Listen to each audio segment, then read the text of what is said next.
Just checking the Twitch stream, making sure that's working, and then we'll be then we will actually get in game and yeah, do whatever we're going to do.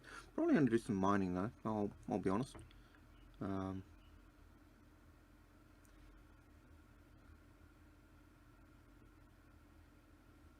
I was enjoying that yesterday. Sorry. Oh dear me. I don't see why I won't enjoy it again today. So, okay. So Twitch is up. And move that one aside. I'll change the mouse because this one, I found that if I use the mouse that's plugged in, so I've got a plug-in mouse and a radio and a wireless mouse. If I use the plug-in mouse, whenever I'm using the star map, it takes forever for it to scroll out on the map. If I'm using, but if I use the wireless mouse, I find that doing the star map a lot quicker. Alright, so here we go. We are in the last room. Let's see if we can open that up again. People say you can often get in there again, but I've yet to be able to get into a room that I have left. And yet again, can't. It seems really dark. Just looking at the Twitch stream and the YouTube, and I kid you not, it looks so dark. A lot different from what it looks. Oh crap!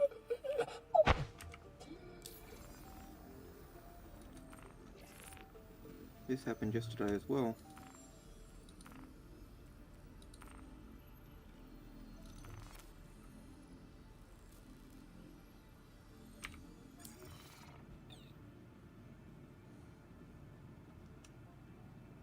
Now the question is, have I survived?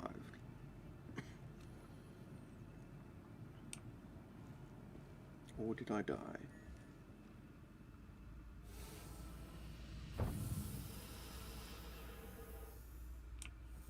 I wonder if I get up or I'll go into my room.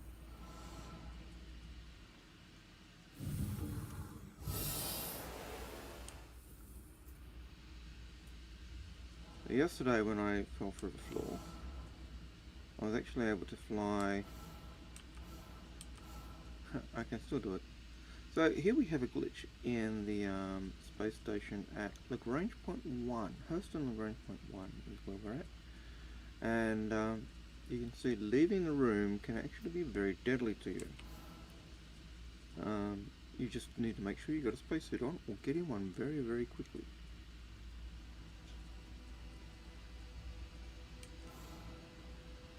But as you can see,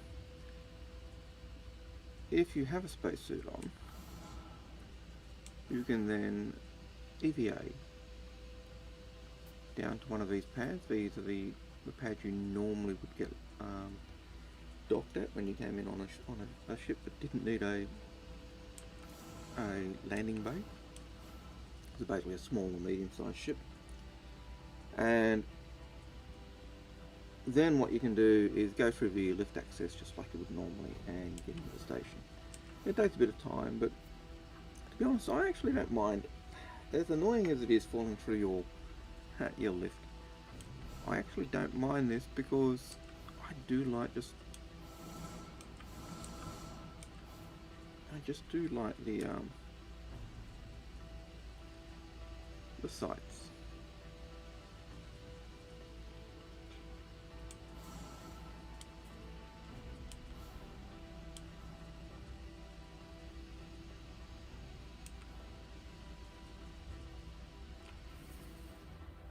Okay, we'll stop. So that big outer ring is actually the hab ring. There you go.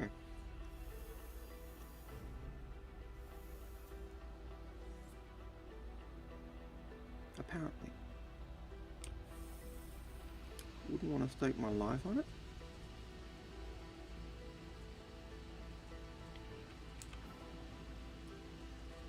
Also got to admit, these pads looked a lot closer today than they did yesterday. Yesterday they were minuscule.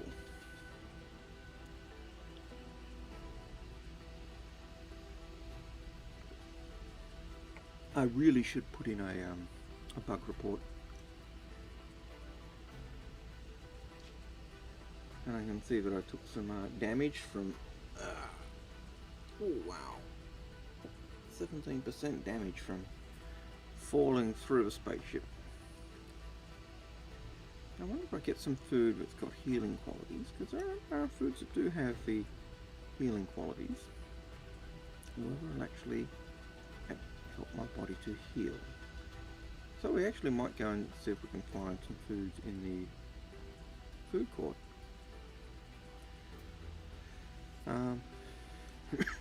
That have some healing qualities, and see if we can see if that helps, or whether we're going to need to use a med pen to get ourselves back up to 100%.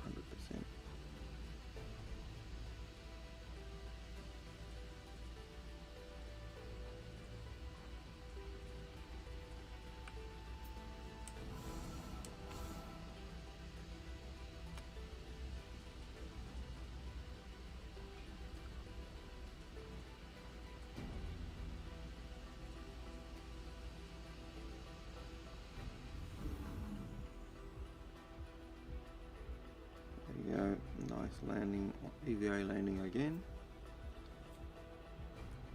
I think I'm getting good at landing at that point. Okay, we're going to run down here.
It's so dark on the stream.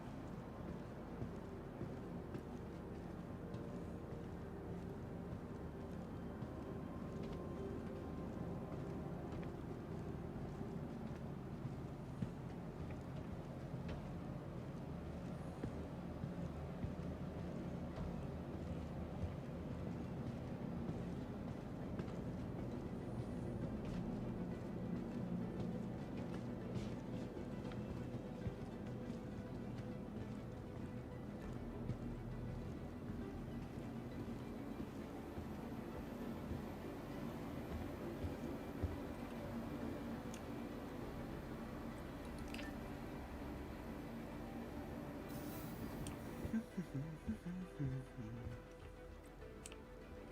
we're going to go to the area. We're going to see if we can find some foods that are have some form of healing quality. I don't know if there are any here at this station. I usually just go to the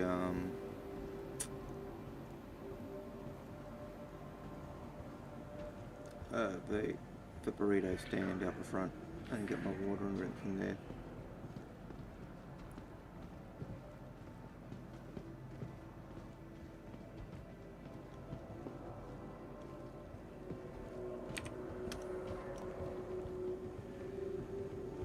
pretending to turn away NPC if you're just going to walk in front of me anyway. There are people like that, aren't there?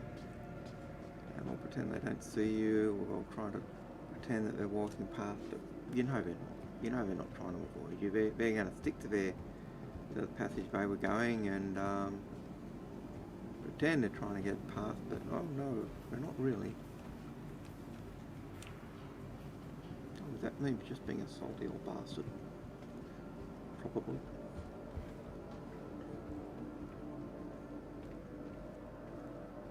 So cool way down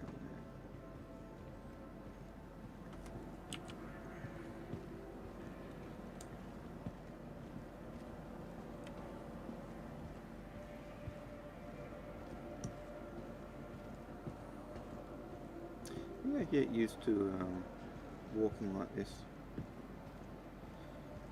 with it over the shoulder.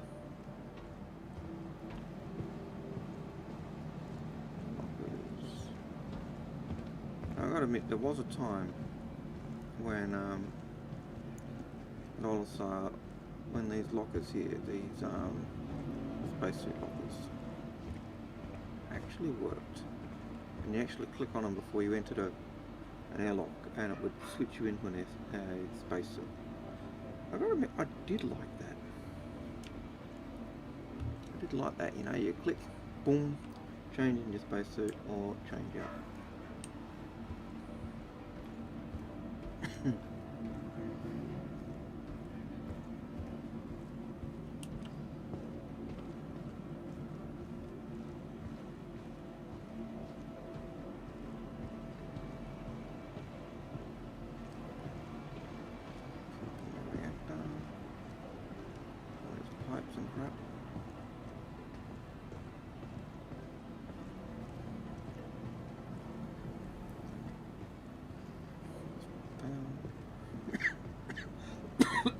Dear me.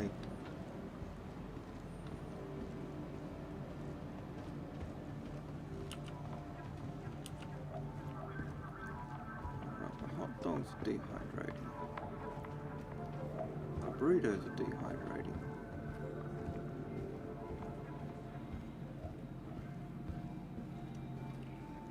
More burritos from this guy.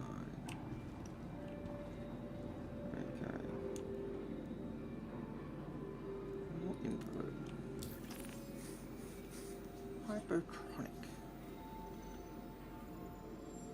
Maintain nutrition and lean muscle mass on the go. Oh, we'll buy one of them. So before we buy anything like that, what we'll do is get out of our spaceship so we can just eat the stuff.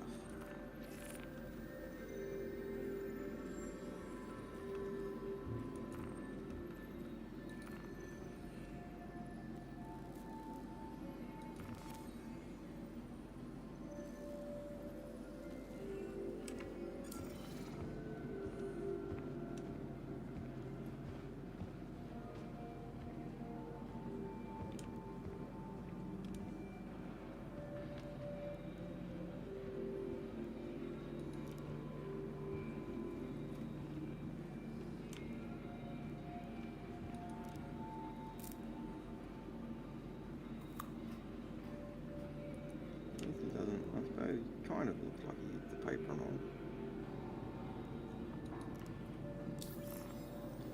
And that's just the same one, so we don't need that one.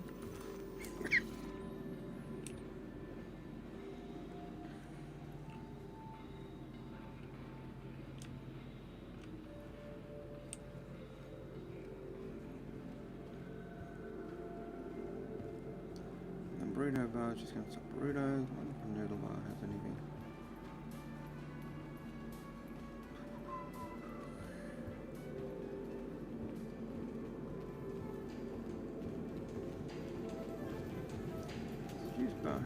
Usually a juice bar has nothing. Juice bar has got to be one of the worst shops out. I don't know how you stay open. Because you've got nothing to sell. Hey. Yeah, no wonder you're empty. Nothing to sell.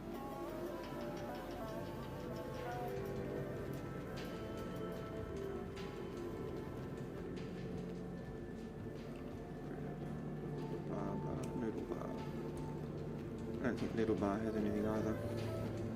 But we'll check it out because why not?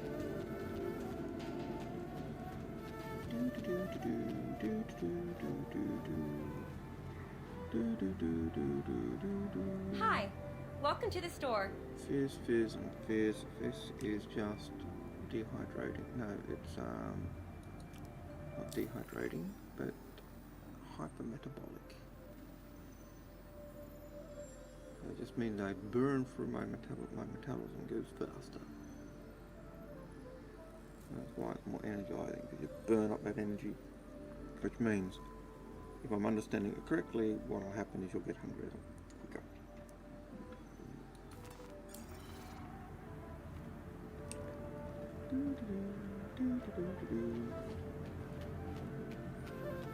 Alright, so there's no healing foods in this station.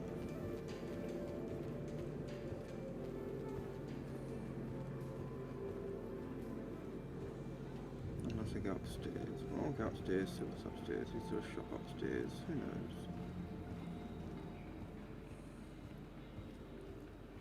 What?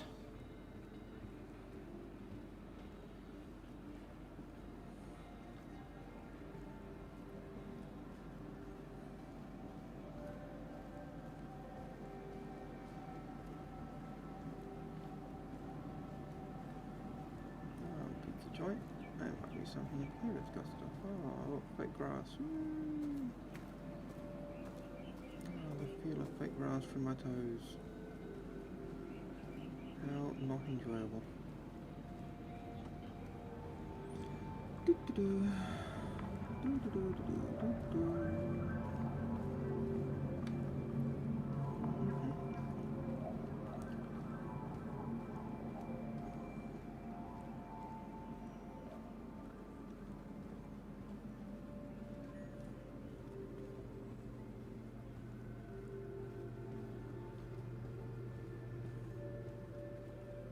Whole floor just for those two shops. Unbelievable. Okay,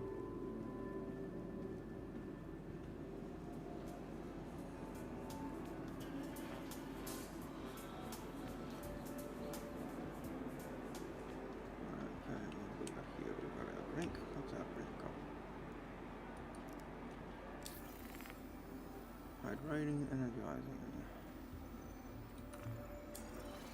What's this one got? Another hydrating, energizing, yep. Higher numbers, the better they are.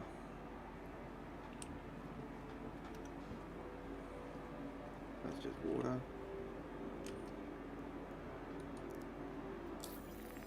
So the higher these numbers, like the HEI number, the better they are for you, in terms of the better their effect will be, in terms of what they're doing.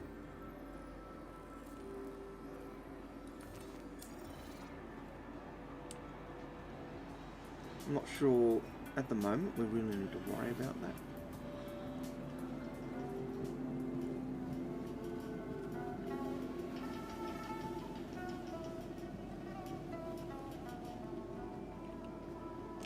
And no big bennies. No big bennies here. What have we got here? Fizz.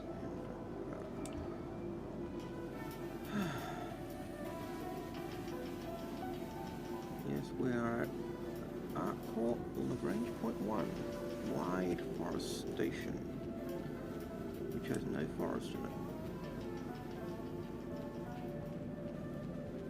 Someone had a sense of humour, clearly.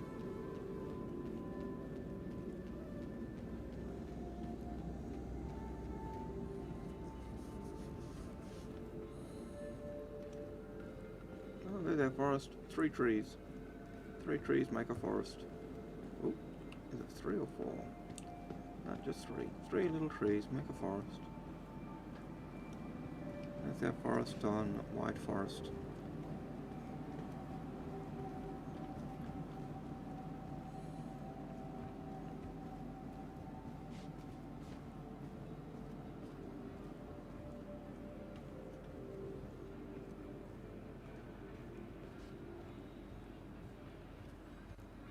The same as I looked at before. Oh, you again.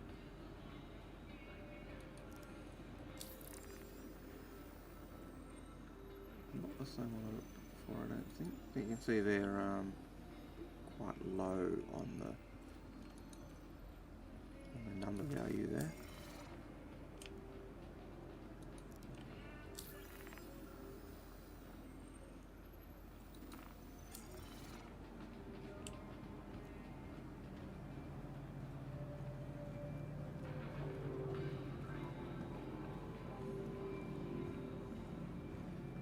I just see that guy walk over the table. It's what an absolute maggot.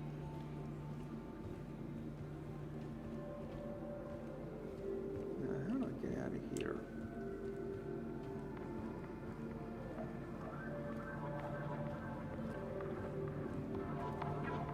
Okay, that's lost and found. Or whatever that office was.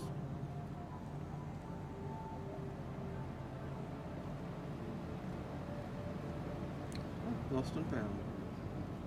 There you go. Got it in one.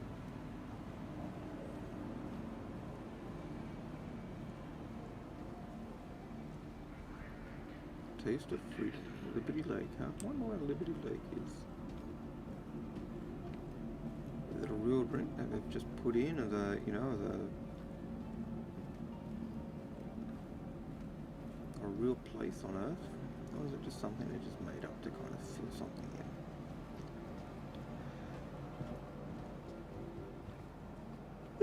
in?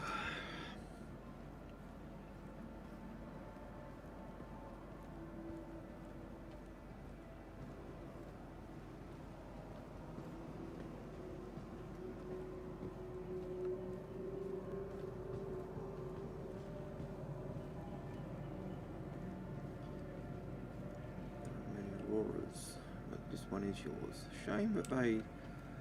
It's one of the things I really do feel not really miffed at, I suppose disappointed, CIG, in when they changed the Aurora, when they refixed it, remodeled the Aurora, I suppose would be a better way to describe it. They turned all 5 Auroras into variants, that is, the spoke variants. You can't turn an ES into an LN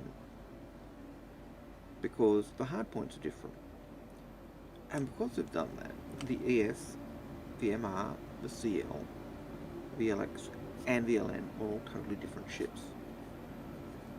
Unlike the Hornet, so the Hornet F7C and the F7C Wildfire and the F7CM and the F7CM Heartseeker. Those two, or those, the F7C and the Wildfire, you can actually basically make your Hornet F7C into exactly the same loadout as a Wildfire. The only thing you miss is the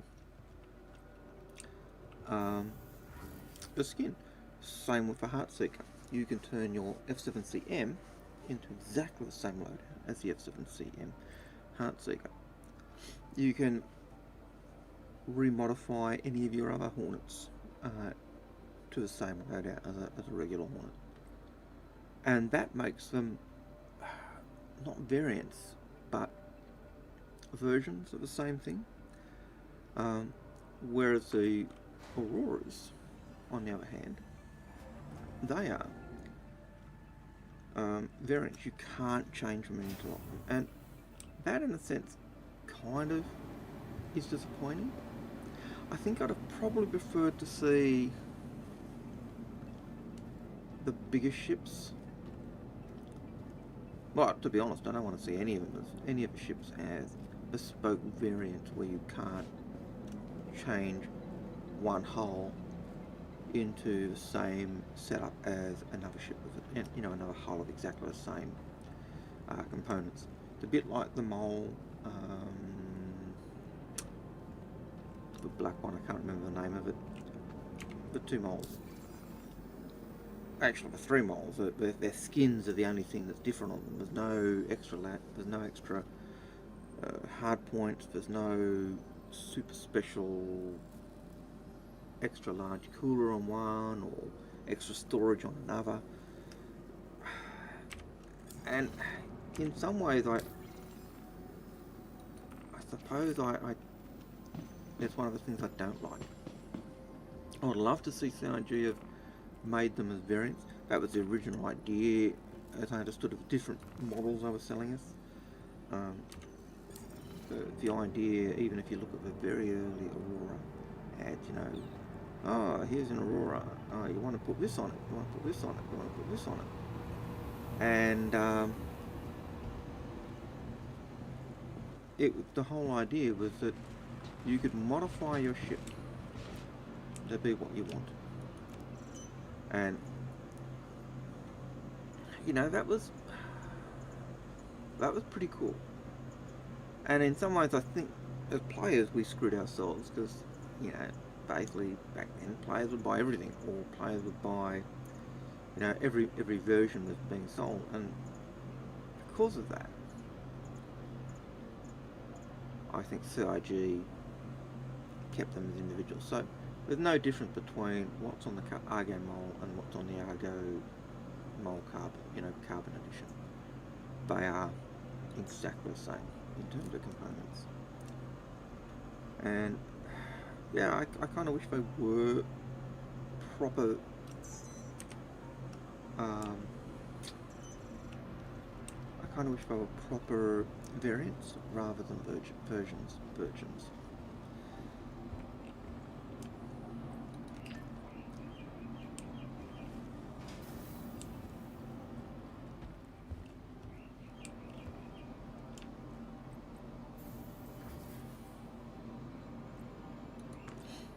Now, yesterday when I was flying around here, I did notice some asteroids. So I'm going to see what those asteroids had in before I fly out to the Aram Belt. Knowing my luck, I'll also find someone who decides to try and kill me. Because, you know, hell, why not?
Sometimes when I lower that lift, I kind of drop it on my feet, on my head.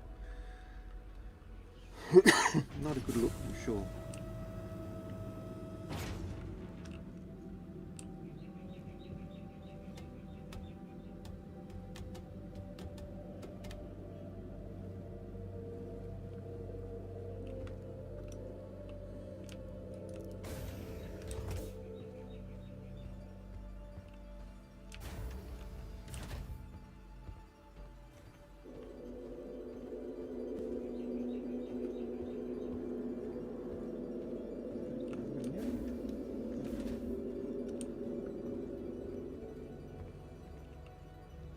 That was a nice sight. Don't see that often.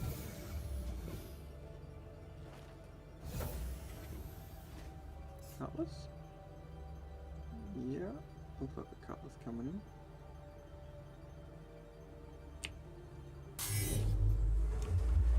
Systems activating. Systems on.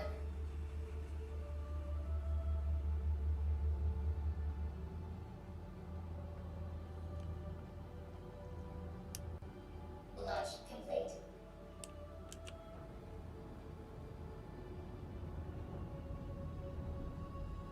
Landing gear up.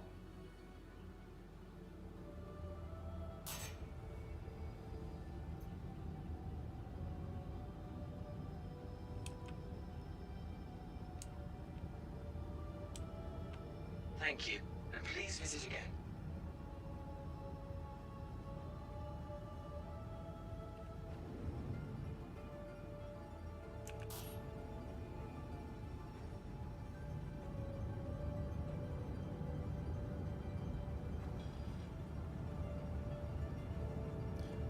full speed through an asteroid belt is probably not the wisest thing.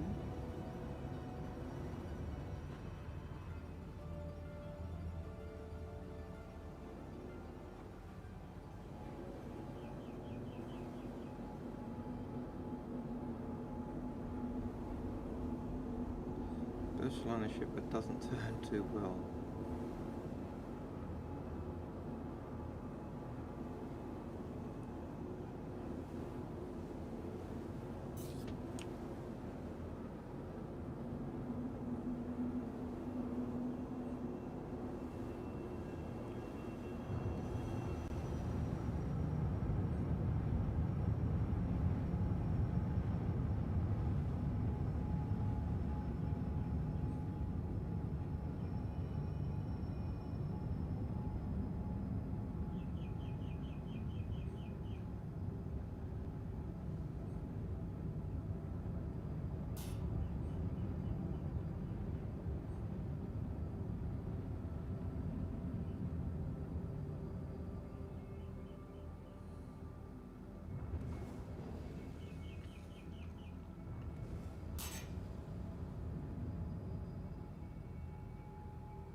I'm thinking that might be an asteroid there.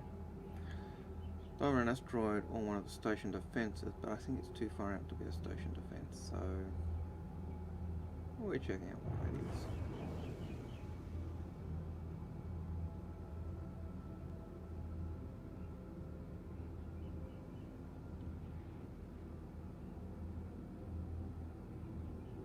Just because we can.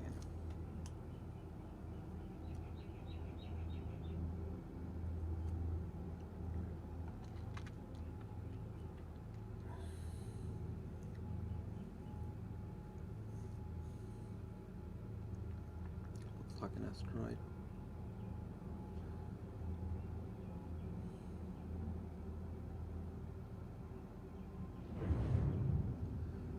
There you go, we've got a mineable asteroid within QE of the station. Good place for beginners to learn how to do mining.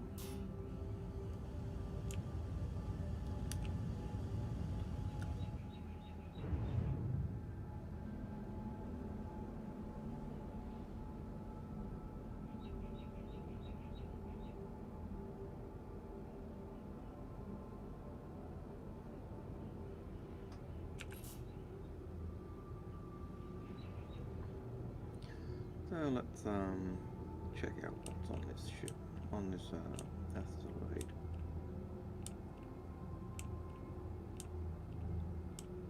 Okay, can we scan it this way?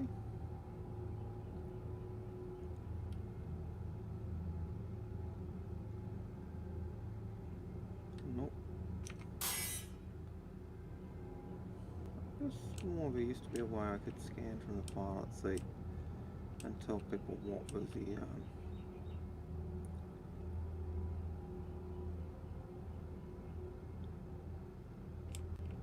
what the asteroid had on it.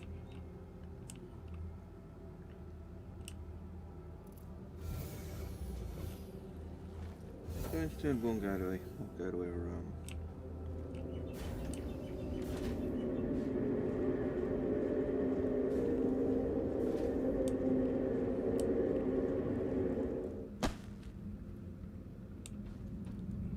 yesterday when I tried that, I couldn't do it.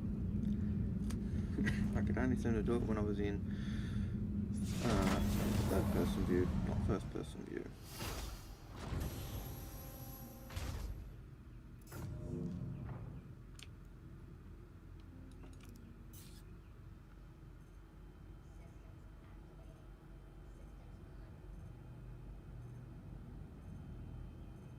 Oh well, let's nuke it.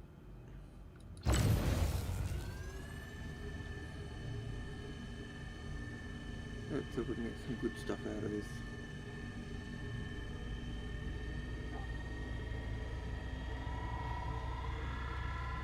Probably here because the instability, resistance and instability is probably pretty high.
not enough.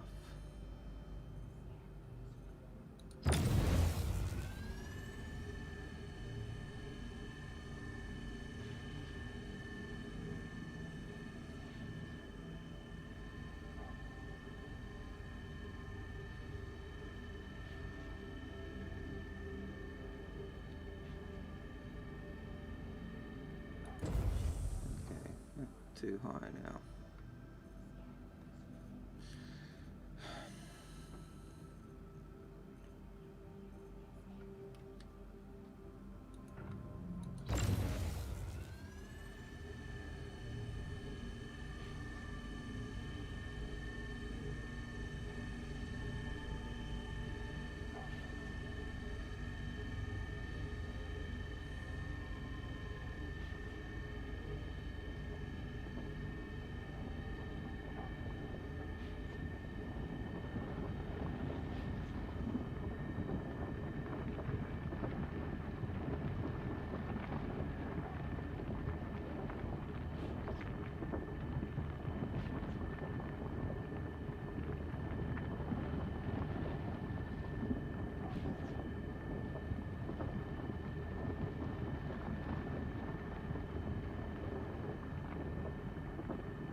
You keep it down to the green, the rocks don't blow apart as much, so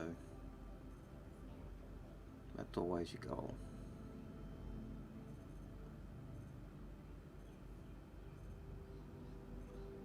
Quite a lot of inert material. Well, we may as well take this one, may as well just mine it all, take it back to the station. So close. Not gonna hurt us.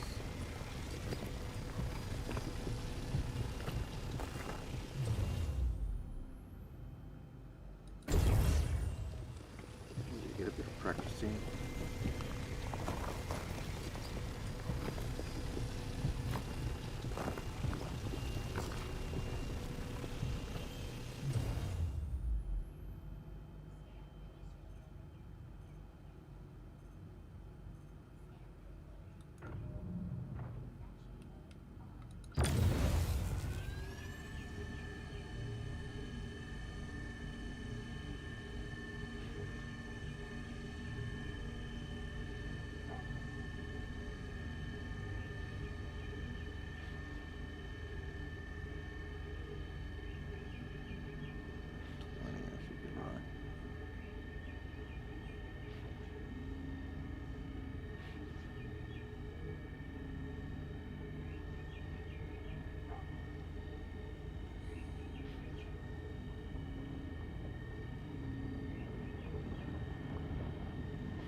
Crappy,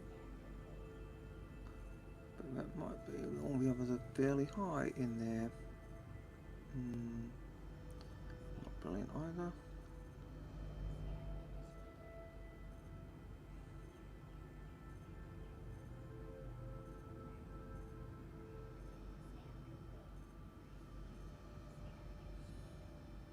Solid.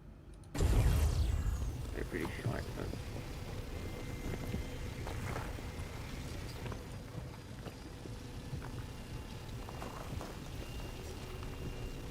Ooh, this was pretty crap to start with, so we're just going to suck it all up.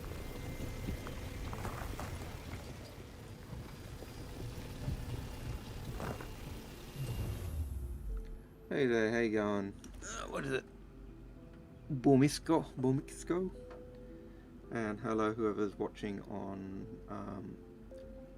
the stream as well, on YouTube as well.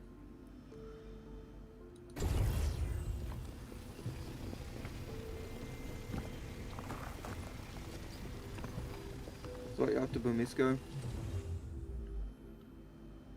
Are you into Star Citizen yourself? Are you just checking it out and wondering what the hell's going on?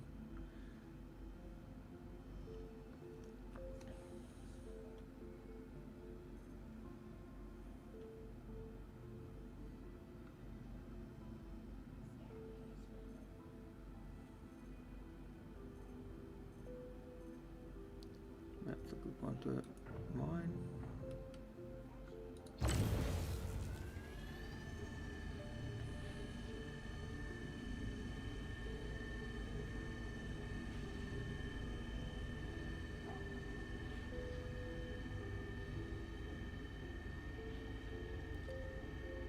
The goal is to keep the beam as long as I can in the green. If I can do that, the asteroids don't scatter. The higher it is towards the red, the more the asteroids scatter.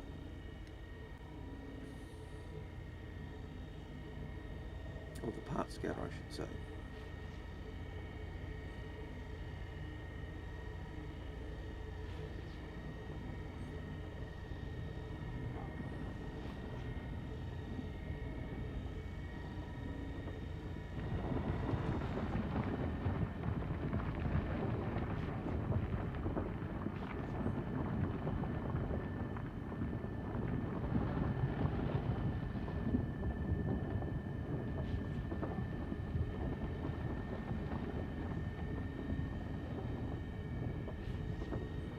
Legs back there.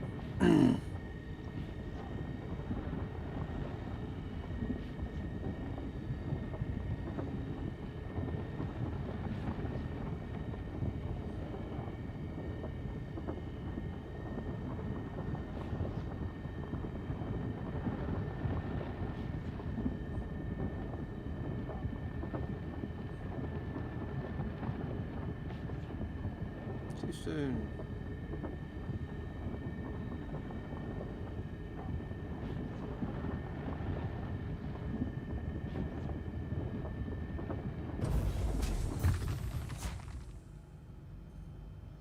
I have a feeling that is because it had a bit of overcharge in it.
overcharged, and when it's not overcharged,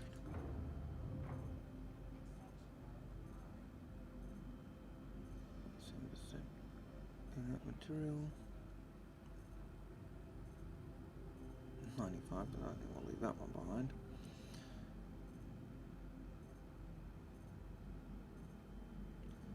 Well, that's actually the better one of the three of them. And normally you would leave the inert material one behind, but I think we're just going to clear out the whole asteroid. I can't be bothered to kind of not wanting to move the ship to get some of them as well.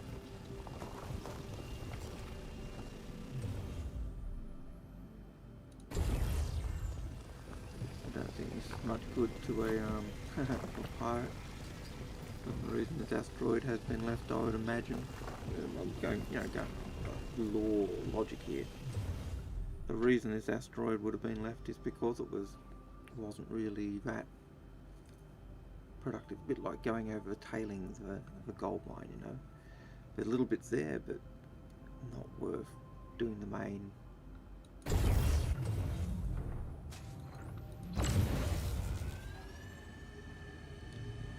job of the mine.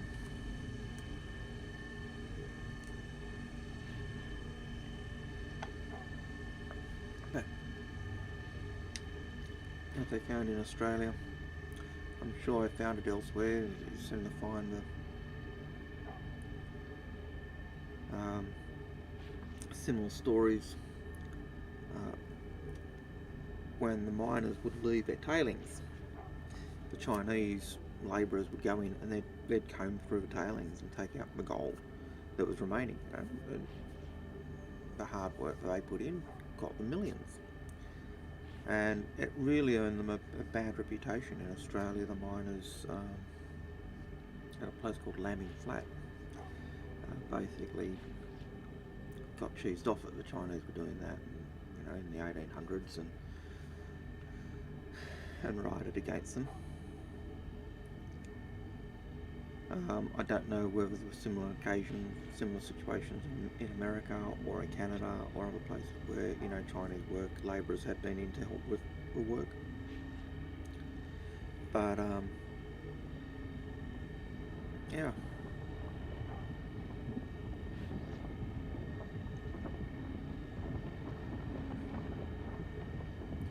So, I'm doing what the Chinese labourers would have done, going through the tailings.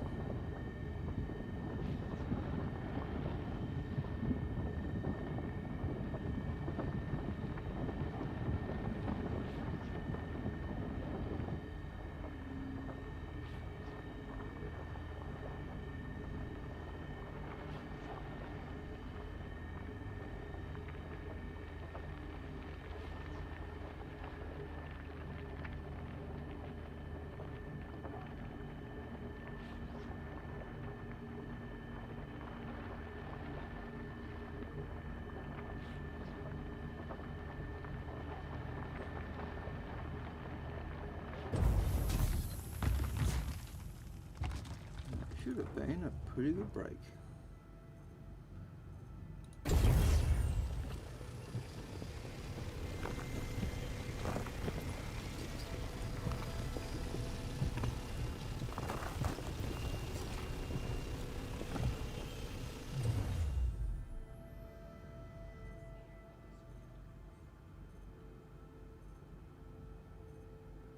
Phew, 98 inert material. That's big crap.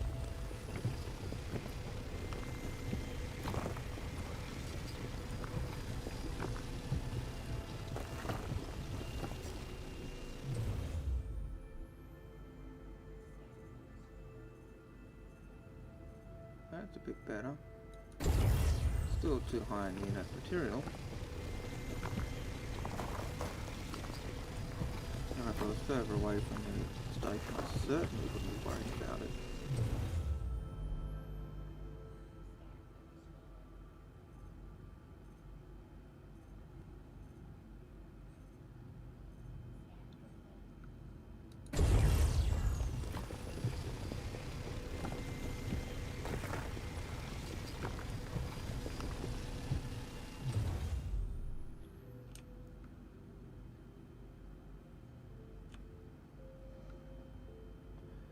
see I need to move up the ship for that.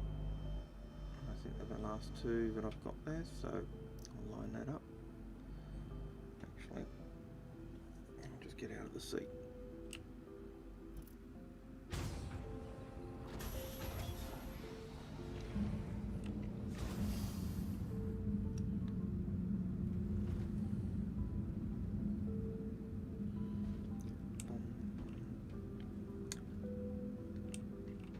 Hello and welcome to the YouTube channel.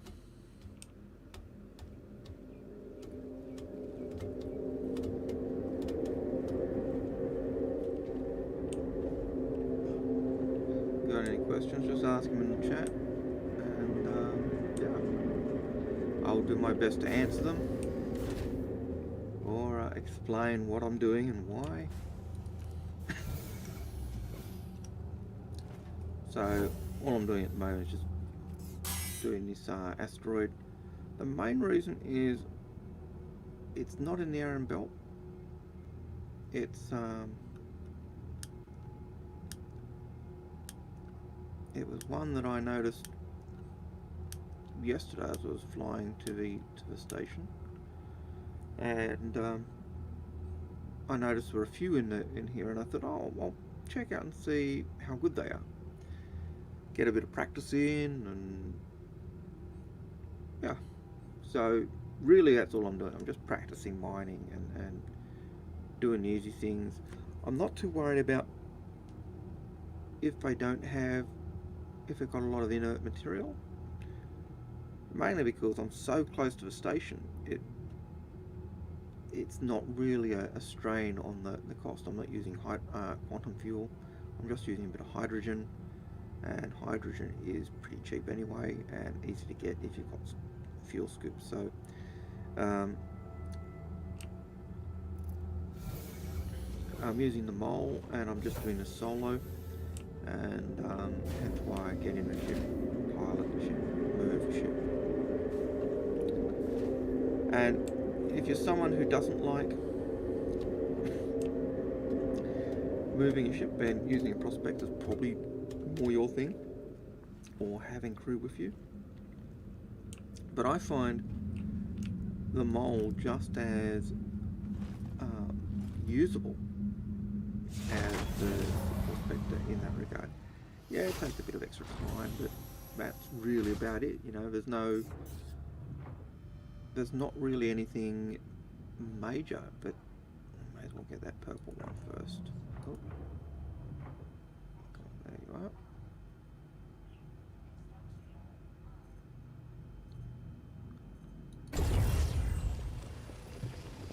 Especially when it doesn't have any material, which is novelty.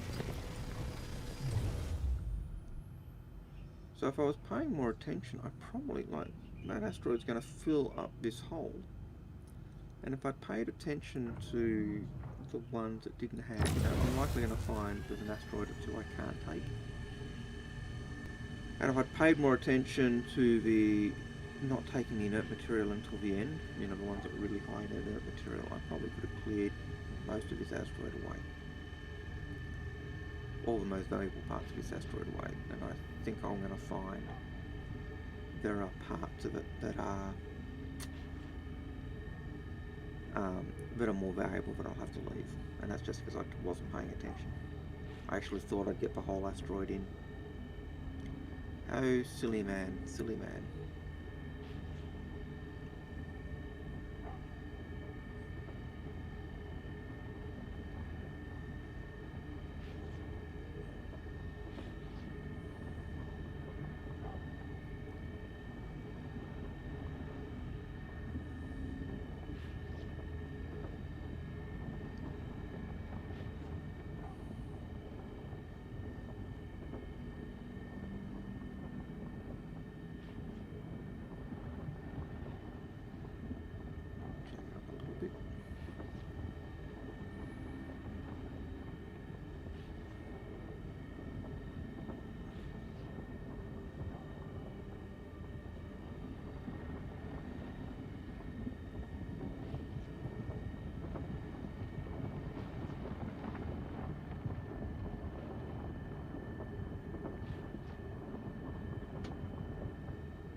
too much force on that.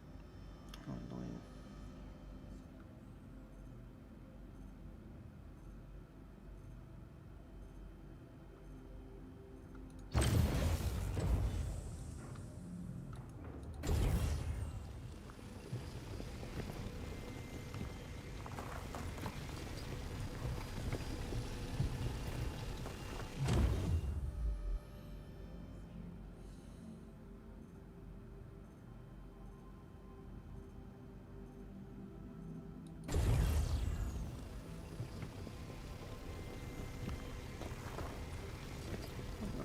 Early.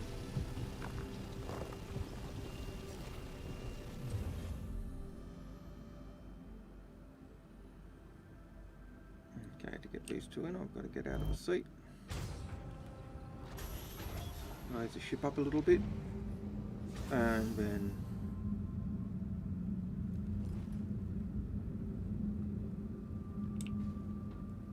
come back down. And this is one of the hassles that I know a lot of people really don't like with a mole, especially if they're flying it solo. But it's a great ship. It's certainly a great ship if you've got a mate with you. But if you don't have a mate, you know, you can still use it quite comfortably by yourself.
That asteroid completely cleared away, and so we've got about 7 SCU of cargo left.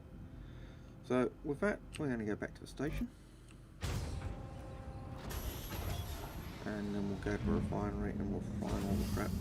I did learn yesterday that if you try and refine only one aspect in your cargo hold, you basically lose the remainder. So you just need to tell it to refine or purify everything. Otherwise you end up losing stuff over. I had a whole pile of rhodium and titanium, a few other things. I said, oh, I'll do the aluminium first, and then I'll, you know, do the others. And because I did the aluminium first rather than doing them all, because I was thinking I'll choose a different refining method per ore. What I ended up having was just aluminium, and everything else just disappeared, and that kind of sucked. Now where is that station? It's impossible to find.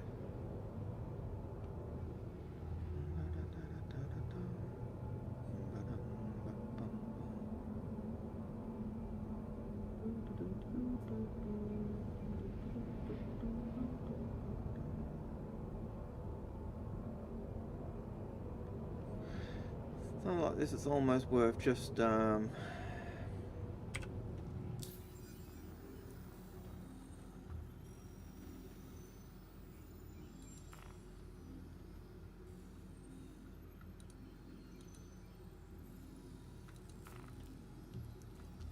that, just so you get the navigation point. So we've got the station locked in, and there's my little triangle at the top. So you can see how close we were to the station.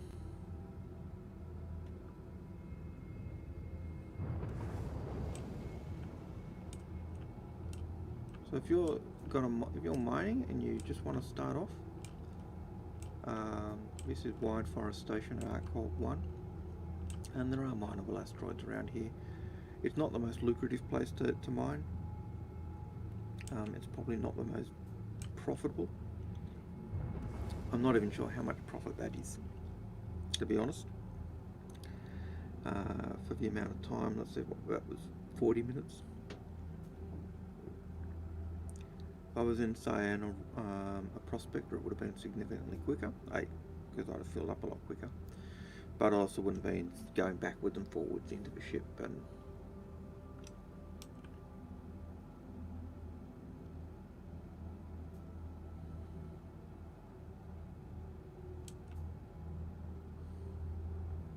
hey, Unlimited One, how you going? Good to have you with us.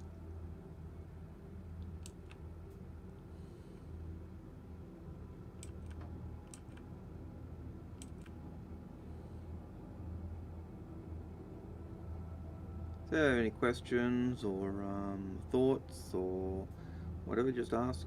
I will endeavour to pay attention to the chat and respond.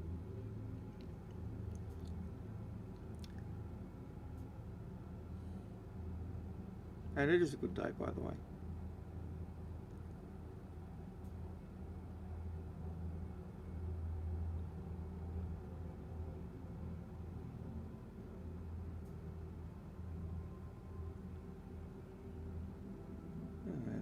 Leisurely approach to Wide Forest Station.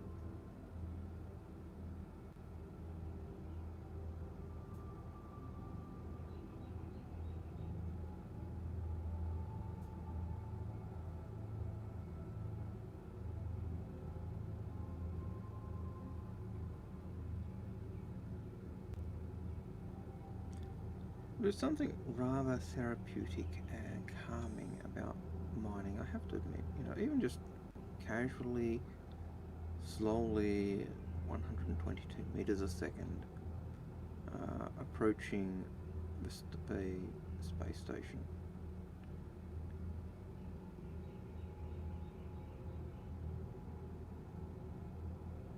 It's also quite visually gorgeous, really.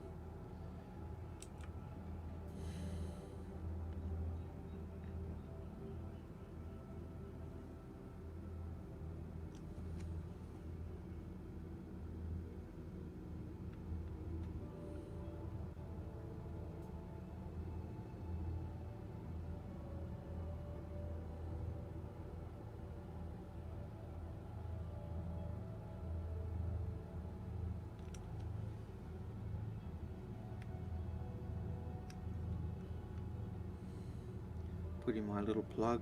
Hey, if you know anyone who is creating an account, get them to use that referral code. I'd love to see, love to get a few referrals out of this. If I get them, great. If I don't get them, yeah, it does look peaceful, doesn't it? And I've got to admit, it is quite peaceful. It's just quite therapeutic, quite pleasant.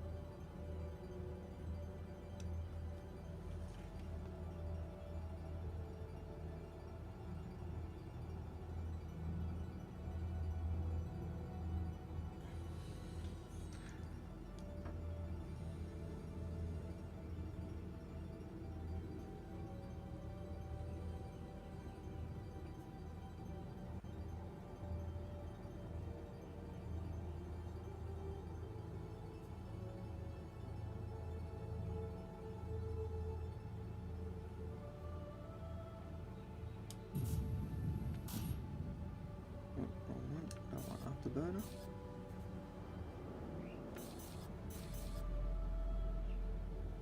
Want to lower our approach down a little. We've got to go to the arms down below because that's where our landing strut's going to be.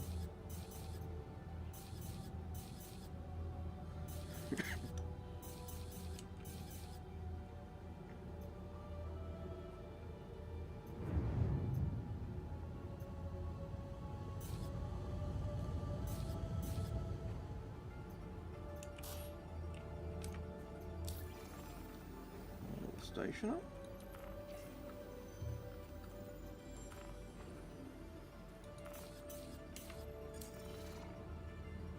Please proceed to assigned landing bay. Looks like we're on the right side this time.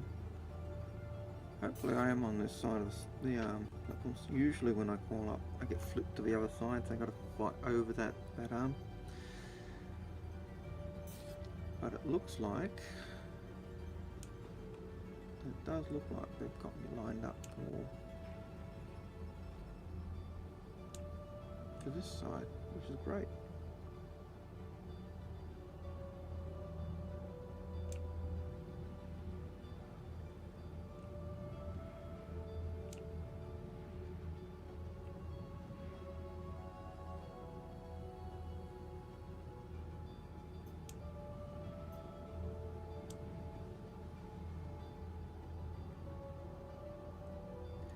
It is peaceful and visually stunning. That's how I think the best way to describe this is. Our landing gear down now. It's a bit early, but hey. Landing gear down.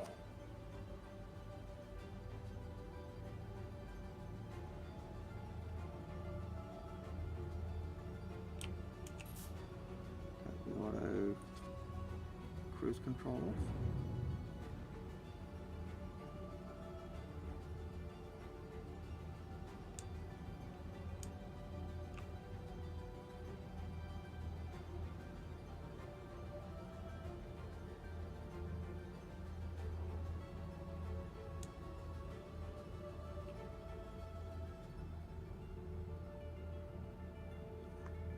And well, I can do this without that. I'm going to switch to this mode. So what I can do is I like to land as centered as I can, and with the mole you've got a little icon down the bottom that indicates where the entrances are. And so if you come in this way, what I found you can do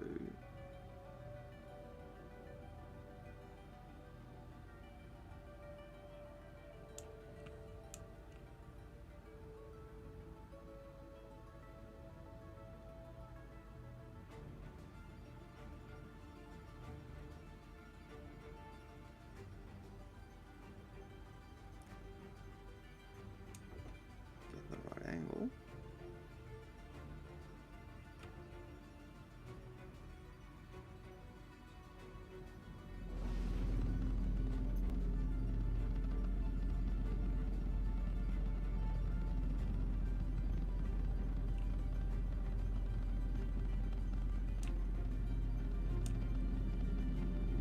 There you go. Now we're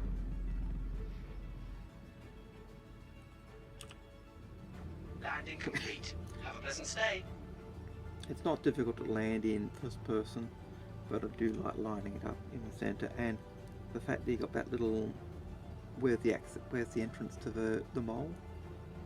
I just find that enables you to just do a really nice centered approach, and again it looks awesome. Alright, so we're going to go first things first, repairs and refuel, wear and tear on the ship.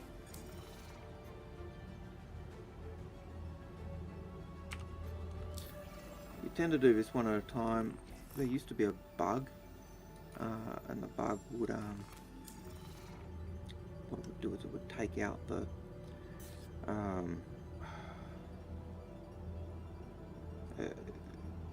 if you try to do things all together, it would just wouldn't do it, and so you tend to do them one at a time.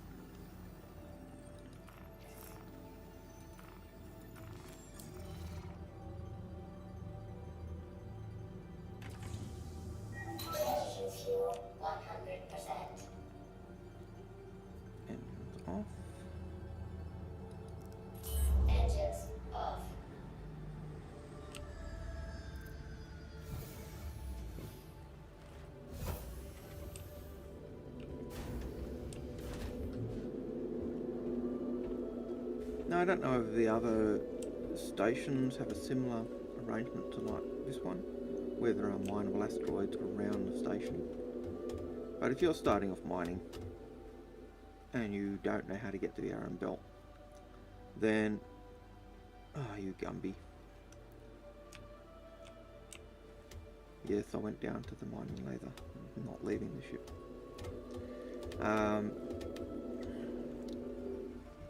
Then, you know, mining around the station is quite good. If you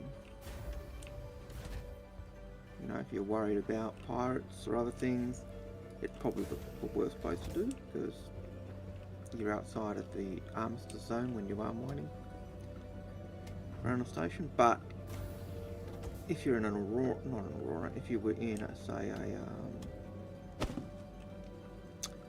a prospector and someone came, you could easily, very quickly run away. If you're in a mole and you're by yourself, well, yeah, you're stuffed.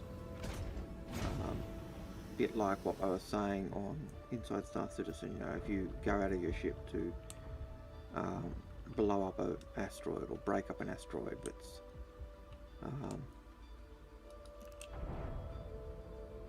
you know, if you leave your ship to destroy you know, to break up an asteroid because your laser's too small to do it. Oh, looks like somebody's ship.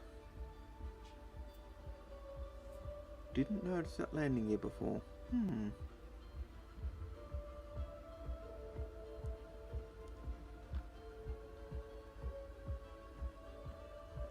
wonder what ship that is.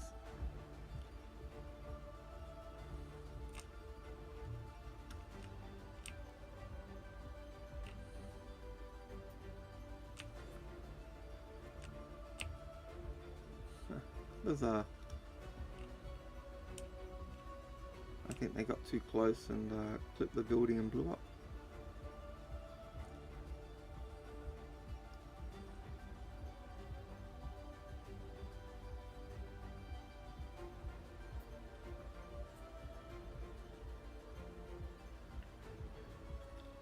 Yes, I waffle when I get distracted. I'll start talking about something and then say something, oh, that's interesting. Go off onto a tangent. Forget what I'm talking about.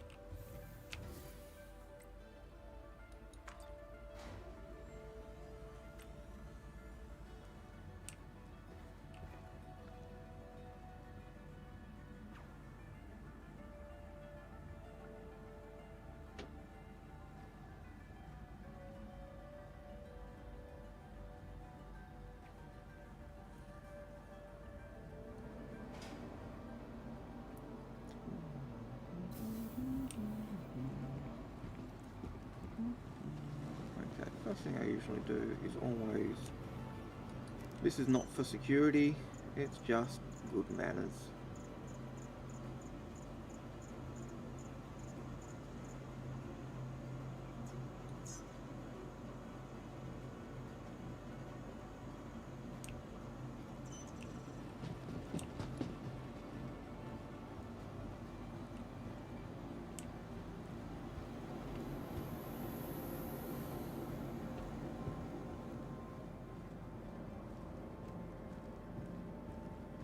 Okay, I'll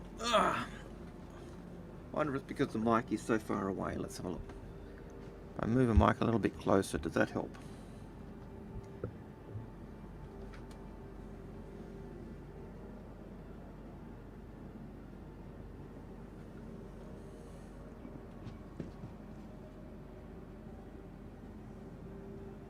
Let's see. Not sure if you'll... the audio is meant for the stream, so I'll just have to see if I can fix that. I've just moved the mic a couple of centimeters closer, so hopefully that has had an impact. Okay, that's called the mic being a little further away and me slouching in my chair and sinking down as I was being lazy. So I was probably, you know, 20 centimeters, 30 centimeters away from the mic, rather than the usual, you know, hand width away. Yeah, so doesn't help when I'm lazy and slacking off and having a lazy Sunday morning basically. But I figured, hey, I'm playing Star Citizen. I may as well stream, do a bit of cruising with old Al.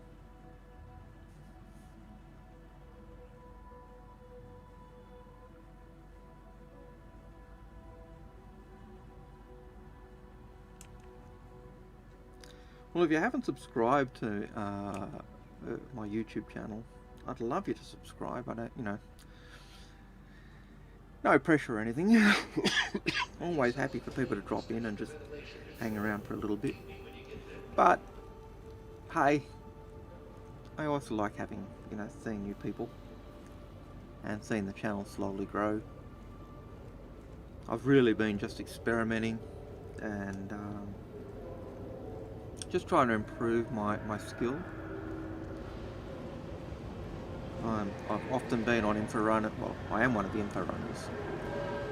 But one of the things that I don't know. I imagine this background noise you're finding a bit noisy at the moment, because I'm finding it noisy.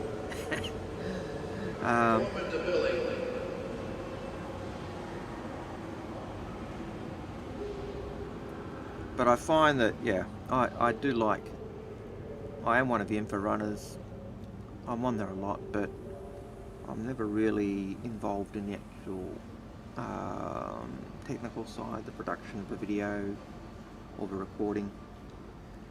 And I figured, there are times when we struggle, there are times when someone's system goes down or something else. And I thought, it'd be really good just to get in a position where I'm confident in being able to set up the system and do stuff. So, but it's also something I'm interested in myself. I had to make a couple of video type things for school.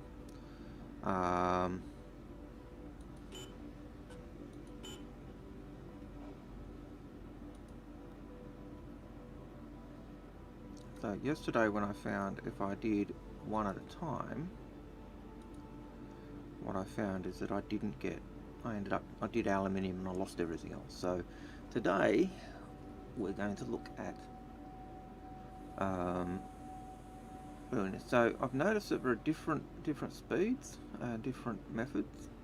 So this one is a moderate speed, moderate cost but low yield, and if I do a quote, it tells me how much I'll get out of this. If I change the method, so we'll go to that one. High speed, high cost, high yield. Let's get a quote for this one. Okay, so this one I'm pretty much getting everything, but I'm paying a crap ton of cash. The Gaskin method. High speed, high cost, moderate yield.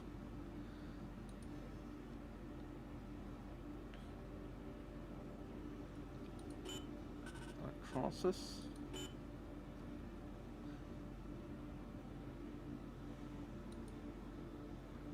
Moderate speed, moderate cost, moderate yield. So cost has dropped significantly there. And the last one, which is a slow one, this is very low speed, moderate cost, high yield. I'll get a quote for this one. The cost should be down.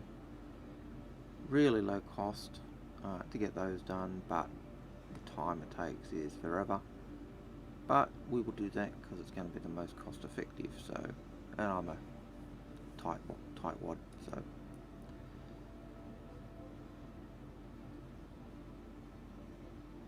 And there's, we've got two going, so we've got our own.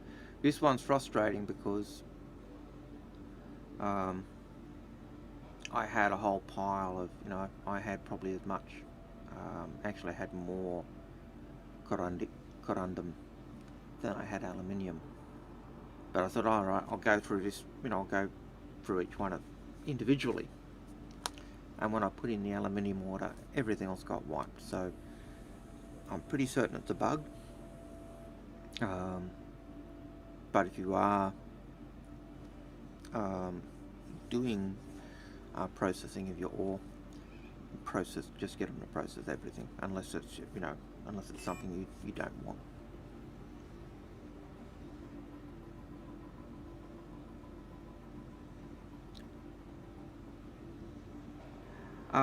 No, I'm not playing Elite Dangerous. I did play Elite way back in the day. Like back in the 80s. I loved Elite. When Elite Dangerous came out, I did actually, because of my previous experience with Elite, I did sign up and I did get in the game. My my experience with the game was, oh man, how do I use this ship? I just couldn't remember how to do the controls, and it took me forever to get the controls, and I didn't find it intuitive at all. And my feeling was that Star Citizen's controls were a lot more intuitive. I have a feeling it was just because I've been using, playing Star Citizen. And I say that because when my nephew started playing Star Citizen, he found the learning curve absolutely almost unbearable. And so I tend to think that reluctance I had with Elite Dangerous was just that not being used to the controls and having to relearn the controls.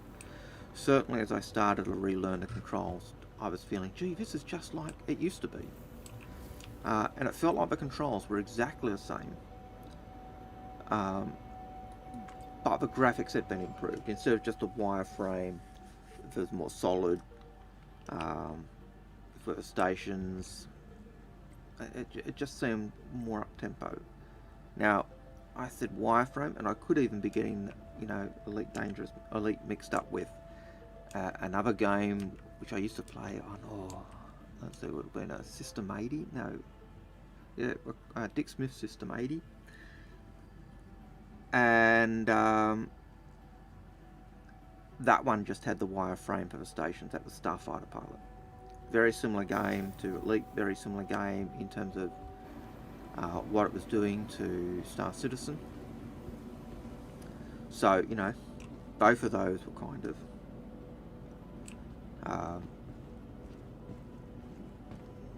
games that, Starfighter Pilot was the game that got me in. I played both Elite and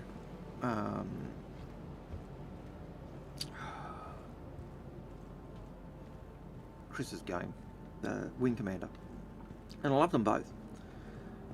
So I was hoping I'd like Elite Dangerous just as much,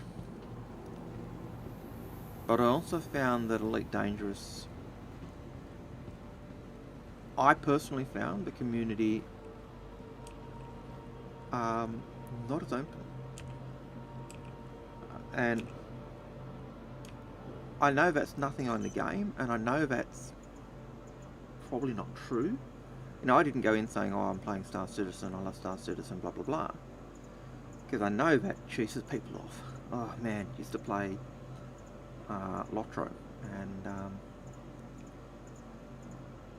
again, there was a time one of the guys who was playing Lotro with us used to constantly tell us how awesome WoW was, and how WoW was so much better than Lotro. But because whenever he was on, he was doing that, it absolutely frustrated the rest of us. So in the end, I just didn't want to game with him. I just didn't want to hear it. Yeah, we know you love Lotro. We know we love WoW over Lotro, but I don't want to know it. I'm playing Lotro. Just suck it up. If you're playing Lotro, play Lotro. If you're, and I know he was really just trying to say, hey, this is awesome. Can we go do that?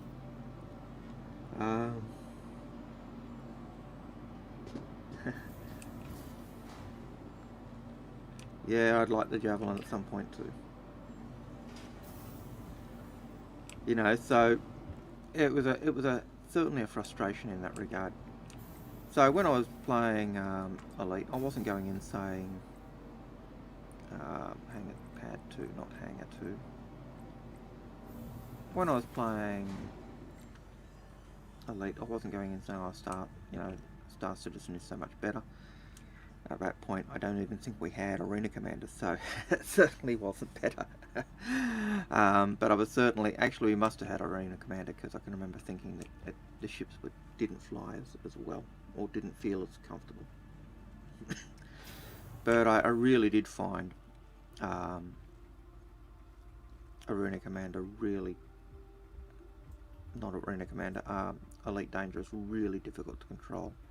And I felt the community was a lot more acidic. You know, and I think it just may have been the times I was on. I did manage to end up teaming up with one of my org mates from Southern Cross Alliance, and he actually gave me a lot of help in helping me remember bits and pieces. There was an element where I would have to agree that Elite Dangerous was pretty cool. And there are elements where Elite Dangerous sucked. But that's okay, but you know, compared to Star Citizen, they were different games, different approaches. I think in the long run, both games plan to be exactly the same, do exactly the same type of thing. The way each developer approached it was different. The biggest thing that Elite Dangerous had in its favour was the fact that he was using his old program. He was updating it and building on it. Chris didn't have the rights to use Wing Commander back with Microsoft, and so he basically had, from my understanding, whether right or wrong, he had to find another system that was that would do the job. And when you had guys like Sean Tracy and the guys who were working at Crytek at the time, doing things to kind of help, because they were old Wing Commander buffs from back in the day. And you've got a lot of stuff already in there, because the guys say, "Hey, look, we can do this. You know, we've got your demo in." You know, you end up with going, "Okay, we'll go with CryEngine rather than Unlimited Engine or whatever else you were using." And I think in the long run, it was a matter of, well, do we make it from scratch? Do we build our engine from scratch, or do we get a jump start by using another engine and then modify that to suit our needs? And at the time, I think CryEngine looked like the engine that would do that, but as time went on, they found more and more limitations.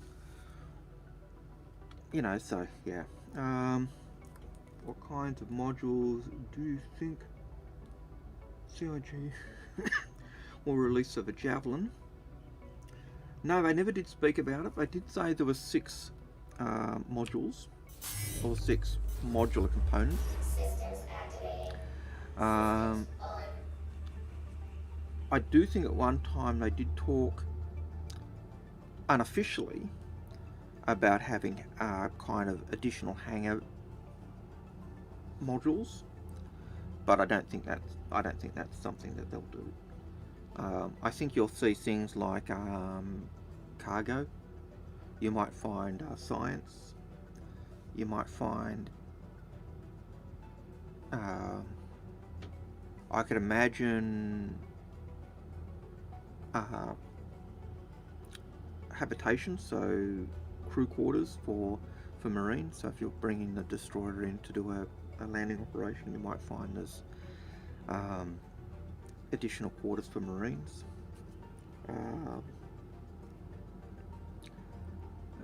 But I don't know. Maybe a repair yard. You know, I think of World War II, and I think of the I think of the tanks like the Tiger or the Panther, or you know, and when those big tanks came out, the Germans found, oh, our current repair craft, our current repair tanks can't can't pull these back. They can't Thank you. pull the And elephant please back, visit again. or the Ferdinand back, or the Tiger back for repair. And so they actually had to convert Tiger tanks into recovery vehicles. So, you know, maybe other things like that. A prison ship, a Javelin prison ship, maybe. I don't even think CIG really know, to be honest. I don't think CIG have even given some thought as to what they would put. I'm wondering whether that dot is a mineable asteroid.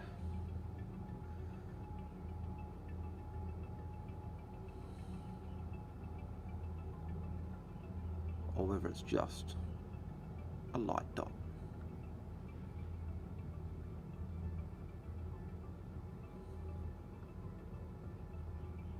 I think it's just a light dot.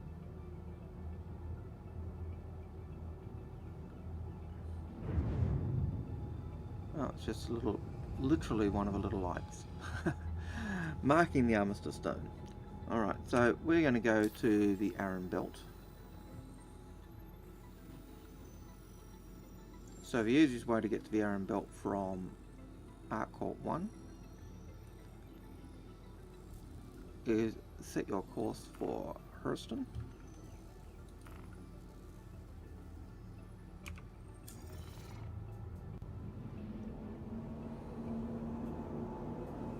And then at around 13,500,000 kilometers away from Hurston, cut your engines. And then you should usually find yourself inside the Aran Belt.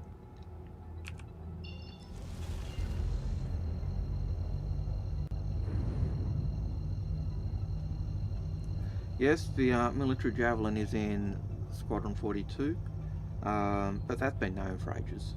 And I don't expect, you know, I don't know what the 6 modules are, or what 6 modules they will have.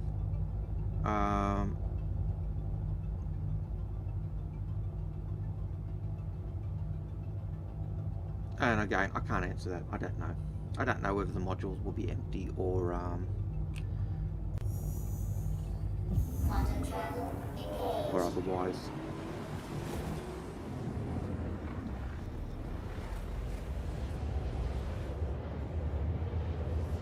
I can imagine possibly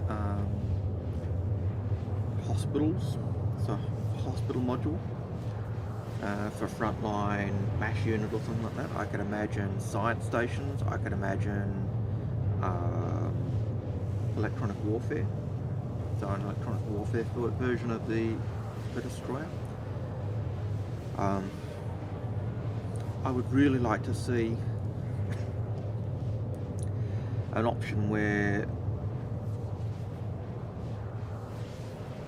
yeah, I'd like to see it. I'll answer that question or your comment because it takes me a little time to read the small print on the phone. But I'd like to see another option where more landing craft could be on the ship, and so that you could have more crew and more landing, you know, more demarcation points on the ship, rather than just having the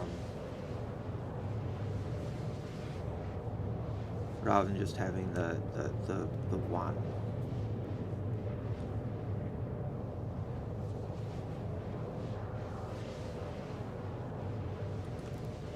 Engines off. And we turn our engines off and we are in the Aran Belt.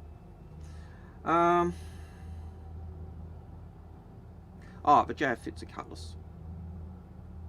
The Javelin was originally built to fit the Redeemer, and at the time, if you didn't take the Redeemer, you could take basically one Freelancer, one Cutlass, one, or you know, one of those ships, or you could take, I think it was 3 Auroras, 2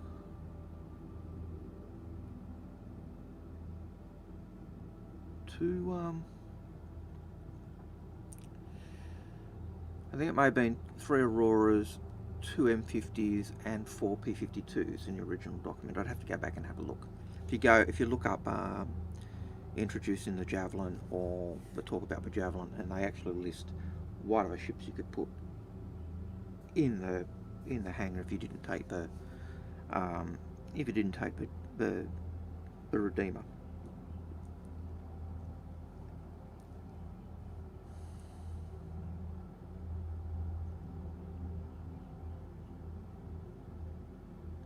I believe it already had a brig, to be honest.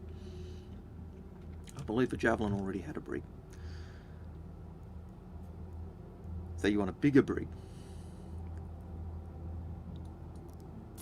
You actually want a Javelin prison ship. Now what I'm also going to do is, because I'm not going to be going to Hurston, we're going to go back to Arcort 1 when we're done.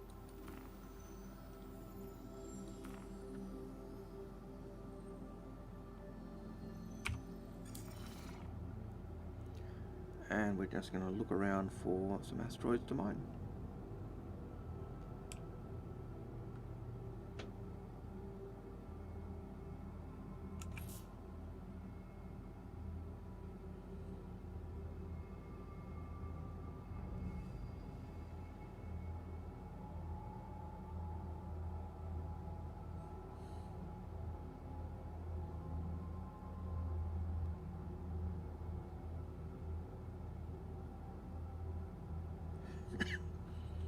Well, I certainly think a Javelin prison ship would be better than a Caterpillar transport ship.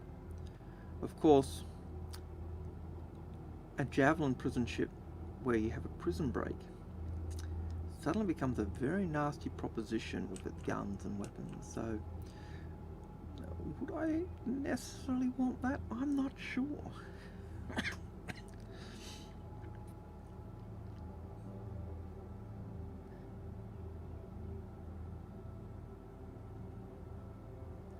Well, if you get a prison break from inside, I would imagine it would be difficult to contain, because the Javelin is really big guns to stop people getting close, but it's not going to stop, you know, depending on how many NPCs or how many crew are acting as prison guards. You know, it could take. It may not be as pleasant as you'd hope.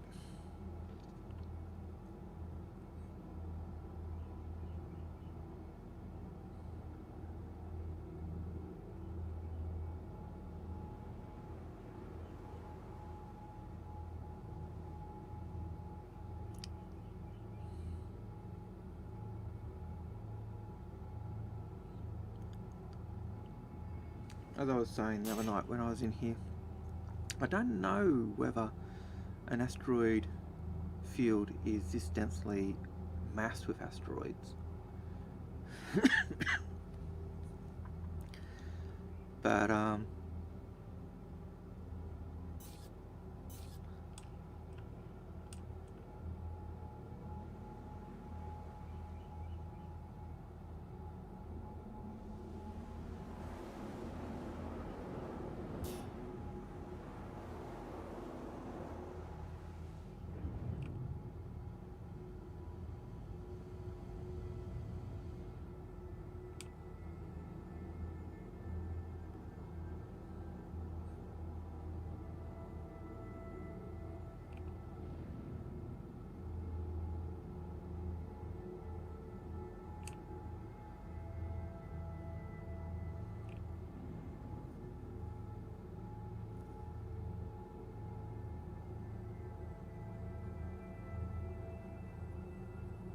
you're kidding me. I didn't realise the Idris brig was that close to the bridge. That's stupidity. Yeah, that's nuts. That's that's begging for a jailbreak. Absolute insanity, I think, is the term best used for that.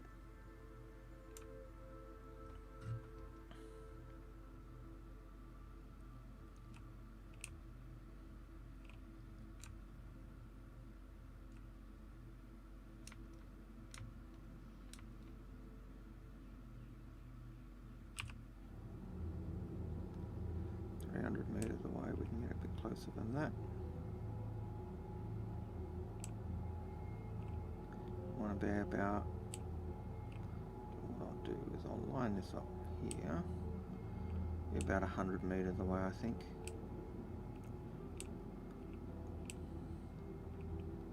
And the closer I am, the less energy I need to put in, which means when I'm just using stock standard equipment,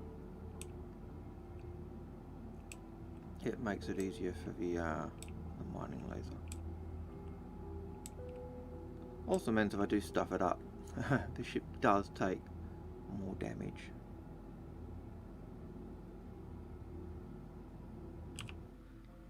Okay, that looks like it might be about right.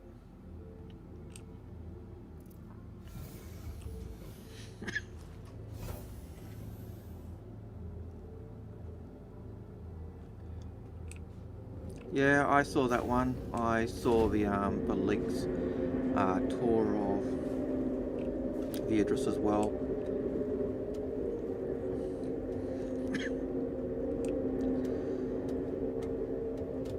One thing that's nice about the Javelin, if I remember the original maps, the brig is a significant distance from the bridge.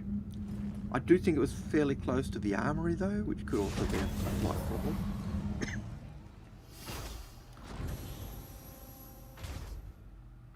But I'm going on memory.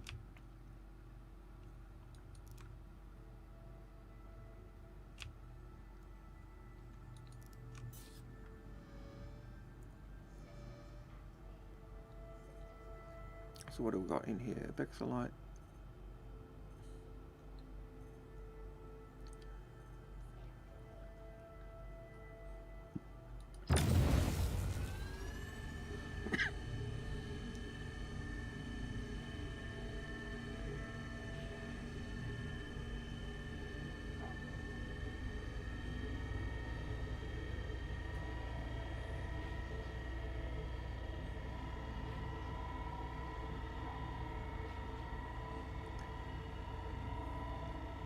And if you haven't subscribed to my YouTube channel, I'd love you to subscribe.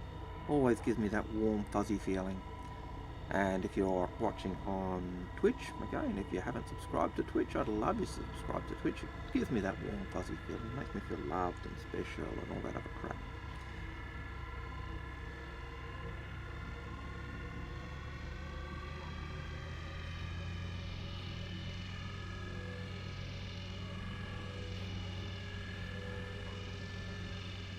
Maybe I need to be closer.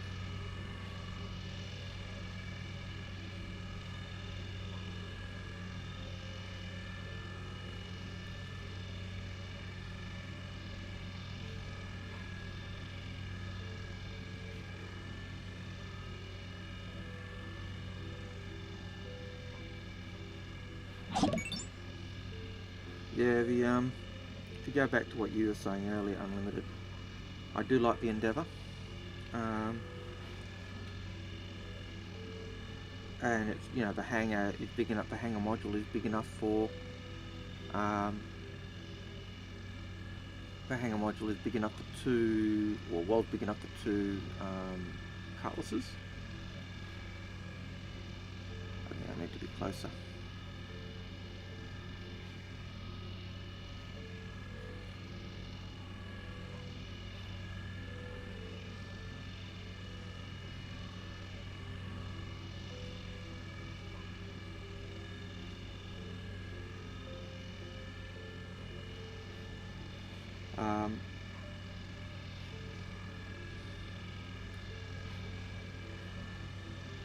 But yeah, it depends on the depends on the modules you put on your Endeavour as to what it can do. I think there are only two modules that are currently, from memory, for the Endeavour that are currently 2x2. That is, they take up, even though CIG said the Endeavour had 6 modules, it effectively only had 3 because the modules were in pairs, right? So there are only 2 that take up, you know, 4 slots, or 2 of the available slots you effectively have. One of those was the hospital. The hospital's a 2x1, and it's basically a massive, you know, basically a planet-side hospital system. And the other one is, I think, the Super Collider is the other one that's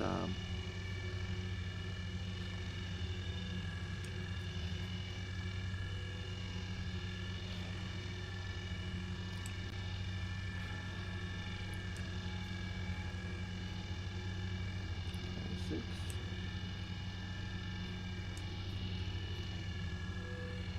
87.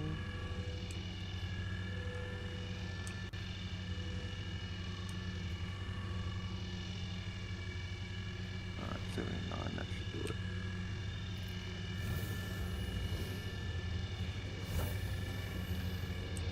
So I think for the you know, the Endeavour, you put the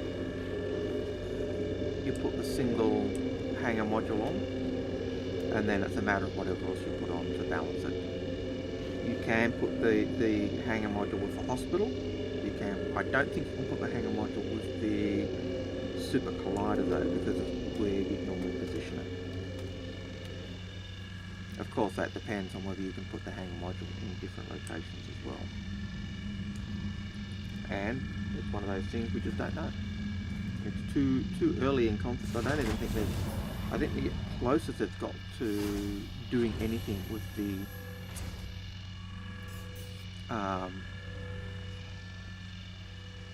Endeavour really is white boxing, and it's literally just trying to map out where everything is.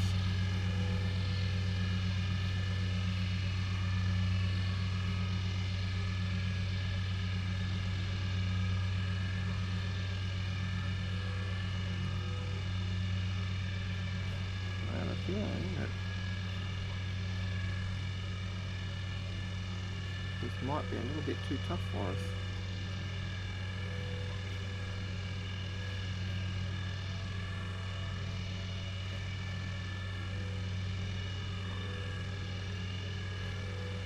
Well, we'll see what happens.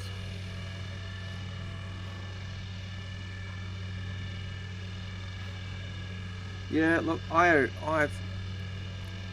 when I first picked up the Endeavour, I did the master set. The master set gives you enough to have basically 3 javelins fully, 3 Endeavours fully equipped with parts left over. I think you get 2 parts left over, so you've almost got enough for 4. My concern is that a lot of the modules are going to be really cheap in game. When you look at the price of ships in game versus the purchase cost, and you're looking at ships like an Aurora or a Mustang, which are 30 bucks, and you compare that to the modules that are there for the Endeavour, most of those modules are around 30 bucks, so you'd expect them to be in-game costs the same as the ships. There's only a couple of modules that are significantly more expensive, and they might be up in price, but it is one of those things where it's hard to gauge. But my gut feeling is that the modules will be cheaper in the long run compared to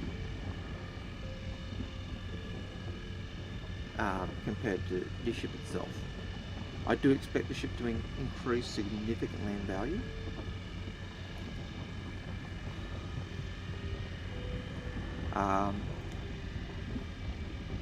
So I actually did sell my master set. Well, not sell, but I melted my master set. And That's a nice one to have. Notice this one here has no inert materials in it, and I've still got to crack it, so that's sweet.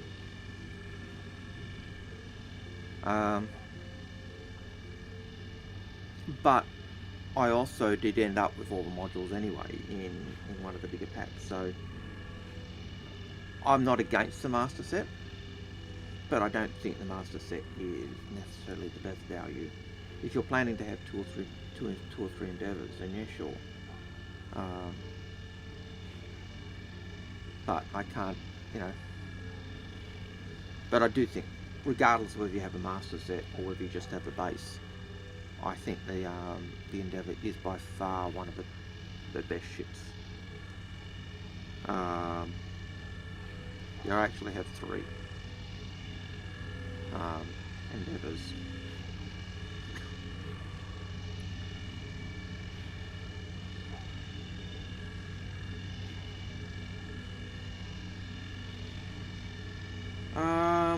Yeah, look, I expect both of those to go up.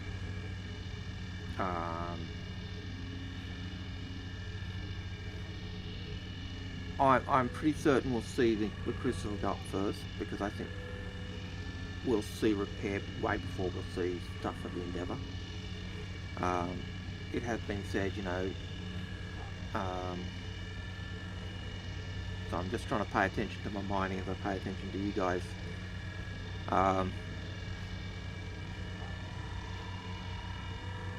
And I do think that we'll see because the Crucible is salvage and not salvage, repair, and I think we'll see repair before we see that the Endeavour's components come online. You know, I don't think we'll see the Endeavour for a while, and it was always said it was going to be the last ship, or certainly will after release. So, but I expect them to go up in price. When they white boxed, or when they were white boxing the Endeavour and just placing out, you know, what we want in the ship and just making room for everything. You ended up with a ship that was, from what Paul heard, you know, the size of a Bengal. So the length of a Bengal, if you put everything in the Endeavour where they want. Now, will they give it the carrot treatment where they go through and say, we don't need all these corridors? Possibly. They do that, great. But the Endeavour's going to grow. It's going to grow massive in comparison to what it is. And it's one of the reasons I tend to think it's probably one of the best value ships in game. The Crucible, I think, is probably a little bit better, mainly because unlike the Endeavour, the Crucible doesn't need modules. It's got everything already.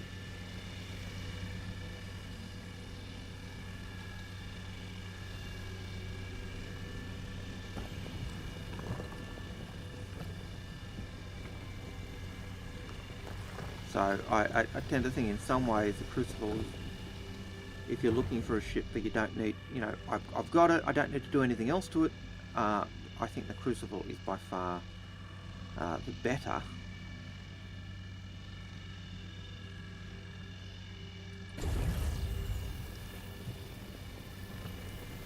But I think the Endeavour, certainly if you've got all the modules, will leave the Crucible for dead.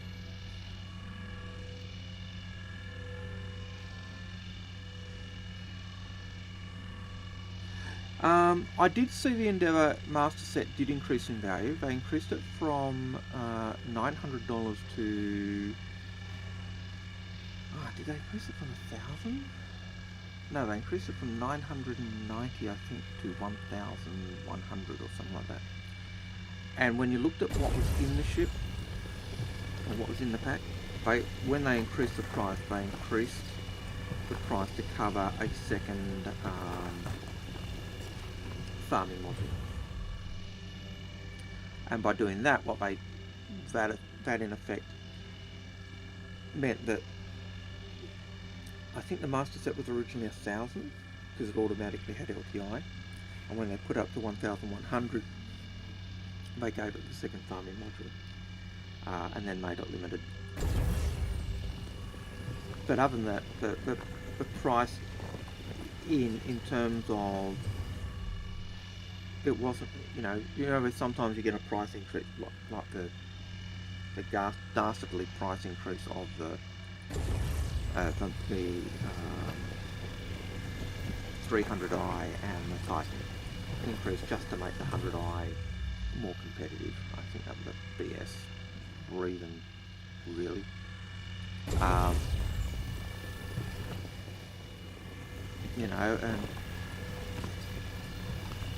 when you get those ones,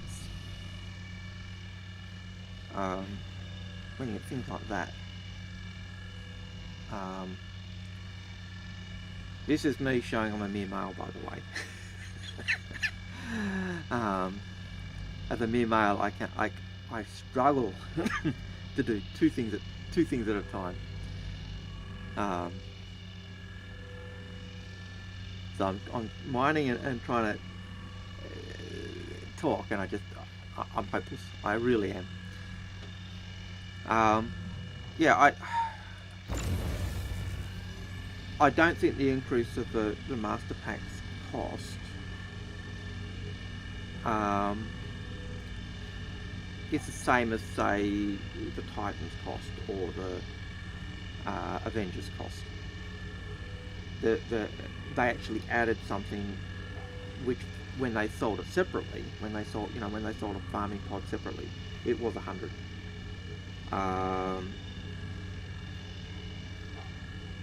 So for me, and I think I'm probably, I think what I'm doing is I'm doing 1,100 because that was the Australian cost with GST. So when they upped the price, it was 1,100, but they made the price so that it got LTI. I think they did that. It was something like that anyway. And I think that's the key difference.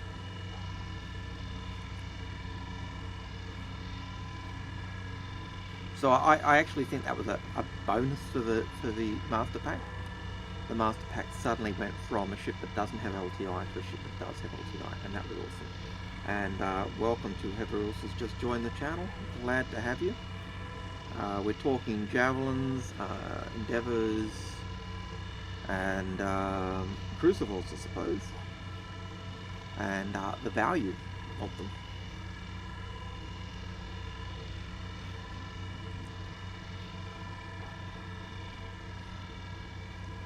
I love the Endeavour. I love the Cruisin. They're probably, for me, they were among the ships that actually got me into Star Citizen, because they weren't pew ships. The Orion was another one. It was straight up industry. But Reclaimer, the idea behind that was again industry, and those types of ships suckered me in. They drew me in like a moth to a flame. Even the Starfarer, the idea of the Starfarer being able to mine or harvest fuel and refine it, those were the ships that suckered me in.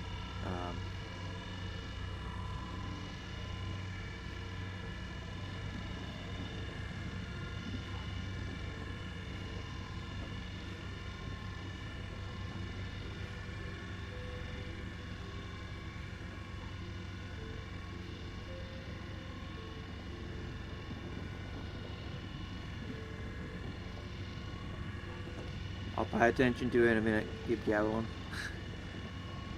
I have a feeling when this one goes, it's going to suddenly rocket up into the red zone, so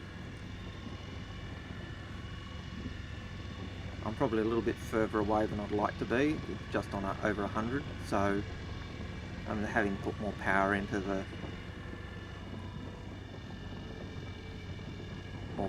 laser.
being problematic.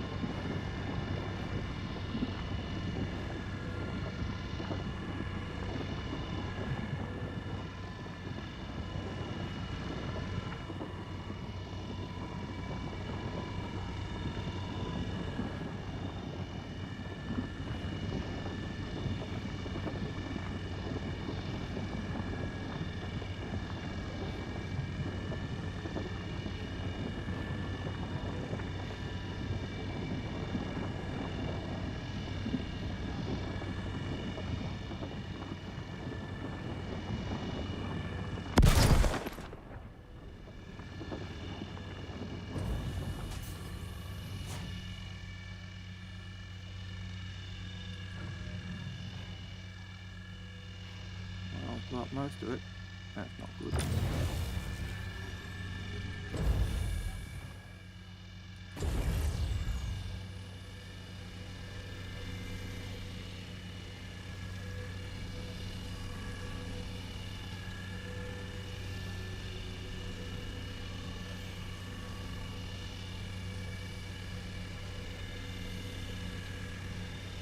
That's never too far away.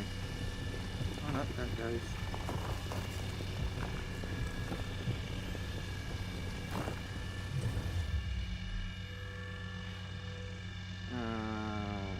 Let's have a look.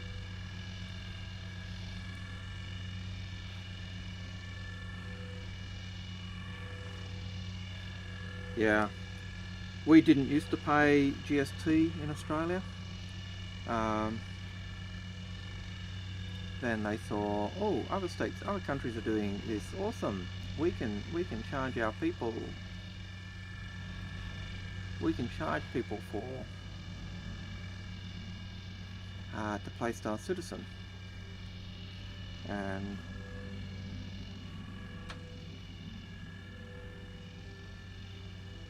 so we got slugged with the GST. Kind of sucks, but that's the way it is.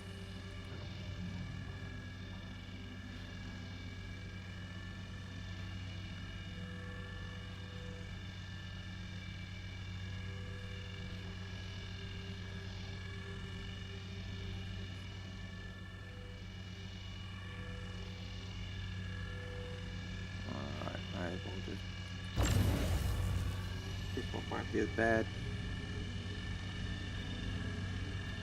Oh, 50% of it's inert material, so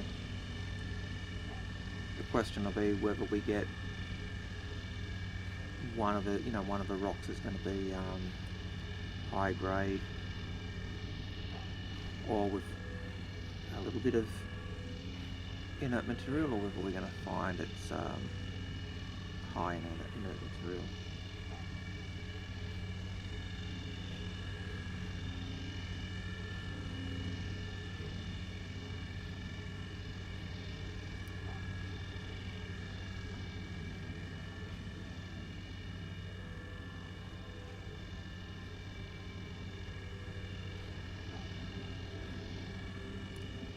So the key is to try and keep the power level just inside the green.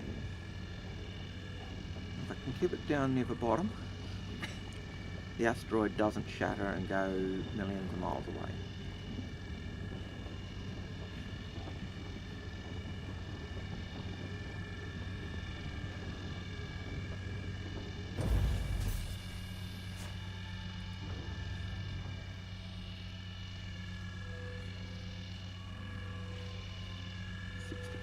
Inert material. What a maggot. I can't. Too high.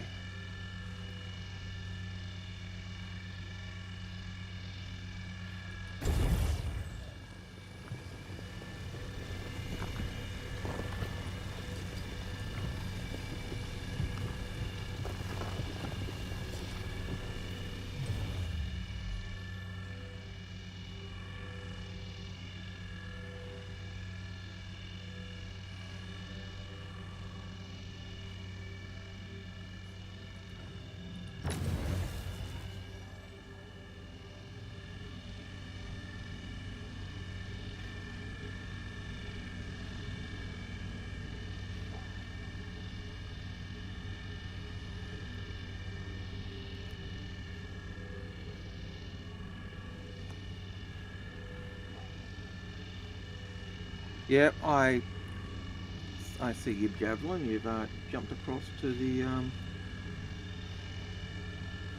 if I'm seeing that right. Now I'm just seeing your comments come through in the Twitch stream. But yes, I think you're right. The you can only put the I think you can only put one Javelin to, or one of the hanger modules to the Javelin. You can't have two or three.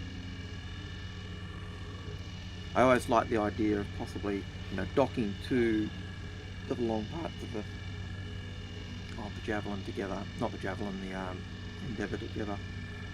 You kind of make a floating space station, almost if you could have a hub, a hub section where you could click and a dock different Endeavours to it, and kind of have a star base with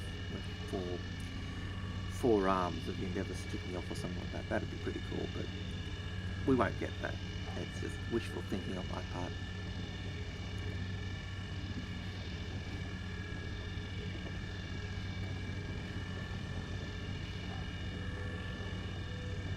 I admit seeing the chat on the Discord on the Twitch is actually easier for me than on the phone.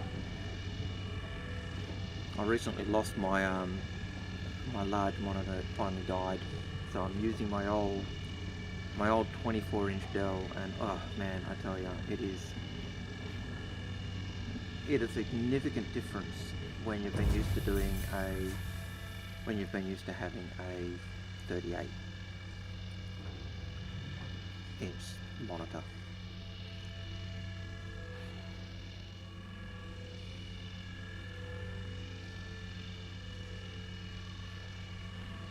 That one's actually a good one to pick up.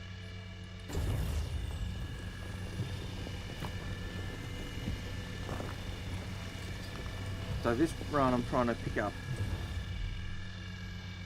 the smallest amount of inert material as possible. Usually I've just picked up whatever.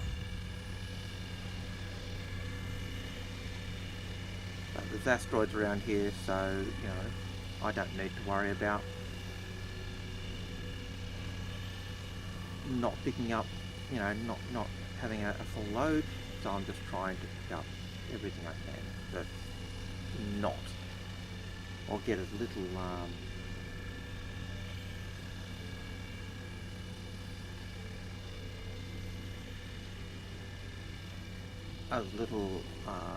material as I can.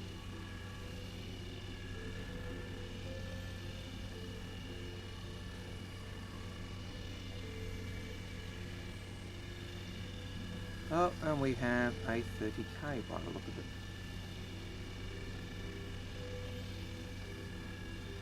Well, that sucks.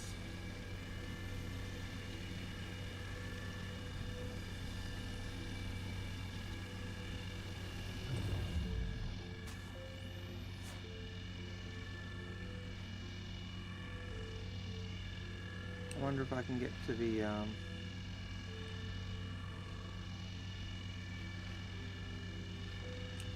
No! Curse you, Star Citizen! The question is, will they let me get back into game to my ship?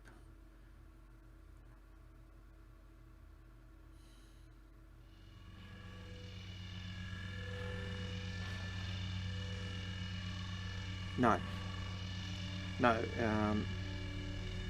LTI is based on the base cost, not the cost with tax.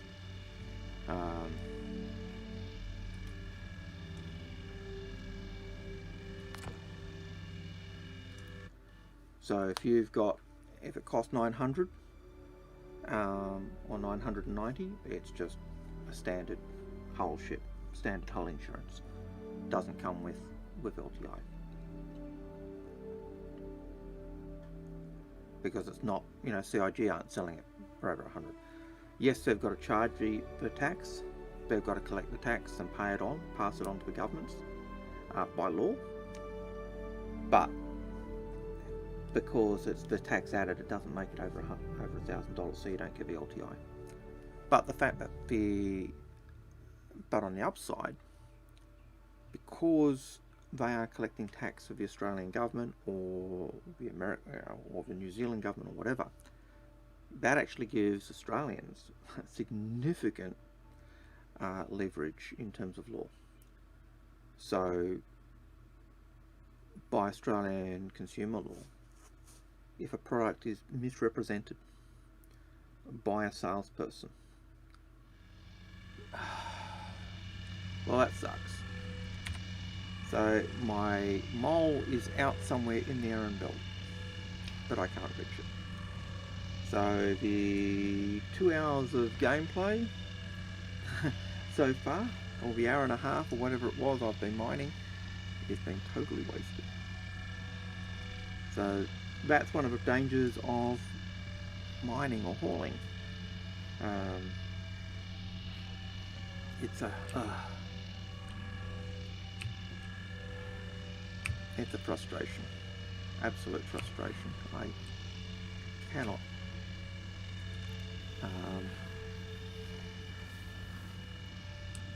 am I going to fall through the door again with this ship? No, I didn't fall through the door for the first time in the last 2 or 3 times that I've been here. I have fallen through the door. Literally fallen through the spaceship.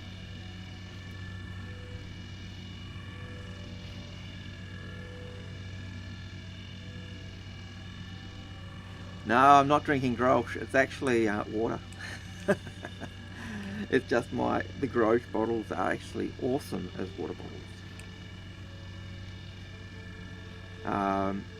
I do like the Grolsch though, although my current poison of choice in terms of ales is actually Corona.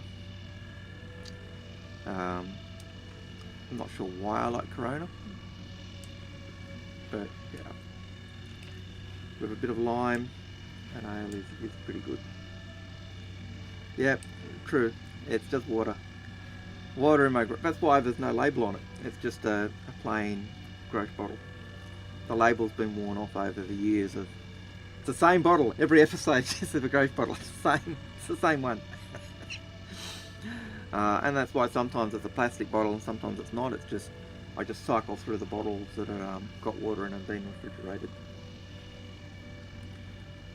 But I love the Grolsch bottles. You're kidding me. Another one.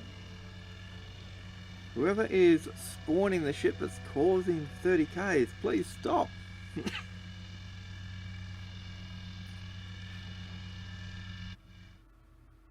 That's unbelievable.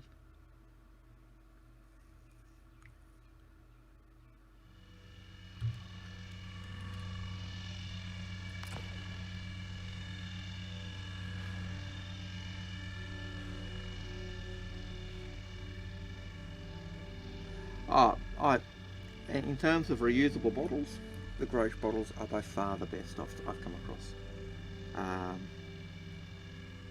Just that cap is awesome. I used to have 3 or 4 of them that I used to use in the same way, but I've been reduced over time down to 1. They just, the cap's worn out, or the bottle slips off a table and breaks or cracks, or so at some point I probably should buy another another batch of Grolsch just to be able to get some more of those resealable bottles, because I reckon they're the best.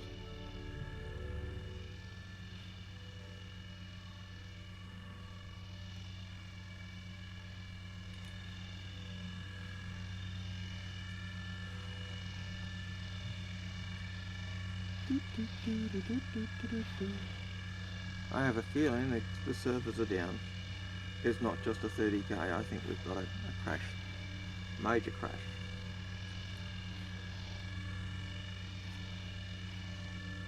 So let's go back. Can we go back? No!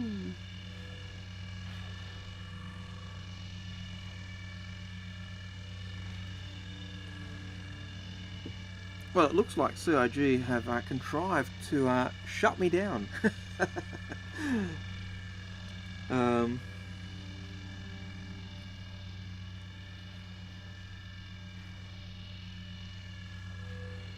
Yeah, I don't think I've had any Ukrainian beer or Czech beer.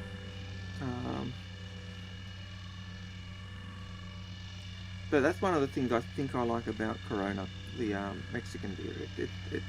There's a sweetness, I think, to it. Another beer that I really do like, it's a pale ale, is Cooper's, which is an Australian one, and that's a really nice, but very, very strong, quite strong and heady, but one I really do like. But I don't think I've had that for, yeah, quite a few years now. I tend not to drink that often these days. It's just very occasionally I'll go for a scotch. Usually, interestingly,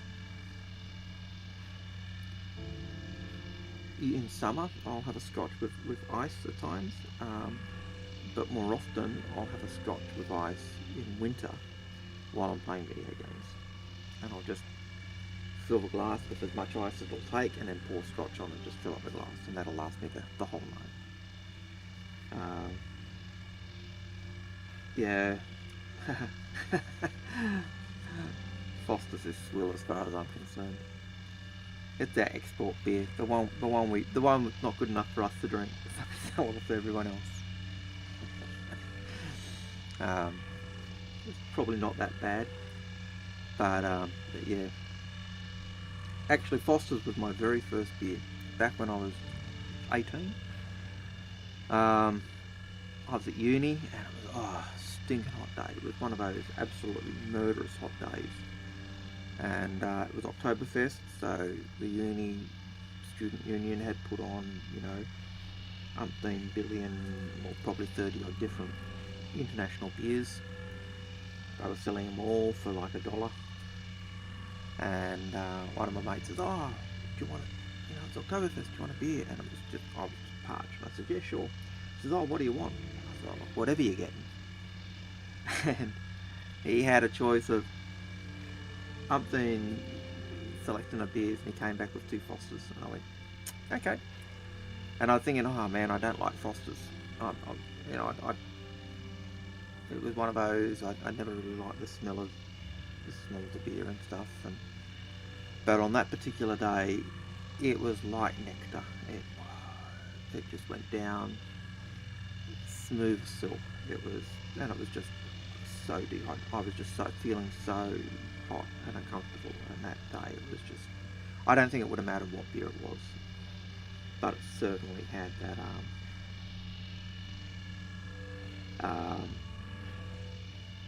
it was certainly an absolute gorgeous taste.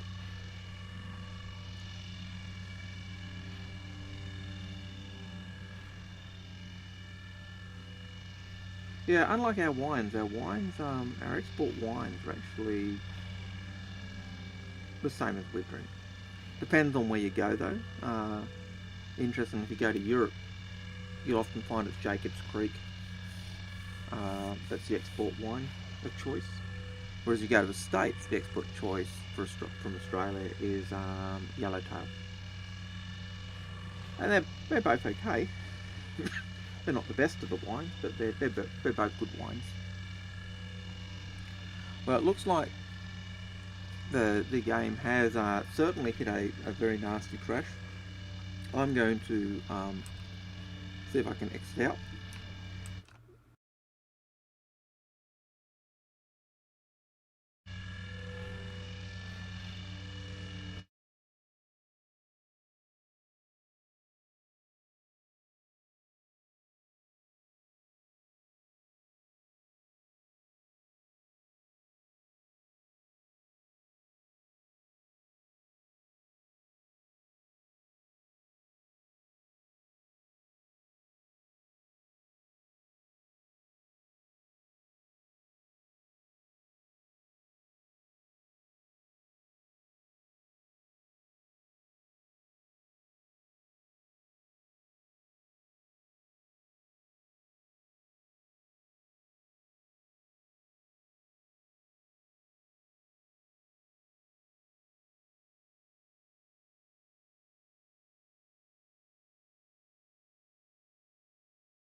And hopefully I'll be back soon. Playing a bit of lift music.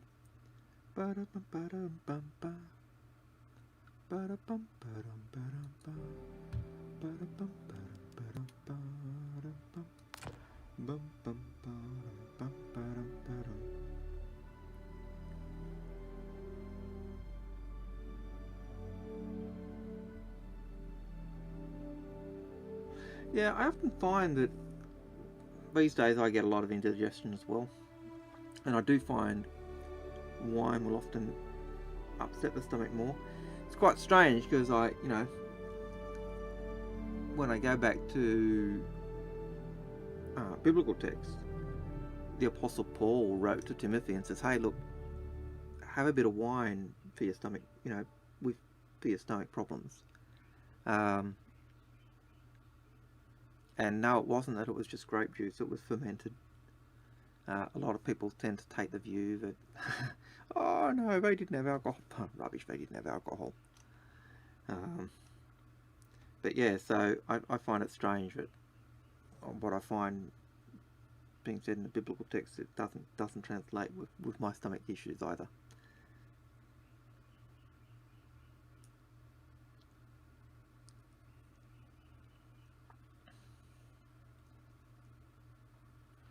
What would be really nice if this loaded me back into my ship, but it won't, which is really, really frustrating.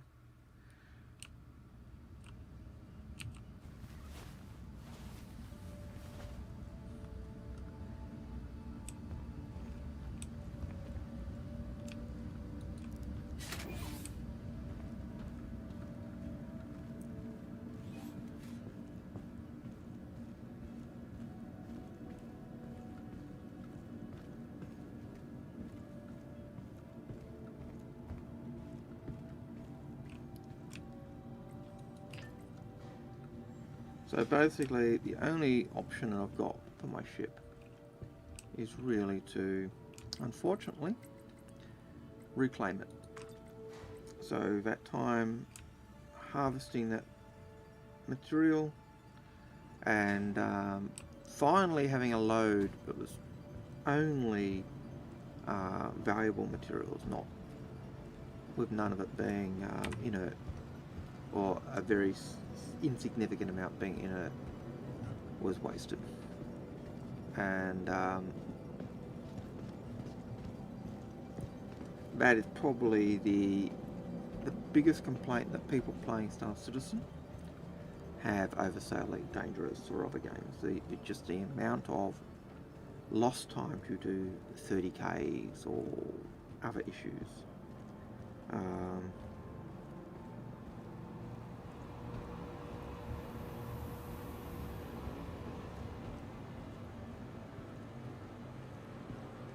Yes, but it was still alcoholic. The fermenting process was still pretty much the same. Maybe wine was a bit different.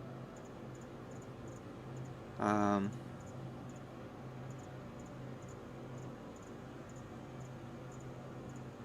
yeah. Alas.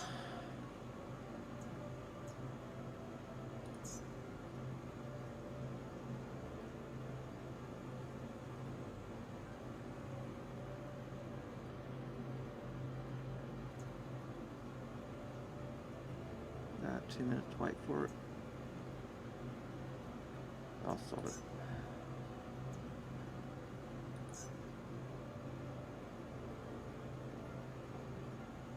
Oh, the expedited was 2 minutes. Bugger.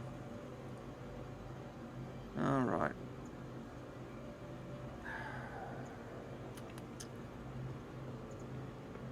Should I take out?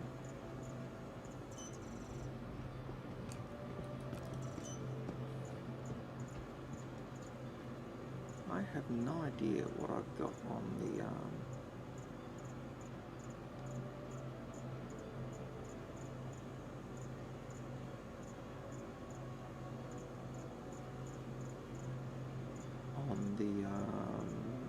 prospector. Okay, I'll take the prospector out.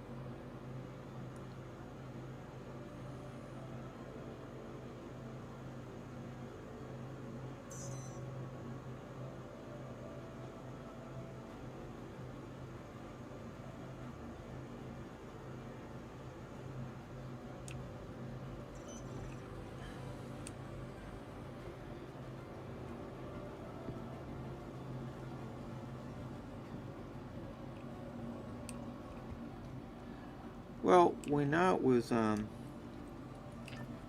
alcoholic.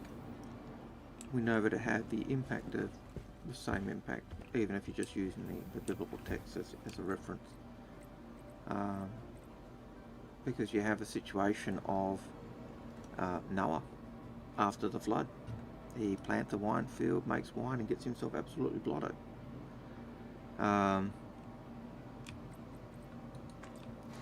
We know that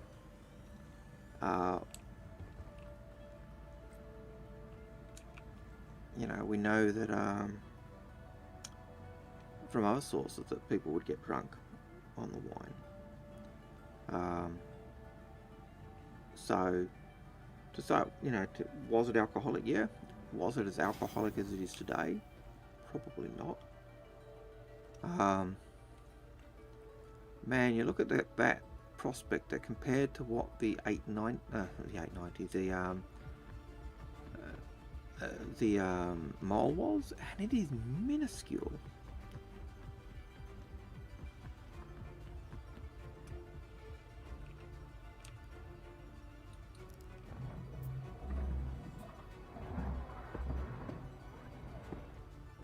And they did need to drink their ales and that, mainly because the water was just not necessarily healthy to drink. So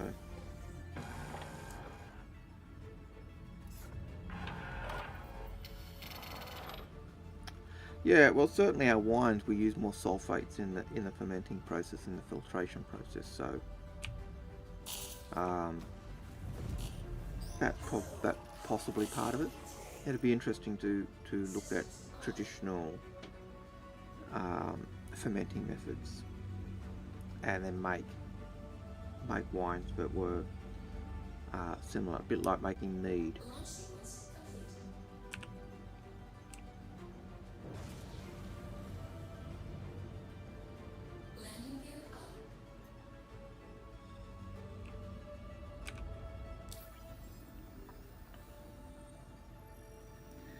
Now let's take this to the back Thank to you. the And please visit again. Aaron belt, and what we're going to see is if we can pick up anything. Well, how they're going to impact, I suppose, is my interest, is the thought I'm concerned about.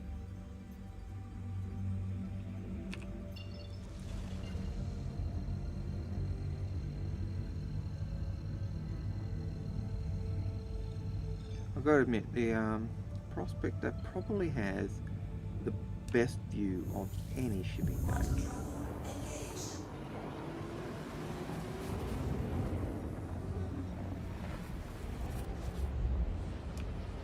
Where's my controls for my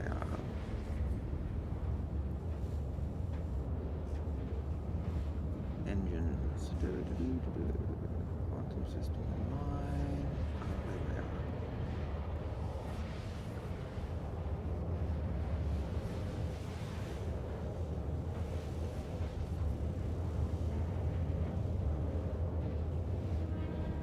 Oh, look, I'm pretty certain that reenactors have done it. You know, I've been a medieval reenactor in the past, and we would have, when we were creating our outfits, we would look at how did they do it, what equipment did they use, and we'd try and replicate it. And we do the same with foods. I know there were guys that look up the recipes for foods, and they would copy them, ingredients and all. So I'm pretty certain that it has been done. Almost 100% confident.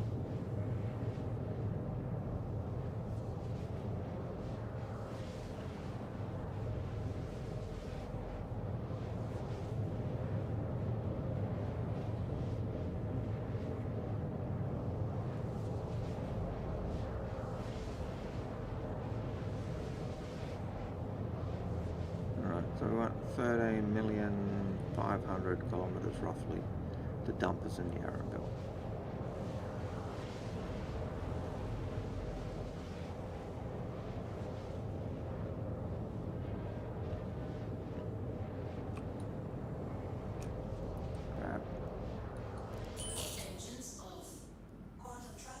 We are outside of the Iron Belt because we were too slow.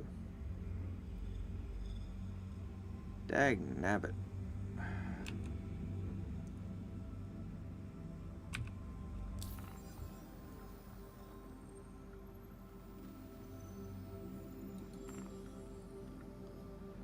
Go to Arc Corp. I want to be about 9.5 away from Arc Corp.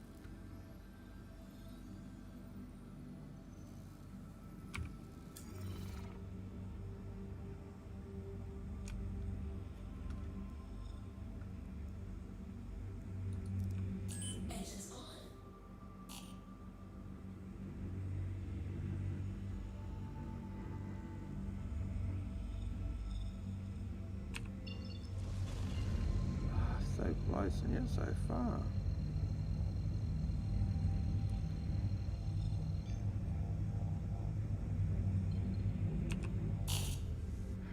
Piece of poo.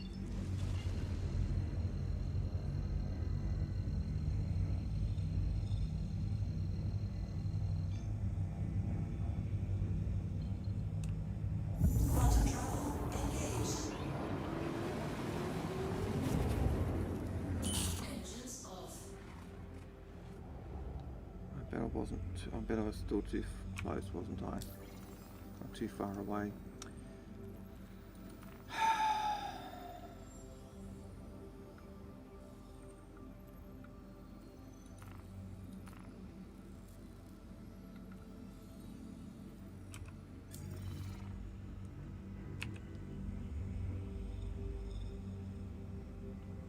Have to turn your engines on, that's why you can't do it.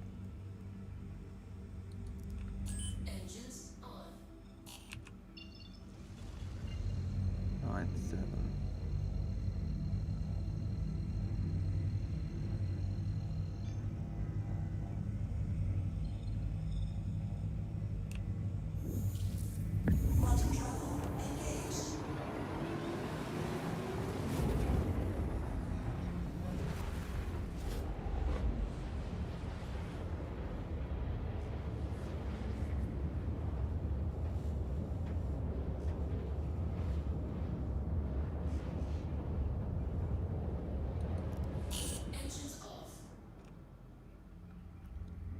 In the Iron Belt, there you go.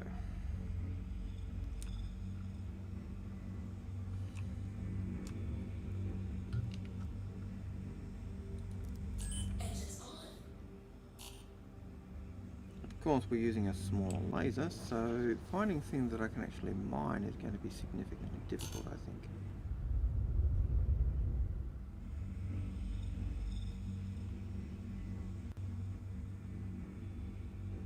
Yes, I am looking forward to the Orion. Aurora ship, bigger than the Mole, but smaller than the Orion.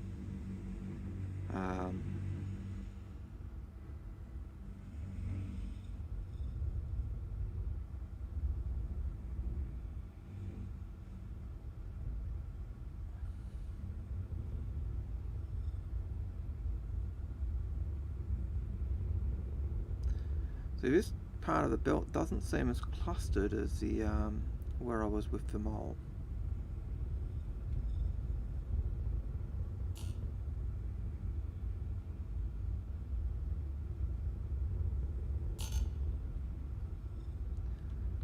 So I'd say we're probably on the outskirts of the belt where we are.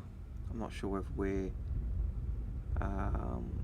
heading into the belt or whether we are, if you know what I mean, whether we're on the outskirts of the belt on the Arcop side or whether we're on the outskirts of the belt on the Hurston side.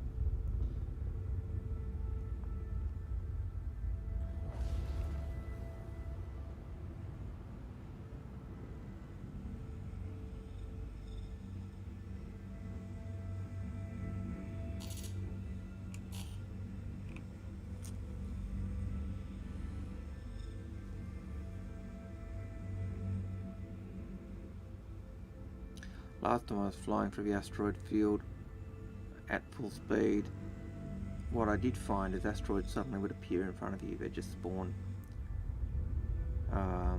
which was a bit disconcerting. You'd watch them all around you. You know, no worries, I'm clear. And then all of a sudden there'd be one in front of you. You go, oh, crap, boom.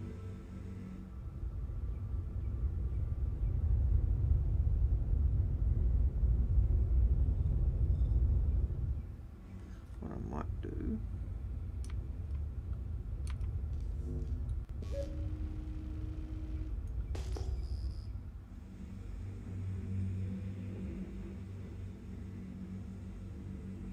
Nothing.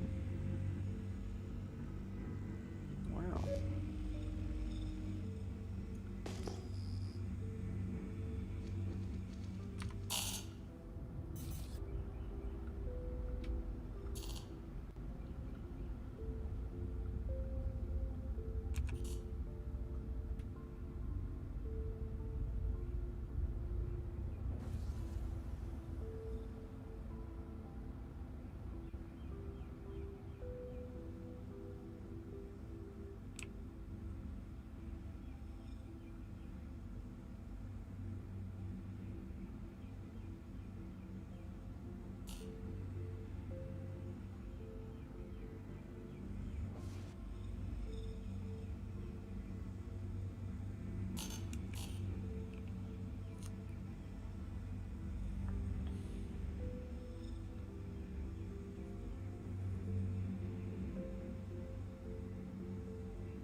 I have seen the new roadmap.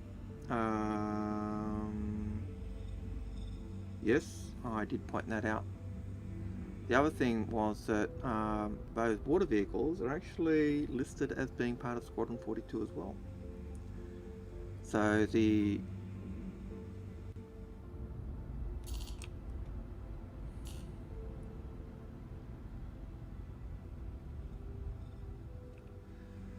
the water vehicles, or water movement, as it was listed in the Squadron 42 section, was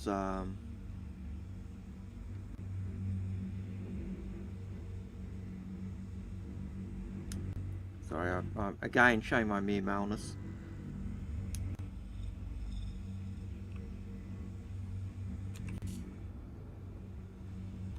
I really don't like having the sun. I'd rather have the sun lighting the asteroid rather than blinding me.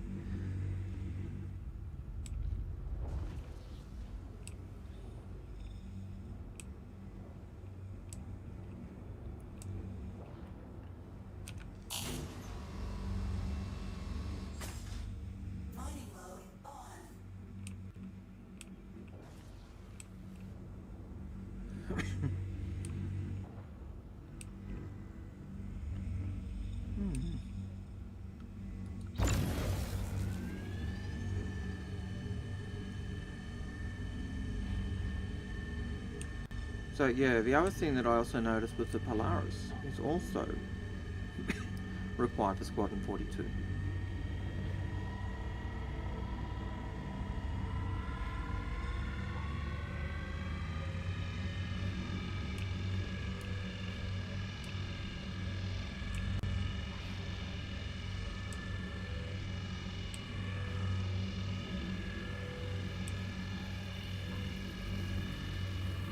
Too short.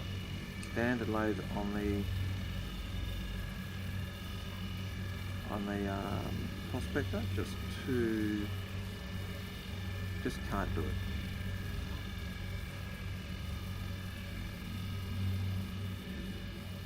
Extraction mode on.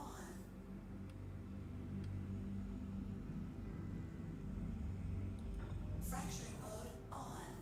Extraction mode on.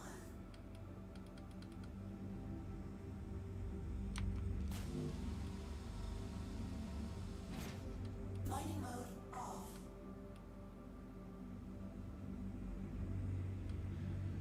So without upgrading the prospector, it looks like you struggle to find anything to mine.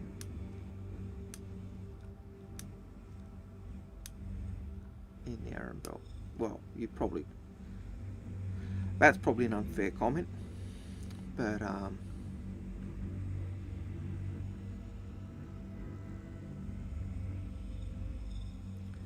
what I think we will do is we'll go to ArcCorp and we'll see if we can pick up a better mining laser for a better size tube mining laser. I'm trying to remember which one they were, which were the really good ones. The mining station at Hurst at Wide Forest just doesn't seem to have a good selection, so I want to have a look at all of them.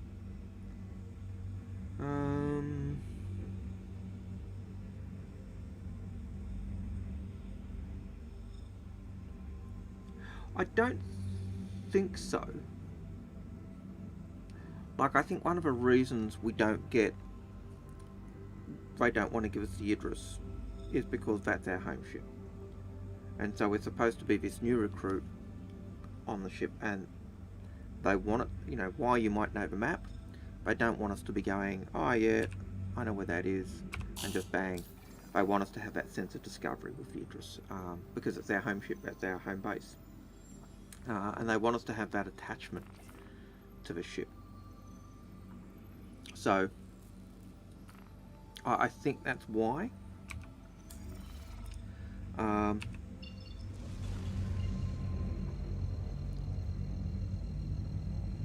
But I can't say for certain. I think the Polaris is probably needed for the big fleet battle, and yeah, same as the Retaliator is up for, you know, he's getting the gold pass, the gold standard pass for Squadron 42. Same as we're seeing the Hornet, the Gladiator, the Gladius, the F8, the FA and the F8, I think are also listed as being part of the Squadron 42 fleet, along with the Javelin, Idris and Polaris. I didn't see the Hammerhead, which surprised me, because I'm pretty certain, at least I thought, the Hammerhead was certainly Squadron 42. Just the imagery of it seems to work, and you look at the way in which, even in you know, when we had the Fleet Week ship with Javelin and Idrises, the ships escorting them were the Hammerhead. And when we look at Xeno Threat, the Idrises were escorted by Hammerheads. So I expect that the Hammerhead is also for Squadron 42 as that flag platform. But I can't remember seeing it being listed as, you know, ships of Squadron 42. But we're getting worked on, so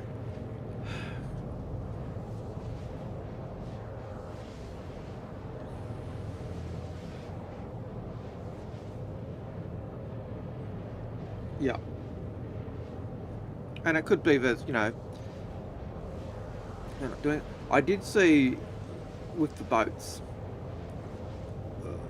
there was information about, you know, the boat movement for, or nautical movement, basically the movement for boats and other nautical craft. And it made me wonder whether some of those unannounced ships were things like the boats. And it was also interesting that the Tonk was also, you know, in the Squadron 42 section as well. So I think what you'll see is a lot of the Squadron 42 ships are either done or they're getting polished and given that gold standard. And if they're not done yet, they're certainly going to be pushed along into that, because my gut feeling is that Squadron 42 is a lot closer than a lot of people think. I know that Chris was wanting to get to the UK last year, and so he and Sandy were actually going to move to UK for a year, basically so he could close out Squadron 42, if I've understood correctly. And if that is true, you know, if that's accurate, then that basically says, you know, that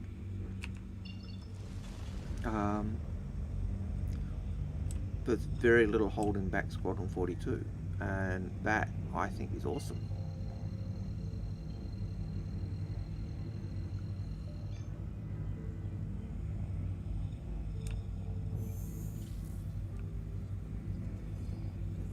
Quantum travel engaged.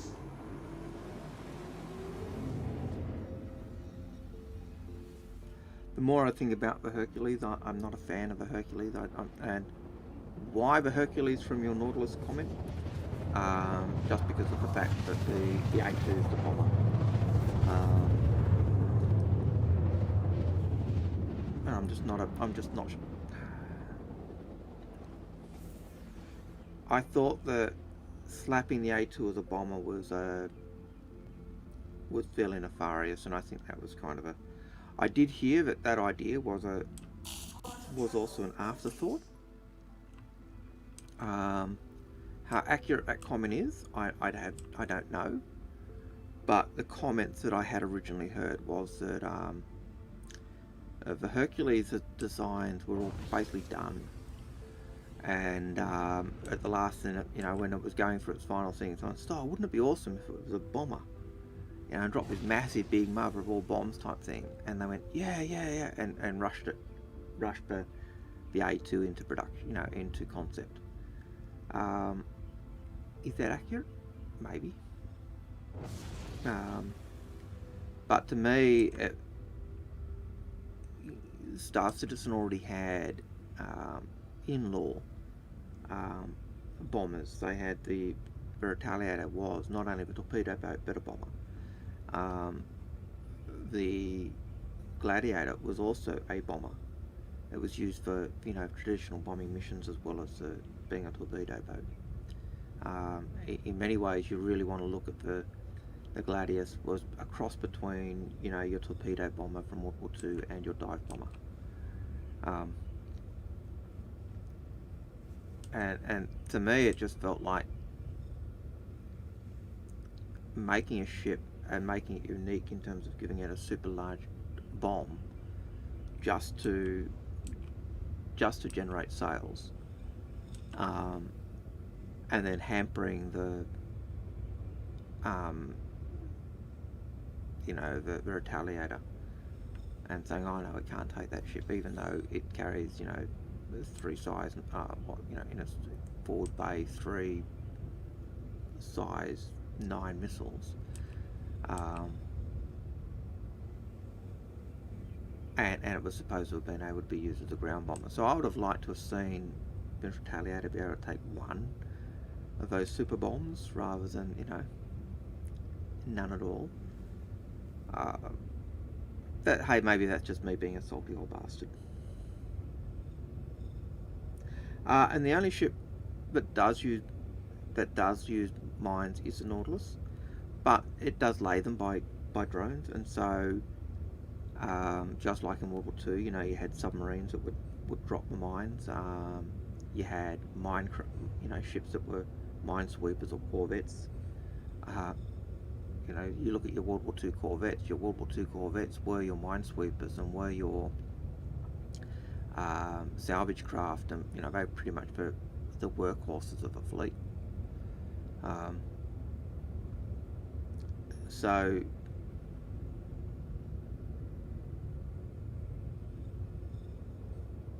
well, most ships aren't limited. Like, CIG haven't sold the Idris M since the original sale. Oh, we've got a crash coming. Another 30k. We just left our ship, so we've got a 30k coming in.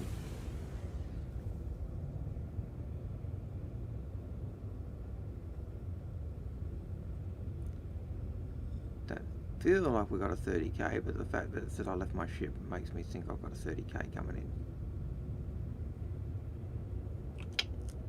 What do you know? I wish for whoever is spawning the frickin' ship that's causing the 30k crash would frickin' stop. I've gone through weeks. I haven't had a 30k in weeks. Today I've had 3. And to get out of one, I had to literally shut down the computer, shut down the game and reboot it. This is beyond a joke. Absolutely woeful.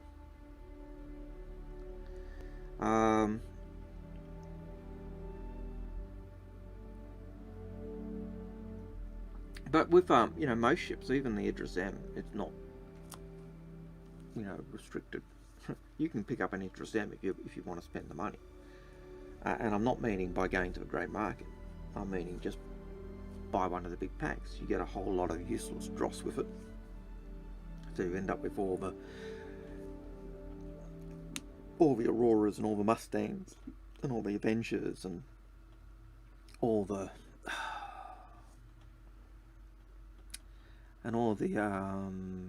freelancers and cutlasses and you name all the other crappy ships below it. All the vehicles and all the snub ships. But you can still get it, and same with the Scythe. You can still pick those up.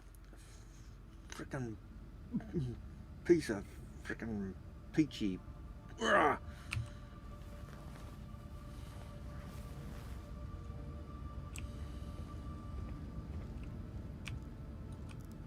Well, we're going to try one more. If we get another 30k, I'm going to call it quits. Because it is just frustrating beyond compare.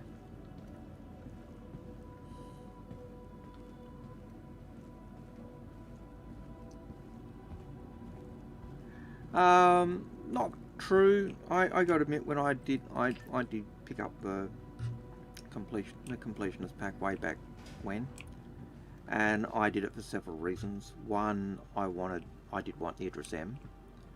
Two, I did want the Scythe.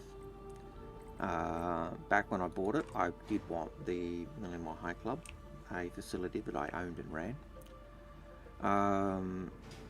I also did want the hassle-free situation of having everything without having my hangar cluttered up. If you looked at my hangar, you would think that wasn't the case, because my hangar is cluttered up. It's got more junk in it than the early settlers, it's, yeah, shocking. But I wouldn't be surprised, a good whack of people certainly buy those packs for the Idris, for the Scythe, for the rarer ships.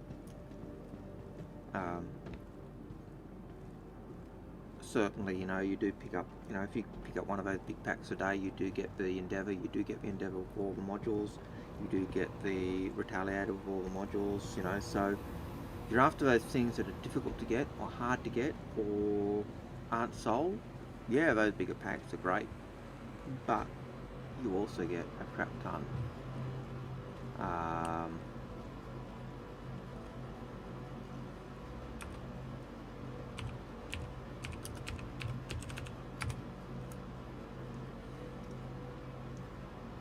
You do get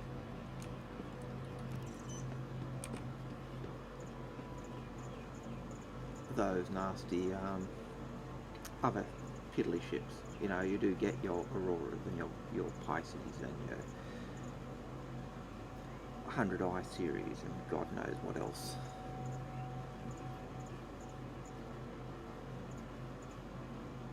What was I looking for? The MISC Prospector, we're going to claim that. File that claim. Go back up to the list. And we will pick up the quickest ship that I've got. May not be the quickest ship.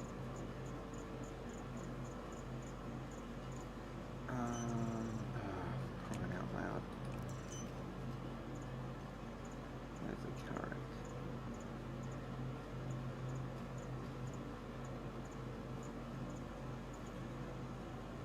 There's Expedition.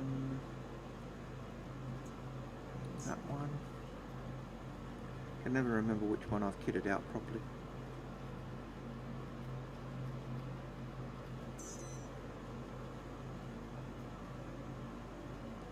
Yeah, that's right. You know, and admittedly, with the Connies and the Auroras, they're different modules. They're different. They're totally different ships. So you look at the Aurora ES. The Aurora ES only has 2 hard points for weapons. Well, 3 if you like. It's got 2 gun hard points on the nose. It doesn't have the hard points on the wing. It's got a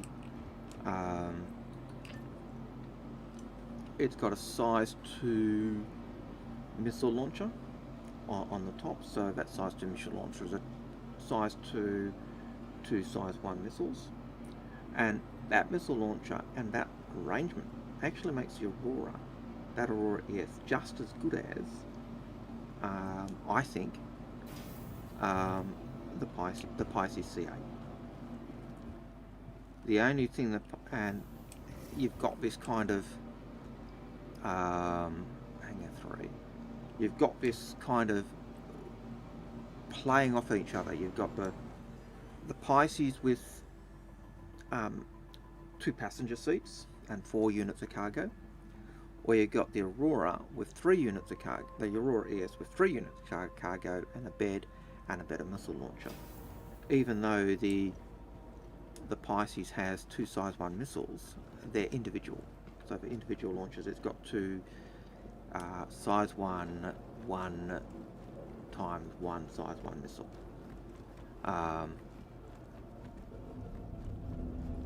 And that makes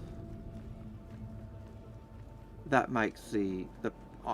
in my opinion, I think that the Aurora is a better ship than the Pisces just because of that. Then you look at the Aurora MR. The Aurora MR has, while it only comes with two weapons, two nose guns, you've actually also got the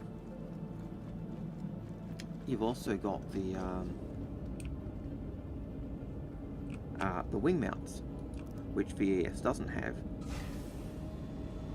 and again you've got the same missile launcher. When you look at when you get the CL, the CL has exactly the same hard points as the MR, but its cargo container is the large version, not the small version, and you can't upgrade that on the... Oh, come on, you piece of peachy poo. Why on earth is that door not opening?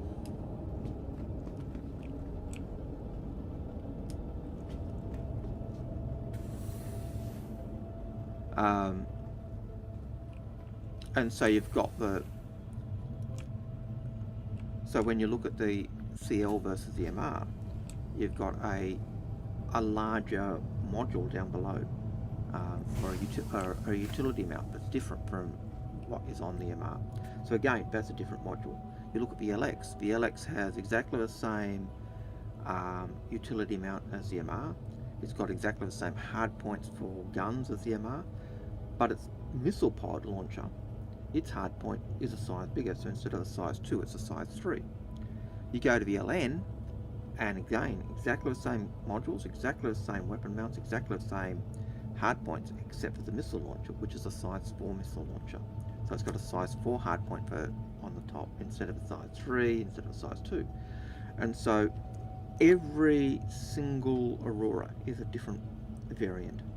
Not a different version, but a different variant. And that's frustrating. And you look at the Connies are exactly the same. Different variants, not different modules, different versions. And that is, I find a frustration. I find a disappointment. Same as the difference between the F-7C Hornet and the F-7C Wildfire. Apart from the skin, they are exactly the same. you can turn an F7C into an F7C Wildfire in terms of armament. You can get that special hard point, the ball turret, at I think it's Hurston Lagrange point 1. Similarly, you can turn your F7CM on it into an F7C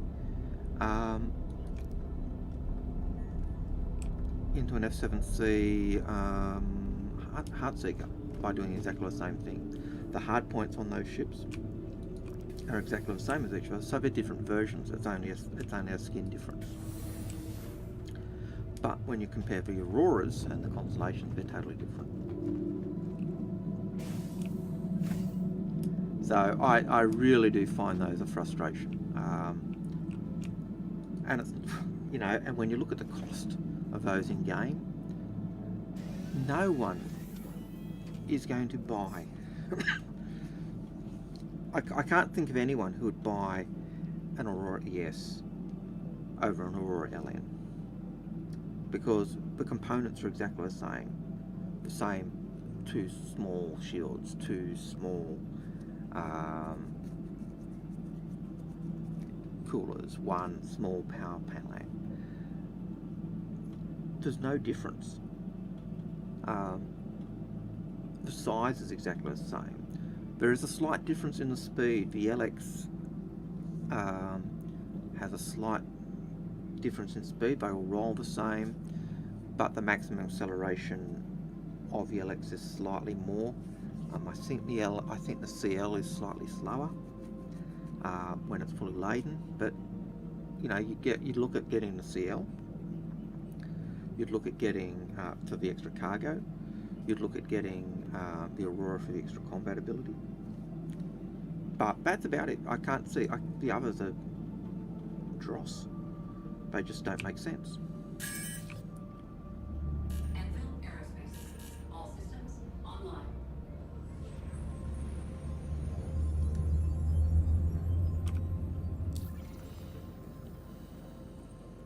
Okay, let's set ourselves up the right course straight away.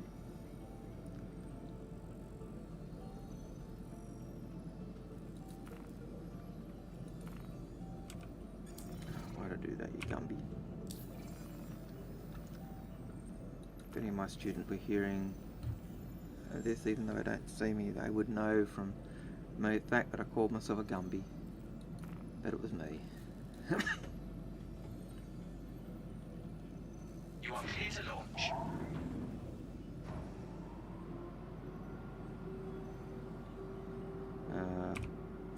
Well, the spam in chat is annoying. That's why I turned it off.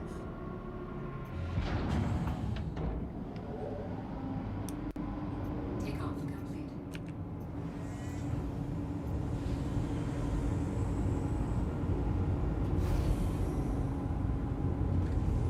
Landing gear raised.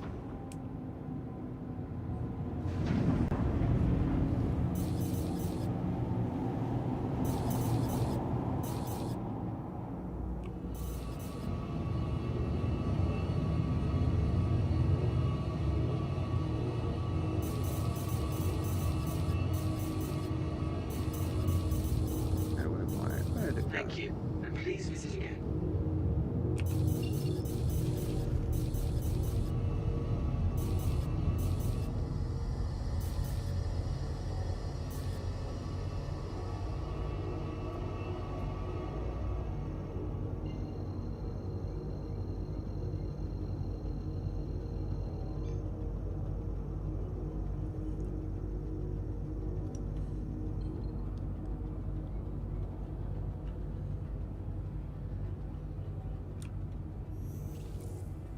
Quantum drive is now off.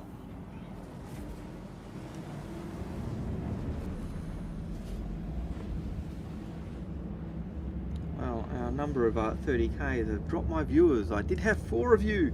I'm now down to 3. Oh no. Oh well.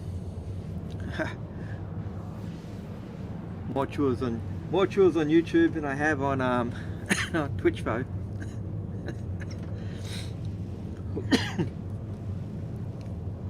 But that's okay, you know, like, that's not as if I'm doing anything spectacular. Hell, I'm not even the best FPS player. I suck.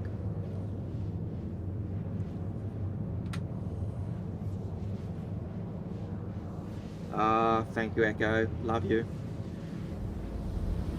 Although my stream deck is still saying I've only got 3. Must be lagging.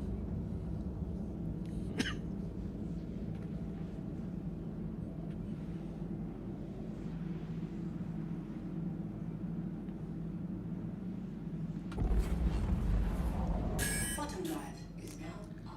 I've had more 30Ks this morning than I've had in probably the last... Actually, since probably November last year. I've had 3... No, is it 3 or 4? 3 or 4 30Ks this morning. The worst I was mining. I had a nice load of cargo. I'd been being careful not to harvest any horrible inert material. Like I had maybe 0.00, you know, it was showing I had inert material, but it was 0.00%. My cargo hold was showing inert material. And the 30K wiped it. So annoyed by that. So annoyed.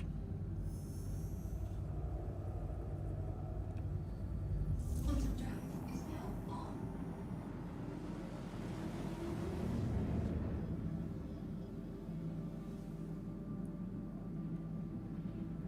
It will be interesting to see what Liner says.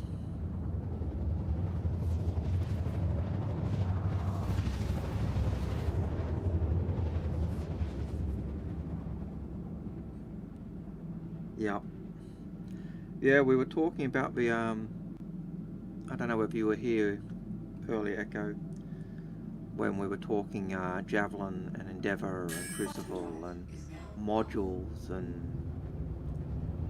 yeah, I fully expect the Javelin will be awesome. It'd be interesting to know what the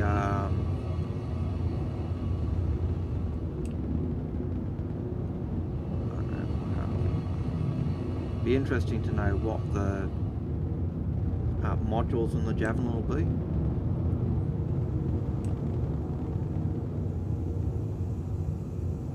Just gonna find, where is that spaceport? It's impossible to find. Yes, that's my link to Princess Bride. My homage to Princess Bride. Where is that spaceport? It's impossible to find.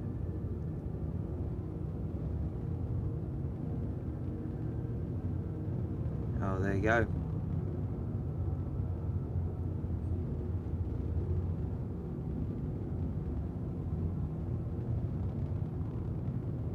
Yeah, I'm not a fan of the way they've rolled out the naming. Naming is awesome. The idea of naming your ship's fantastic. But the way they've introduced it, dog's breakfast.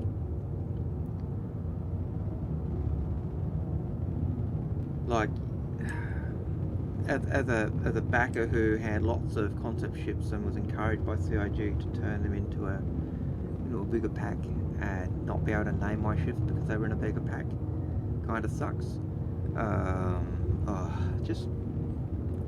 But even not on just that,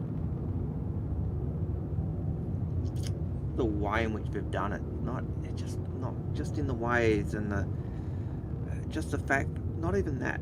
I'm not even bothered about the waves per se, but I am bothered by the unique name of the ship, and I don't get it. I don't understand why they feel the need to have unique names when we've already got unique characters and unique serial numbers for the ships. And I get that. Okay, yeah, you promised the 600 eyes and the Corsairs would have unique names. Well, that was a moronic, stupid sales gimmick. Clearly, you really didn't think those ships were much good if you had to try and bribe people with those. Alright, maybe I'm just being a salty old bastard. I don't know.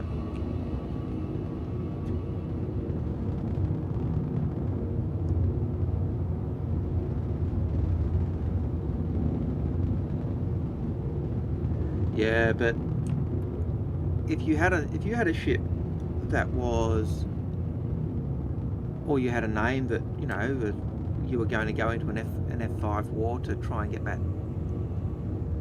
that ship named a particular thing because you liked it,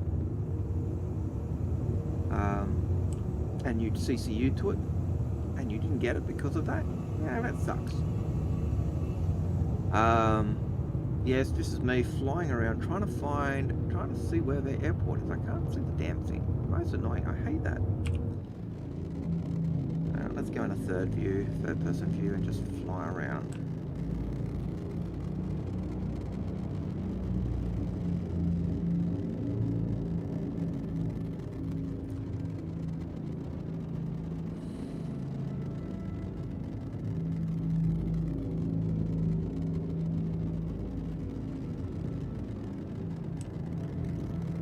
Like I just find the naming thing dumb. I can understand the fear of, you know, 1,000,001 enterprises. I can understand the fear of 1,000,001 serenities. But yeah,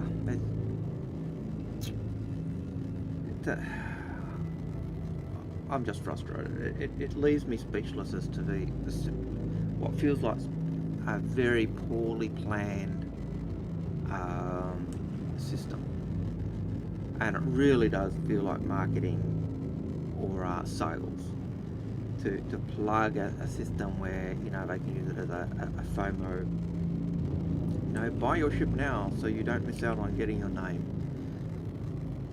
That's what it feels like.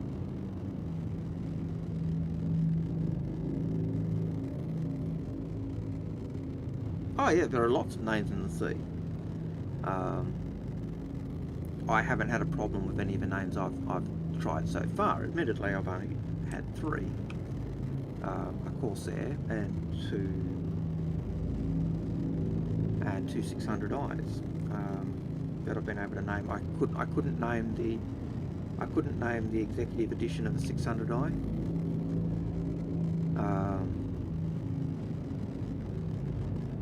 You know, I haven't been able to name my Carracks yet. I haven't been able to name the 890 yet. I have no idea what I plan to name the 890.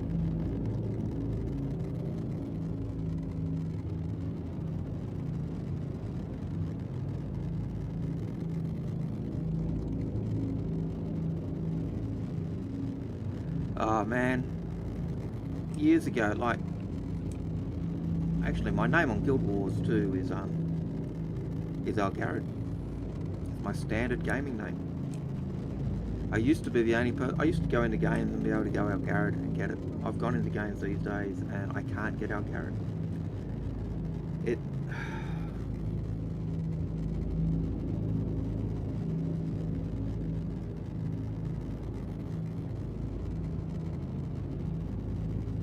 Yeah, look, I can understand the fear of that 1,000, you know, like I said, the thousands of ships with the name.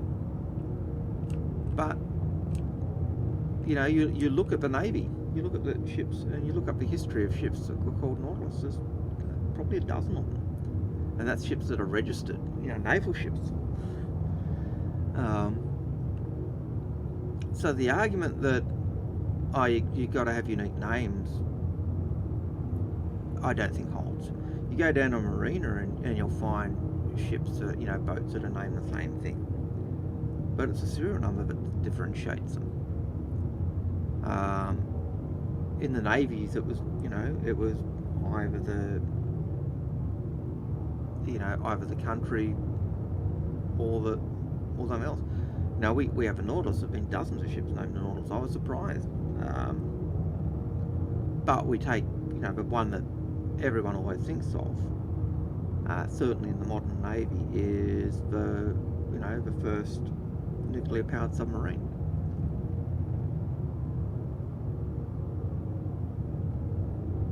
But if it was only if it was the names, it was only the identifying thing.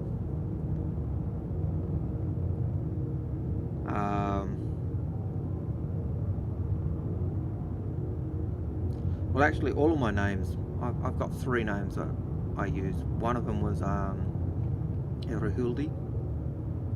One of them is Selhubetya, which is usually my elven name if I'm doing a fantasy game.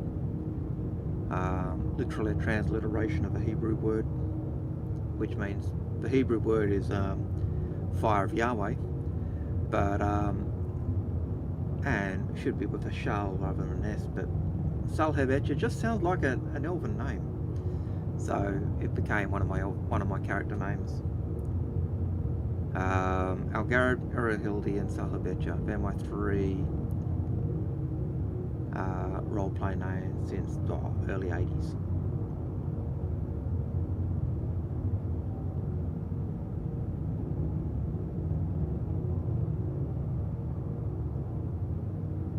Yep, but they're not my ship names.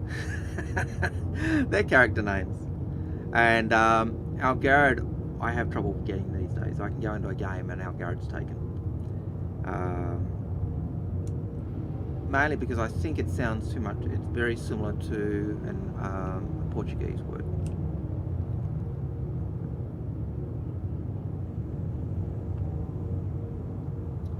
It was originally supposed to have been Aglared, Aglared, taken from Tolkien Elven as a combination of 2 words, and unfortunately I transliterated it. I swapped the letters around by mistake, and by the time I noticed or realised, I'd been using the name for so long that to change it would have been insincere, so it just stayed. Okay, where is that damn airport?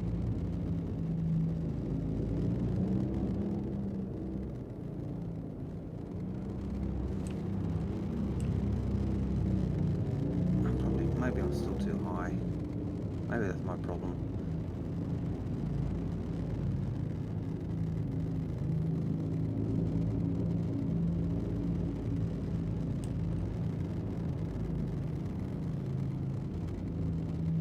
Yep. That's what I'm looking for. Can't find the damn thing.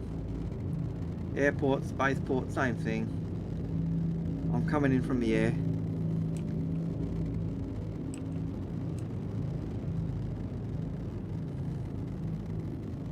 How would you say it in Hebrew? Shalhibetya. So the S would be the letter Shwa. My Hebrew sucks. I studied it at Bible college for a year, and oh man, it was the hardest language I've ever come across. Greek was tough. Greek was tough because I'd forget the translation. So I'd go into a Greek exam, and I'd forget the Kai, which we use, and even or also, and I'd forget what it meant. I would just freeze up. Absolute worst feeling that was.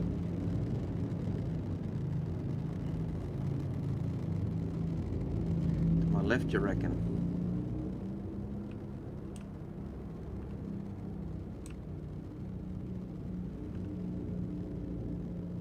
Right, there's the capital city. Oh, yep, that's it there, I think. The red blob in the distance. Thank you, Echo.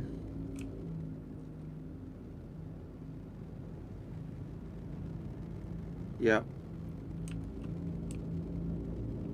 I usually find the spire, and once I found the spire, I usually find it. But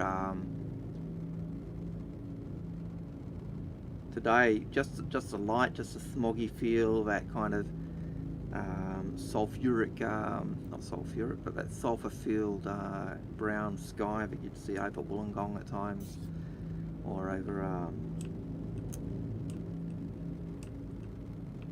over the south coast when BHP was having a bad day, or the atmosphere had kicked the pollution back into the area. Just made it impossible to see it.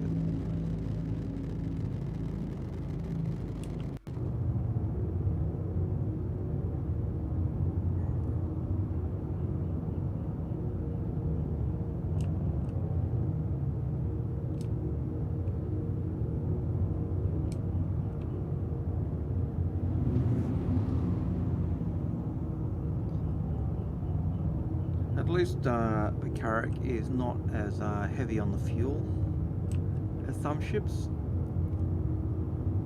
Flying around like that only cost me 9% of my hydrogen fuel.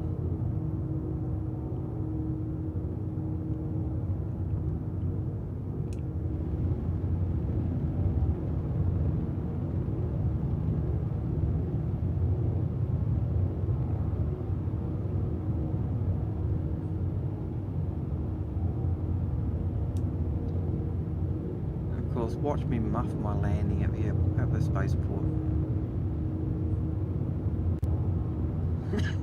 Haven't landed here for a while.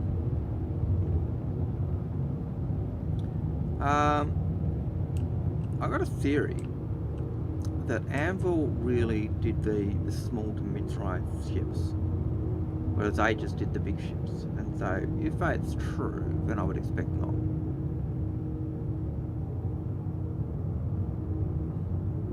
Would I mind an Anvil capital ship? Not really.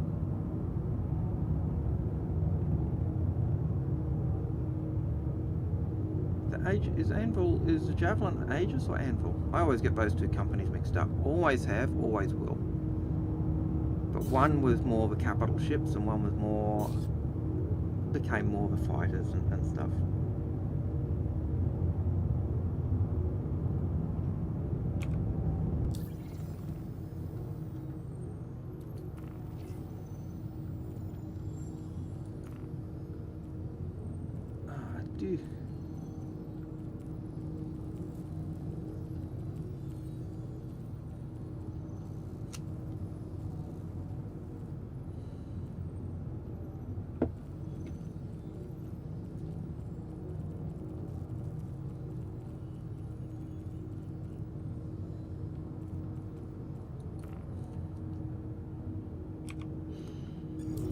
Proceed to assigned landing bay.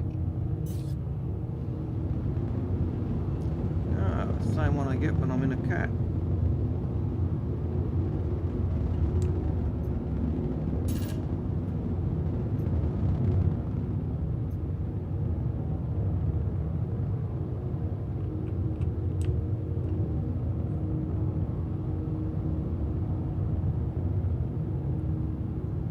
Oh, there's a ship leaving. I wonder what ship it is. Can't really tell. Can't be bothered to scan them.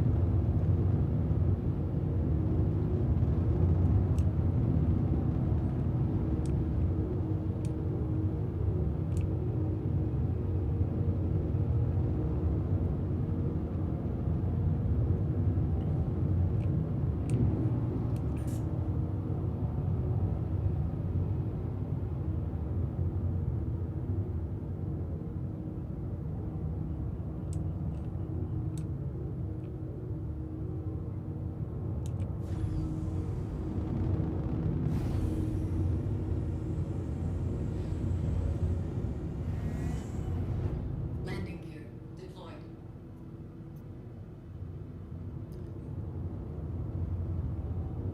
Actually, is that the same one I usually get?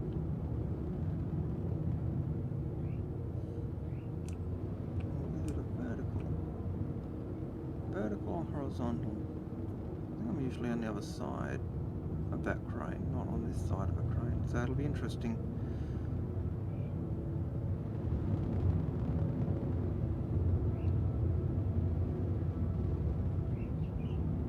Yep.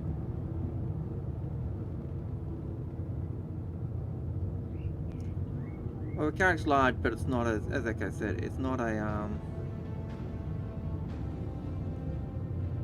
combat vessel per se. It can defend itself, but it's not meant to go into the front line and go pew pew like a javelin. It's not a ship of a line. Could you use it for combat? Yeah. Could it function in that role? Yeah. But is that what you really want it to do? Probably not.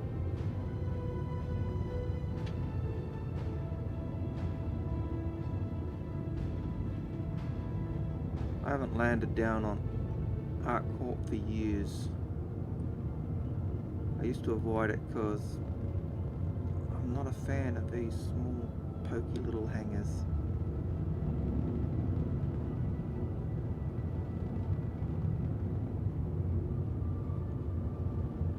Admittedly, it was, for a while, it was my preferred landing pad or landing area. But I think I've become more of a fan of Hurston. Just because on Hurston I can fly outside of a city. I can land anywhere outside the city, and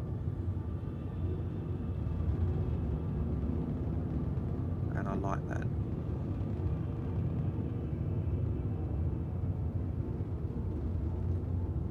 But because I'm taking my time, I'll probably just get into position and I'll be halfway down and get caught by the doors as they close on me.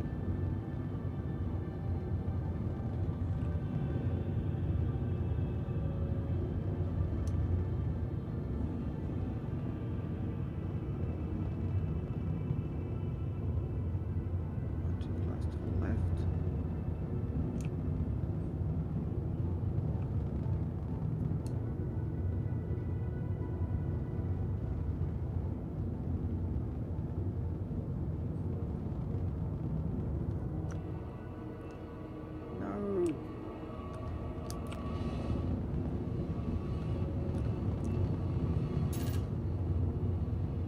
That's called clipping the tail.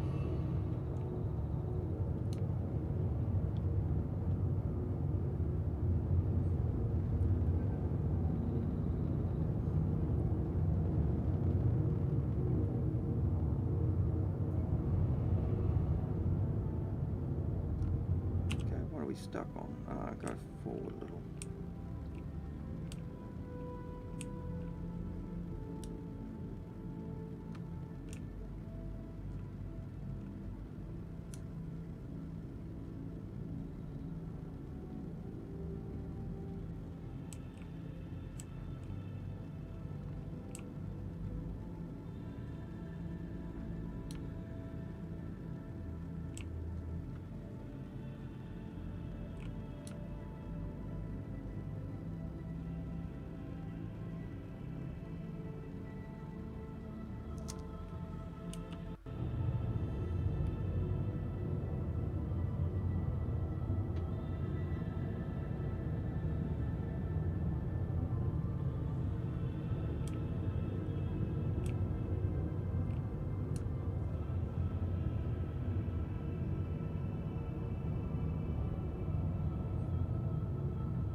It's got to be the worst landing I've done in donkeys.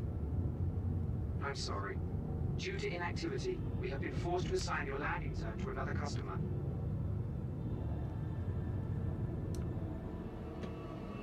Landing complete.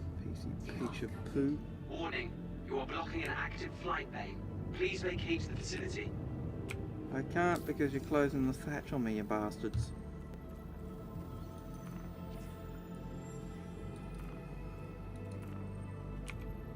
Initiating ship storage procedure. For your safety, please vacate the area. Thank you for your cooperation.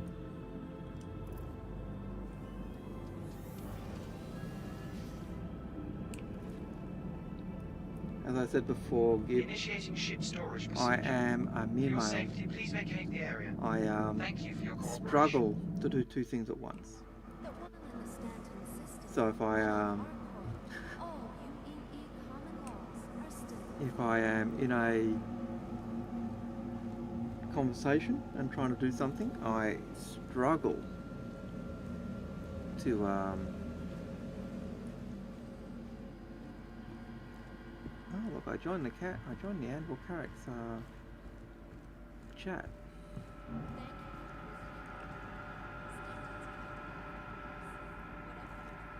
Where the hell are we?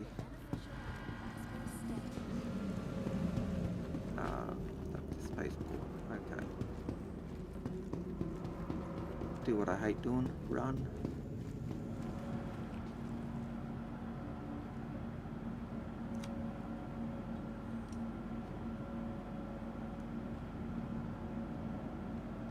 From transforming worlds to exploring the stars, our corp is proud to bring Yeah. the universe closer together. Although the javelins, Our corp, torpedoes are going to investigates leave tomorrow's future. leave the Polaris for dead. Just fire it. We'll just load up a couple of we're just going to load up a couple of oh, it's impounded. Oh dear. For the Well, latest see what's the travel fine? information, What have I charged me be for sure that? to check the departure Lock me and out, I arrival will pay that codes fine. conveniently located throughout the spaceport.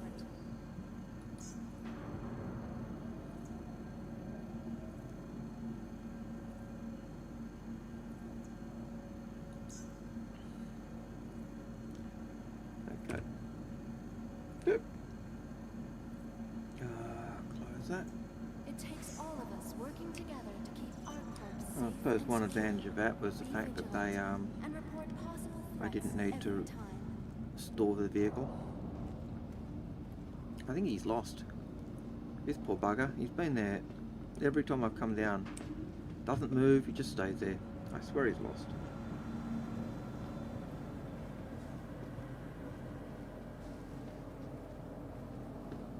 Your personal belongings are your personal responsibility. Yeah, well, you know, just load an Aurora into those tubes, boys. Man torpedoes.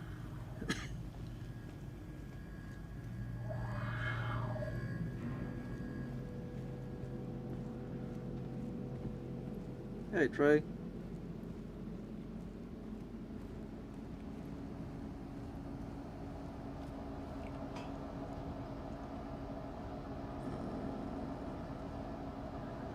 Well, I've done a bit of mining. I was mining in a mole until we were hit with a string of 30Ks. Most frustrating part of that is I actually, for the first time, and I don't know how long, I decided, no, I'm not taking anything, the inert materials. And I've had about, about 3 or 4 of them. And I don't think I've had that many in a string since, November. So that was frustrating. I'm going to go see if I can get some better mining lasers. I think our core used to have a good selection.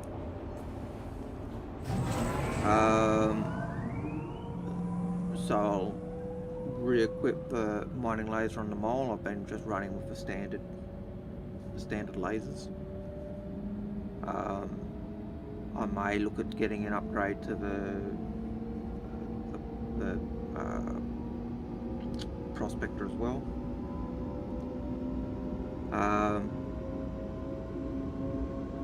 Other than that, I might, when I come back to the spaceport, grab the 890 and go for a bit of sightseeing in that. Only because I like the 890. It's a gorgeous ship to fly, and it looks good as well. 600i, not my favourite, but 890, yeah, I like that ship.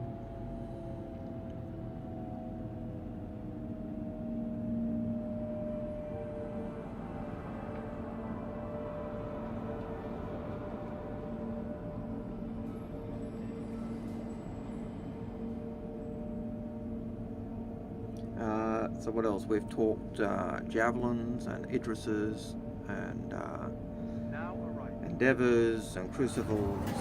We've talked naming.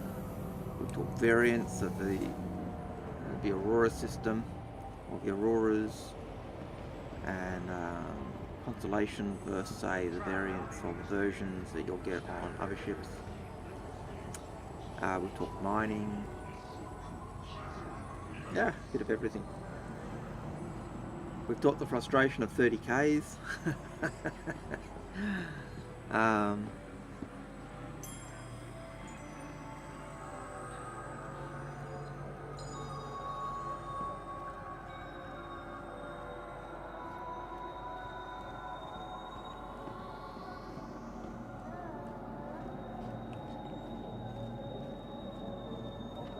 Okay, let's change into proper clothing.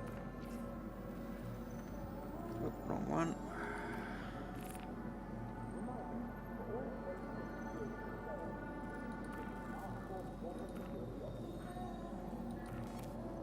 There you go, proper clothing. I do need to change his shoes though. I think I'm still wearing the work boots. Oof. Dear me boy, what are you doing? Why are you wearing ghastly boots when you don't need to? Let's have a look. We want Kino Grey. There you go. Much better. Now we're wearing formal wear. Yeah.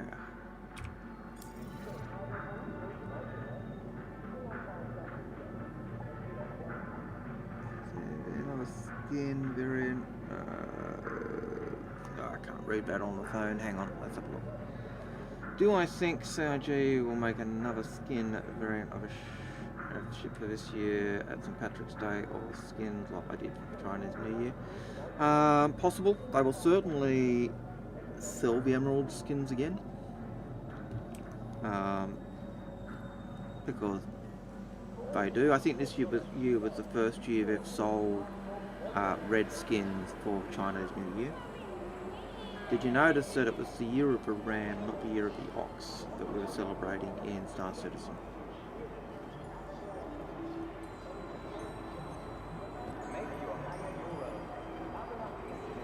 So even though this year is the year of the ox, in 2951 it's the year of the ram, and so that's why the red envelopes were rams. That's why, yeah, it was the year of the ram.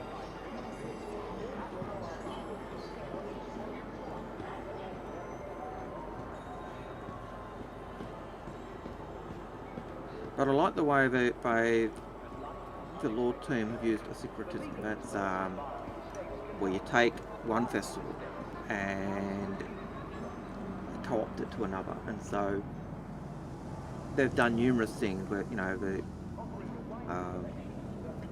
the Red Festival is a combination of Koroma, which is February 11th, which is really taking up Valentine's Day.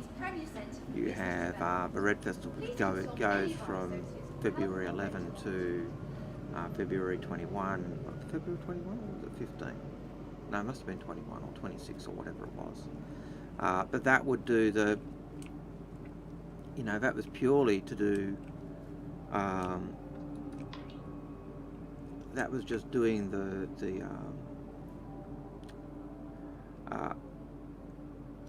Koroma plus the Red Festival or the Chinese New Year and Valentine's Day. And I like the way they kind of blended that in and melded it and tied in the what the Banu did with that as well. I like the way they tied in New Year's with Luminalia. I like the way we get what is it, something Fortuna with St. Patrick's Day. So I like the way they're doing a syncretism with the different festivals to take festivals and dates and celebratory times that we have today and melding them into something that is recognizable and yet unique.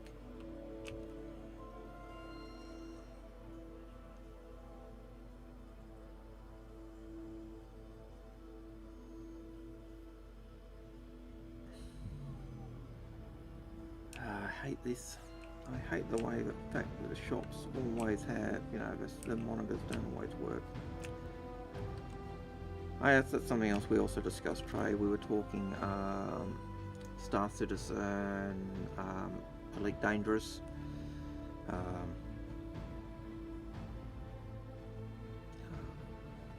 I need to make sure I do need to bring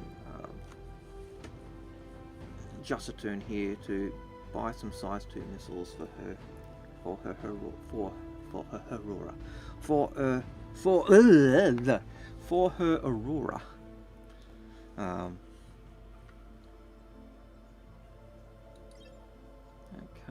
now there's weapons. Sniper rifle, we're up to weaponry. Gadgets, no, that's med pen.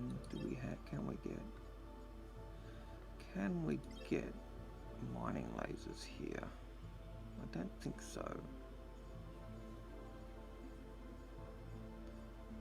Probably need to go to Hurston. I know I could buy them from the mining centre. From the clothing shop. What is it? The Watsy and Sons. No.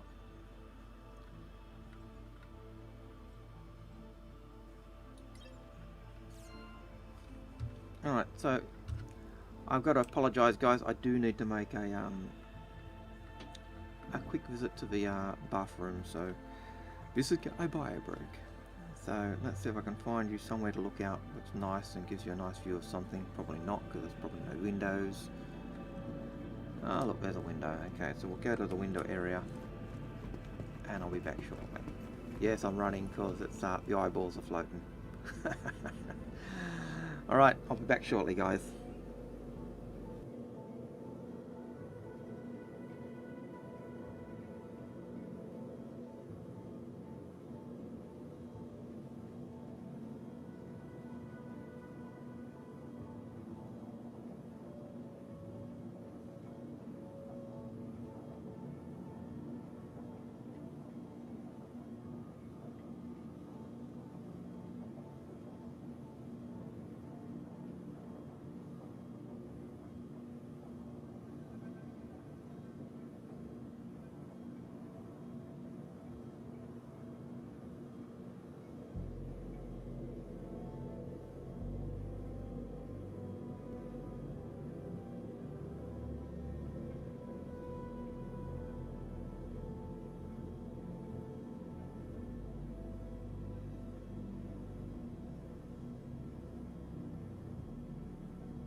And there was much relief.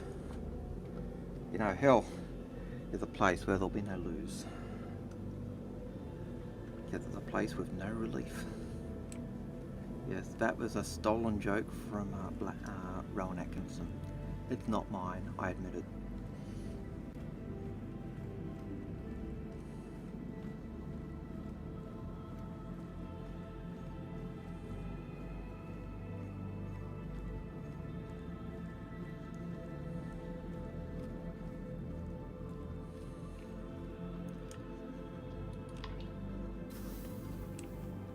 I think it's more telling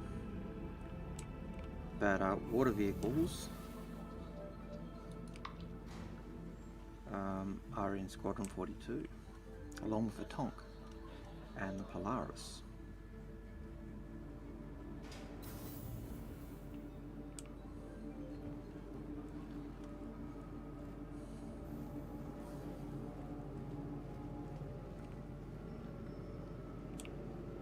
Well, according to Christianity, and according to that it's a bodily physical resurrection, not just a spiritual airy-fairy one.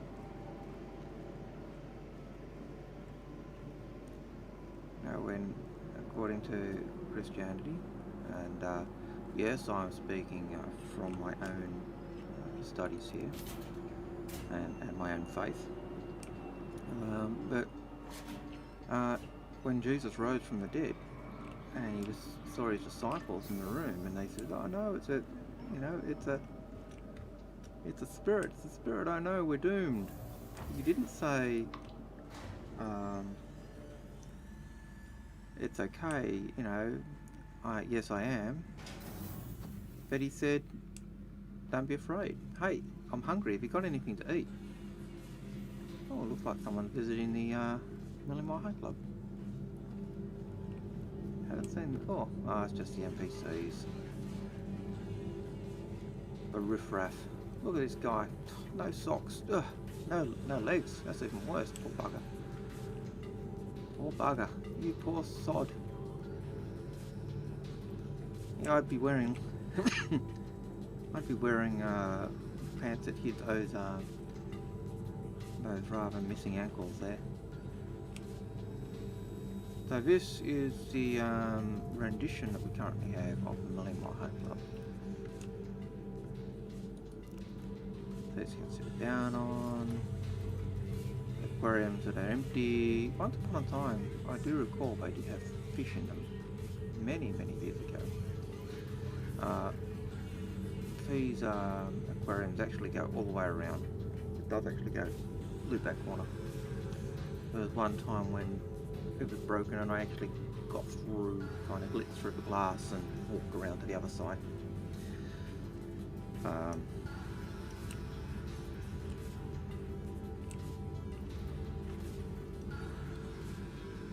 Fix the line. No, they haven't fixed the line. See how you've got a glitch here?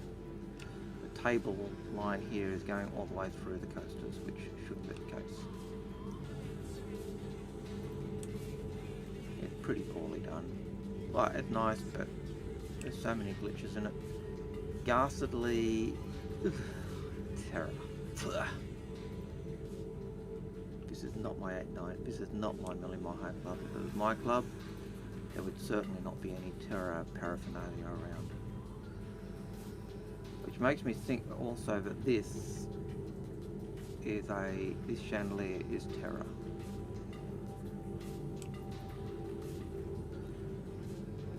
This room here, supposedly one will get access to, if I keep it as this form. I kind of hope that this is not the Millimore High Club. It's certainly not a club that I own and run. Have they fixed this table up? So I think they fixed this table up, where the coasters no longer go through, which is good.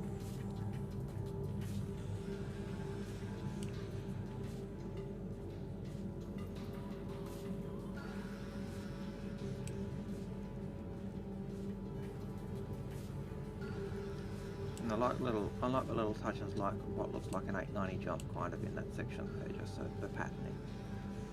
I'm not a fan of the the screws that are showing in the paneling there. It's supposed to be high tech on high quality. I'm not a fan of the scuff marks on the floor either. But that's just me being pedantic and finicky and a pain in the butt.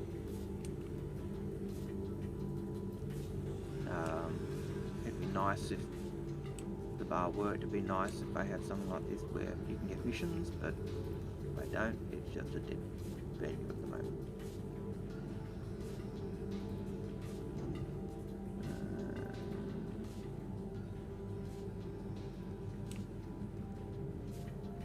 Let's say somebody doing today. Pledges 30k. no, they stopped the Million Mile High Club access. So Million Mile High Club was originally something with the Completionist pack and the Wing Commander packs. It was when the packs were physical goods as well. In 2014, CIG were changing from physical goods to digital goods, and at that point, customer service basically said to Tony Z and the team in Texas who were taking care of the PU, is there a limit to how many Million Mile High Clubs we can sell? And at that time they were told you can sell 50 more because the universe just isn't big enough for them. And so they sold 35 Million Mile High Clubs in the Wing Commander pack and 15 in the Completionist pack, and that was it. They haven't sold any more since then. You can get Million Mile High Club access by being a recruiter and getting, I think it's 2,042 recruits, or is it 1,042 recruits? And that was because on their lunchtime show they made a throwaway statement that, hey, if you get this many recruits we'll give you access, which I think was bullshit, considering that we just said, oh no, we can't take any more, we're limited to this many. So I'm dirty on that. I've got to admit I am dirty on that. I think it was you either have enough Million Mile High Clubs to give people who bought those, bought the pack. You know, there were people who bought the Completions packs after those totals ran out but don't have it. There are people who bought the Algared pack who don't have it. And I think if you're going to give, you know, if you've said we can't take any more because of room or space, and then you turn around and are giving them away to people who get 1,042 recruits or referrals, but that's not right. And so I tend to feel they should, you know, they should give the Million Mile High Club to anyone who had a Completions pack, to anyone who bought a Algared pack, because it wasn't limited to 50 or 100 or whatever they said. Certainly in 2019, I think it was 2019, 2018, I was told by one of the CIG guys that there were less than 100 at the time, including those that had been given away as referrals, and they tried to fob it off and say, well, you know, referrals do a great deal. But for me, the Million Mile High Club and the way they implemented it and the way they build it and all the rest of it is just as bad as the way they've done lately. In this case, I think it's dishonest. You know, I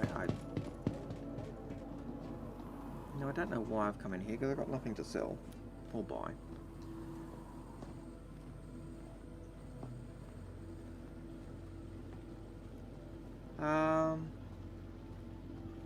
There's more than you believe. I know there's people who've bought, you know, have spent that much on standalone ships, easy. I know there's a couple, you know,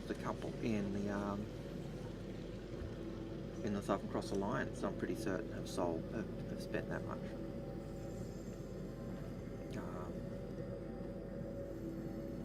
So there are people who have probably spent that much on individual ships.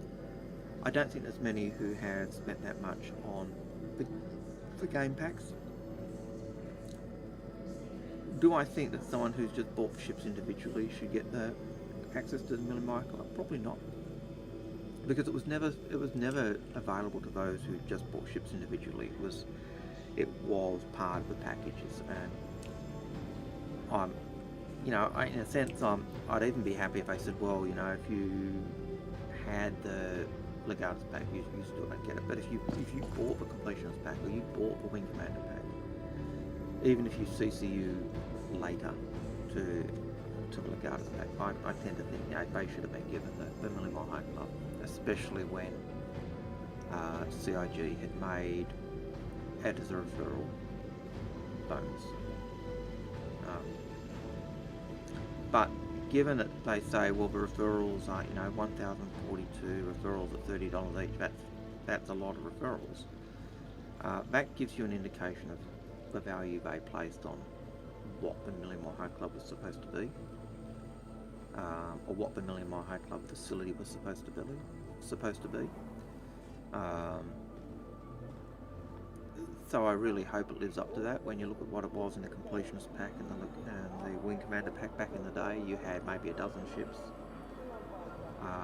and the Completionist Millimile High Club facility was one of the key things of that pack.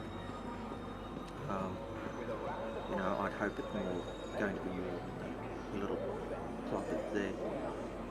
Do I think that club is underutilised? Yes, because I don't know many owners who go there.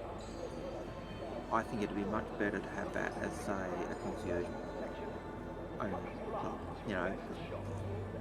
You might get more people turning up if it was concierge. A bit like the Chairman's Club in Hurston that's never been opened.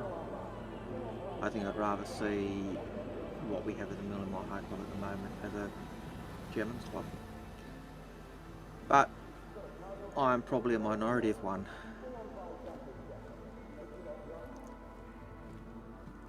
I kind of live in hope that since the scope of the game has changed from when the Millimile High Club was announced, that that facility will become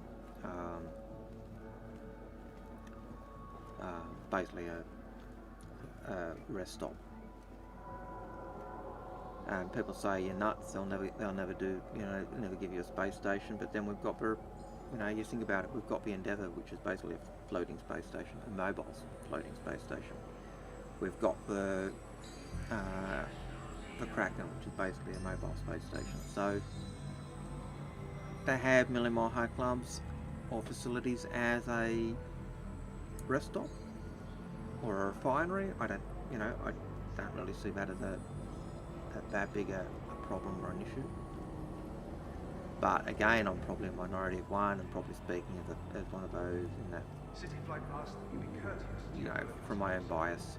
Keep conversations on the Moby-Glass. Tram now leaving the station.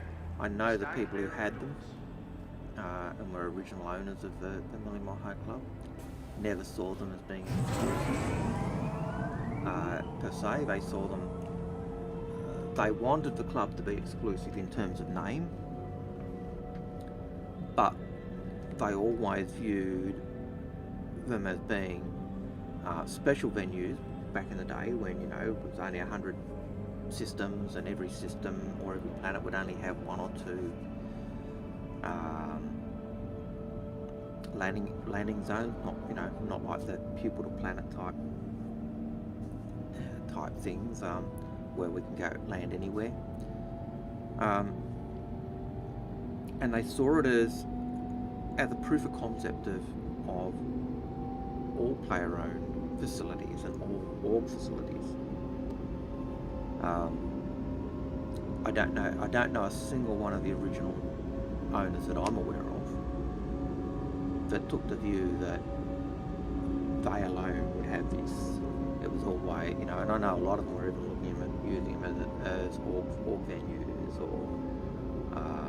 and they saw that as being on par with an org facility or an org hangout or an org office or whatever. And CIG certainly didn't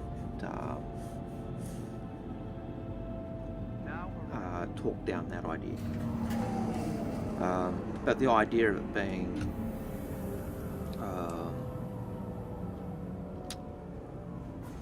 being unique and being only for those people was certainly not something that I don't think any of the original owners thought.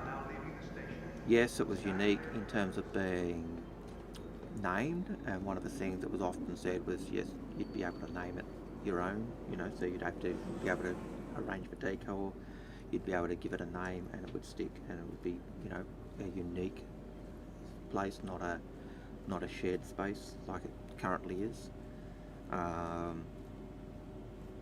You know, so that was, but it was always seen as being the test bed for all player-owned facilities and all org facilities. I think that kind of went by the board when we started to get the outposts, and so I think the outposts became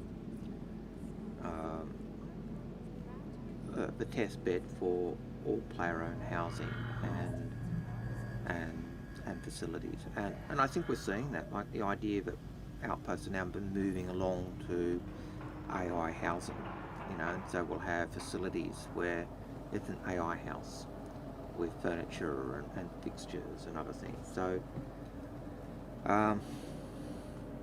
so I think that tended to become the norm in terms of view, and that's left the Million Mile High Club facilities as being a total unknown. Okay, so let's get the 890 out. Let's go for a bit of cruising in the 890, because hopefully the 890 is spawning now with seats, and so it can be flown. Last time I tried to pull it out, I didn't have a pilot seat or co-pilot seats either in the main bridge or in the battle bridge. So I'm hoping that this time we will have those features. No!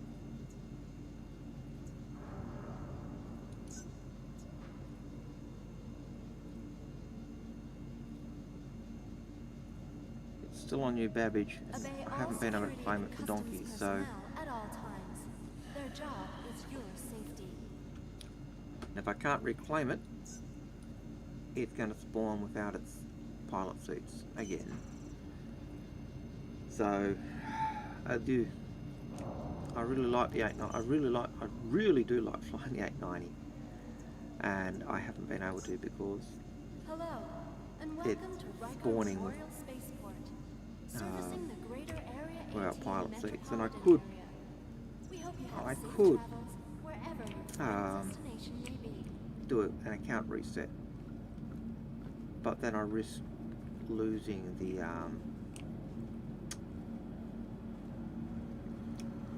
what funds and what things I've bought, and I have bought quite a few components and bits and pieces to try and, as I've tried things out on this account. Obey all security and customs personnel I've at probably all spent times. 5 or Their 6 job million is your on safety. components and bits and pieces, and I don't really want to risk going back on those. I know people say, oh no, it's okay, they sometimes spawn, but sometimes they don't. Sometimes you lose that stuff, and an account reset is certainly a guaranteed way to ensure that Please be aware is likely to that while happen. in the Stanton System and on ArcCorp, So, all UEE common laws are still in reclaim.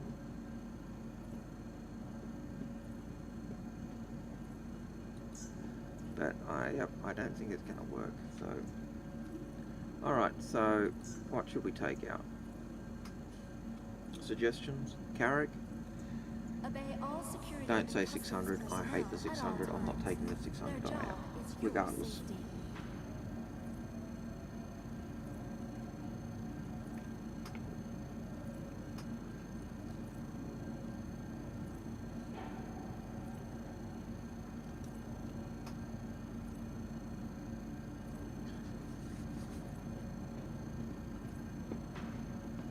Hello, and welcome to Riker Memorial Spaceport, servicing the greater Area 18 metropolitan area. Let's take a Starfarer. We hope you have safe Haven't flown a Starfarer for a while. I used to really like flying a Starfarer. Hated flying the Reclaimer. Reclaimer was an absolute bitch to fly. I do like flying the Carrick. I've got to admit that. I did like flying the Starfarer. The Starfarer was quite a nice ship to For fly. the latest travel information, Hate be the sure hate to the check Nomad. the Nomad's a departure piece and of arrival shite. portals conveniently located throughout But the spaceport. it was came when it was first done. It came out with a really nice starter pack. So they're basically set aside as gifts. So you had the starter pack that had Squadron 42 and the PU and 20k insurance Alpha Want your UEC at company the to start of the be in game good and company? a skin ArcCorp's unique vertically integrated for corporate $100. parks Now you say, offer wow, that's a lot. amenities But such as then you look at resort the price of sharing the and ship by logistical itself, pairing for our rental and it's companies. $80. It Inquire was the best. today It was to the learn best how you deal can I've invest in seen making ArcCorp for a your starter new ship home. ever. And I think the fact that we're giving 20k away, like that's usually something they've reserved for game packs. You know, like multi-ship game packs. I think that just says that they knew that the Nomad was a piece From of crap. transforming worlds to exploring the stars, ArcCorp is proud to bring the universe closer together. ArcCorp, investing in tomorrow's Especially when you can future. buy in a CCU a Nomad, a Cutlass Black for $20, or you know, for an Australian $22, and you get more SCU space, better weapons, better missiles, and you're able to store your Merlin Your personal inside, belongings are not your personal Merlin, your responsibility. rock mining vehicle Monitor your inside luggage rather than at out all in times. the youth bed.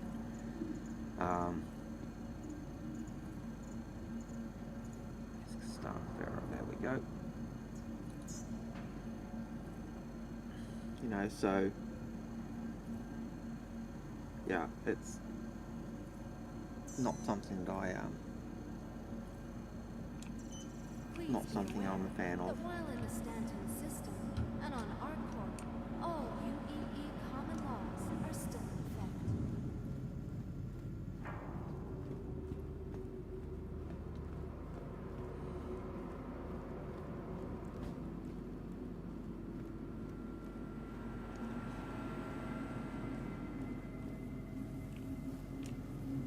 So when I took my bio break, when I did actually get myself another coffee. Their job is your I'm safety. drinking a cold brew at the moment. Cold brew coffee is quite unique. You kind of put your grounds in your water, not hot water but cold water, and you let it seep over a period of 24 hours or so, and very different flavour. From transforming When you extract coffee using heat, it changes the flavour of the bean and the coffee itself, and so you tend to get a lot more of the subtle flavours of your of the coffee in a cold brew. So it's quite a nice drink. Certainly cool, certainly nice on a hot day as well.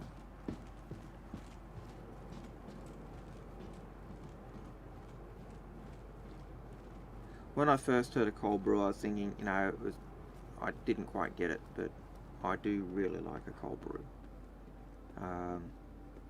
Especially if you're drinking like specialty coffees.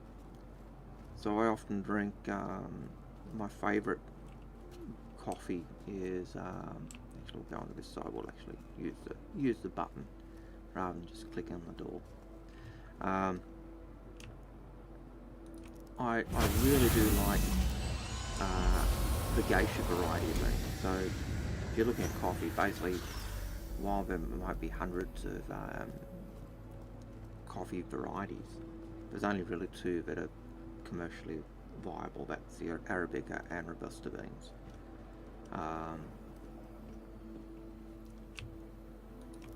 And of those, a lot of them are, you know, a lot of Arabica have variants, and so the geisha, believed to have originally grown in the village of Geisha in Ethiopia, often called geisha as spelt like in the Geisha Girls, or Gesha, Gesha. Really nice, sweet fruity variety. Really nice. That's a really nice one to have as a cold brew or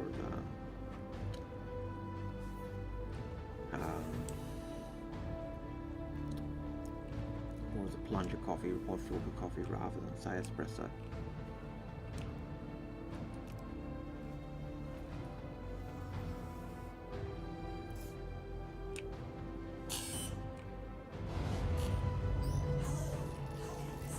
I have no idea what components I've got on this ship either. That's one of the problems when you've got so many in the hangar. I sometimes strip components off them.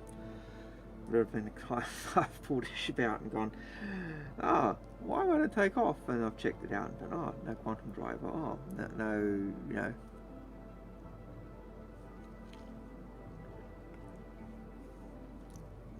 So I often do play around with them.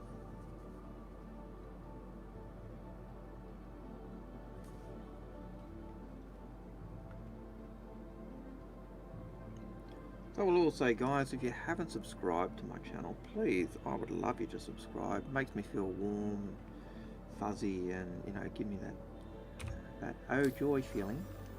No need for you to. There's no, you know, there's no criminal investigation or anything like that if you don't. It just makes me feel loved and special. And You are clear to launch.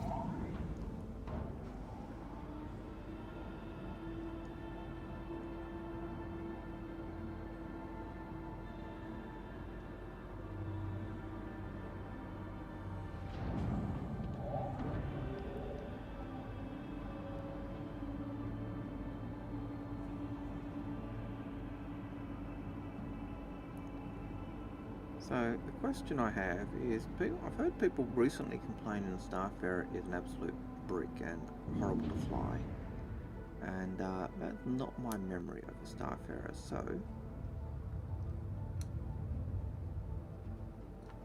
wrong one. Launch sequence complete.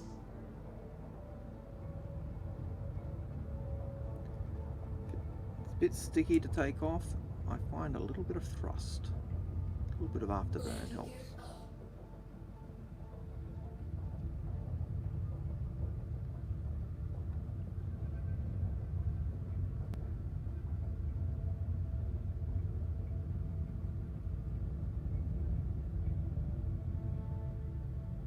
Thank you, and please visit again.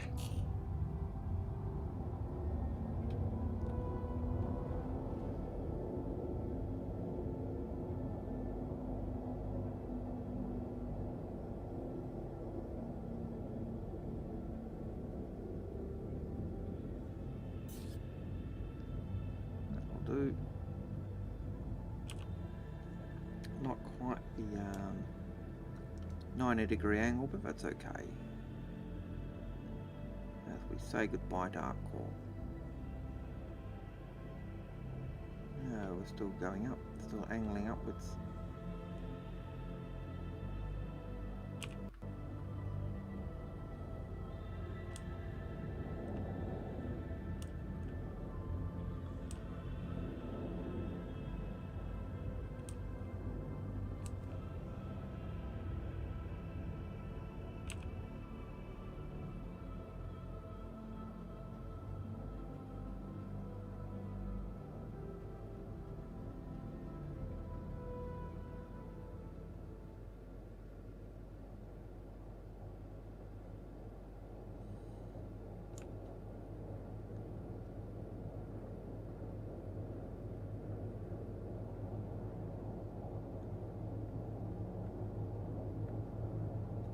No, I think there's ground for turning a Starfarer into a ground bomber like the A2.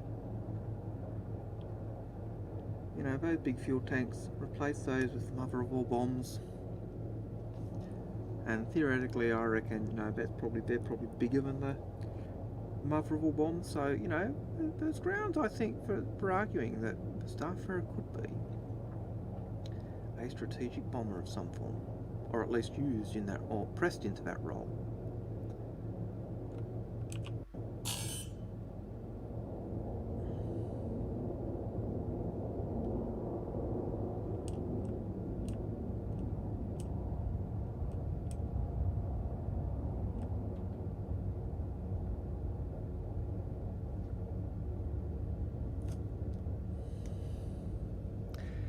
gotta admit, when I'm looking at the stream, it is so much darker than when I'm looking at the screen.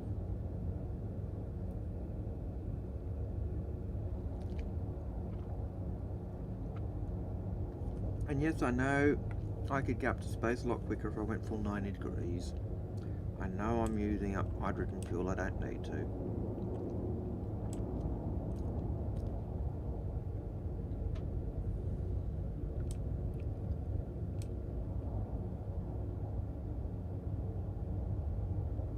Actually, what I might do is see how many vehicles I can get into this Starfarer. Like, unfortunately, I've only got one rock, but I have made an argument that the Starfarer is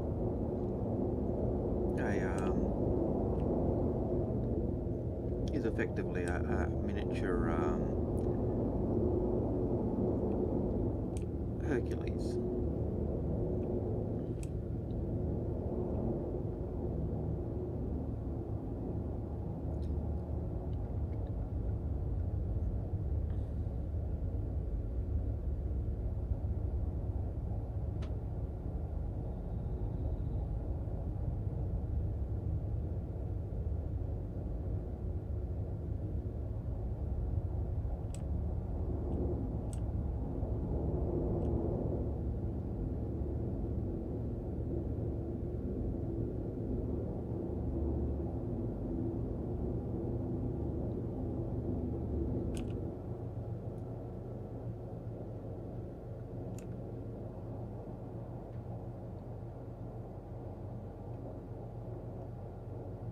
And there's the conference centre there, the round circular building.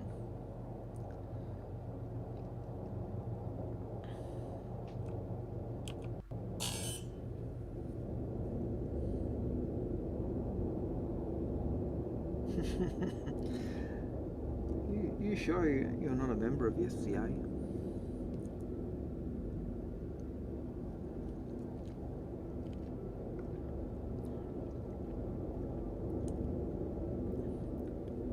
Like I created Javale. The idea that we use javelin reactors as our brewing centres for Javale give us a nice warm glow. So having Starfarers delivering Javale would be perfect.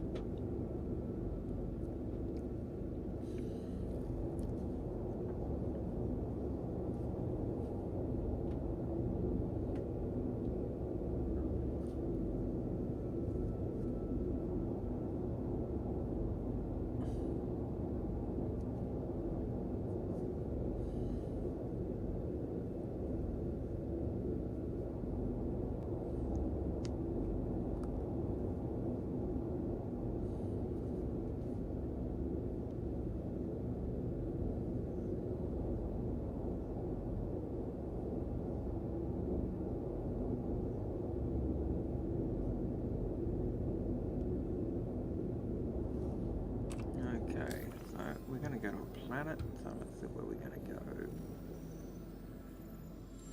We'll just go to one of the moons, I think, because we just want to find one with a landing zone. So human mining should have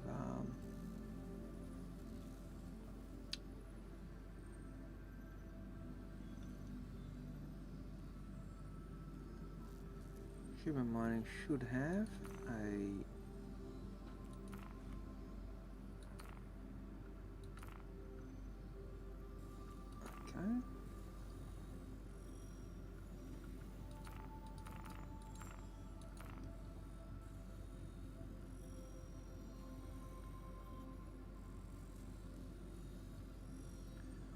I'll try Wallace since Lyria's being a bit of a poo. No, I think we've got a 30k coming. So if that's the case, I'm going to say, ciao guys, it's been a pleasure. But if we get another 30k, I am out of here. In frustration and annoyance and, well, not necessarily annoyance, but just certainly frustration.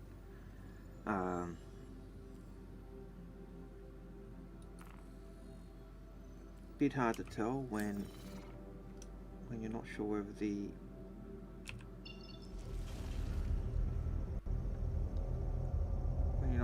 the map or game or something is playing up for you. Looks like it wasn't a 30k, which is good.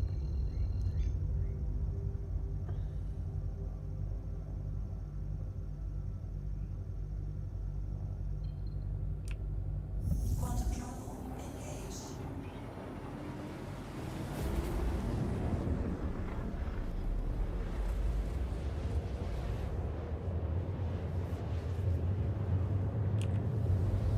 I gotta admit, I do like watching the ships in quantum.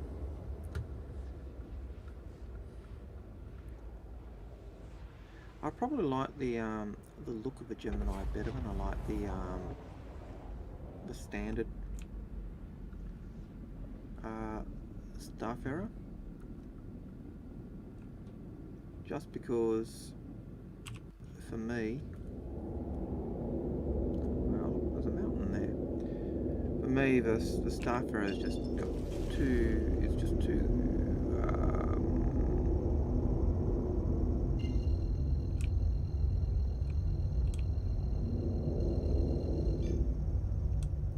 Too shiny.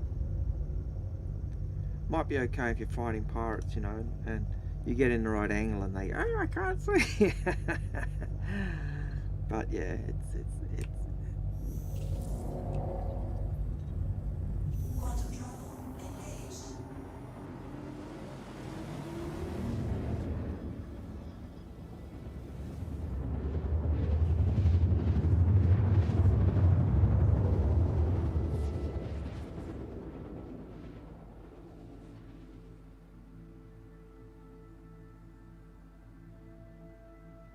Quantum travel complete.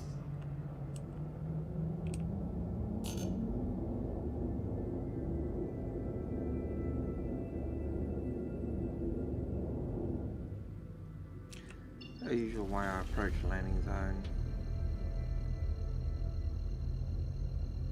Just helped me put on the quantum, not to because I want to jump there, but it gives me the marker and also a distance, which I don't always get unless I'm doing a mission, you know. So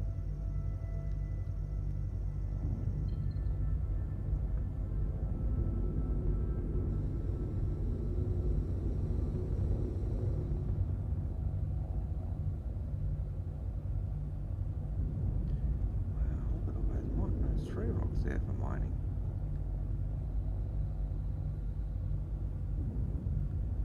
I hope this isn't the one that's actually the abandoned mine.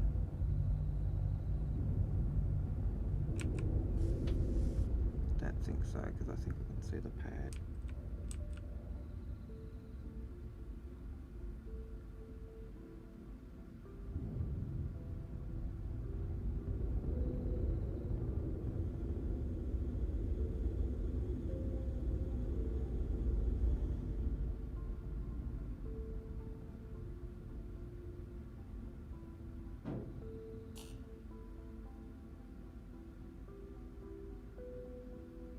It might be.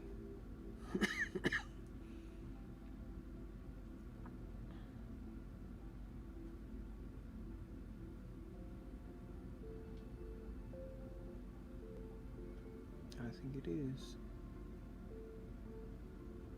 I think it's that pit in the ground right there.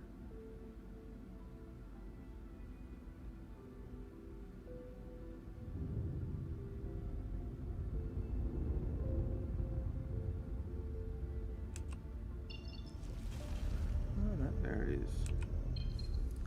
I'm gonna fly right over it.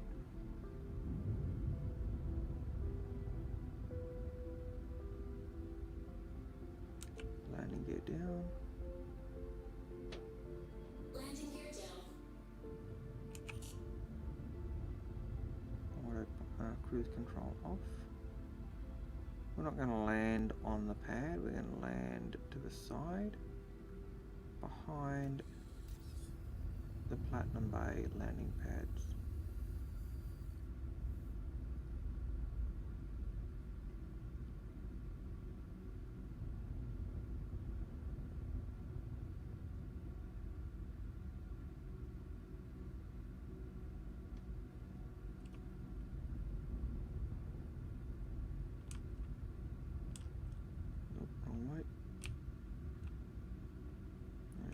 so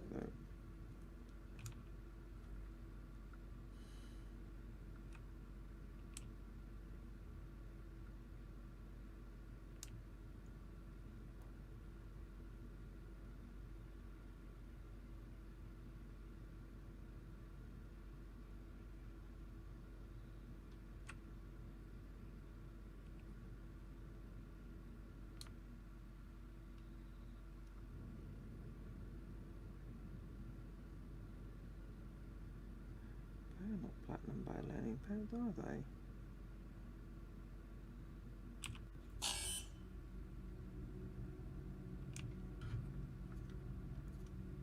I don't think they're Platinum Bay landing pads at all.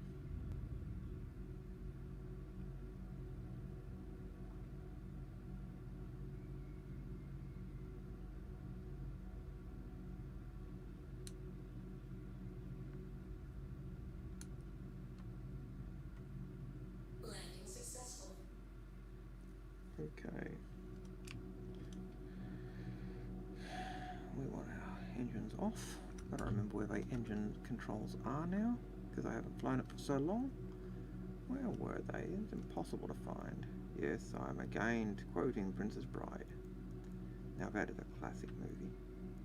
If you haven't watched Princess Bride, you really should.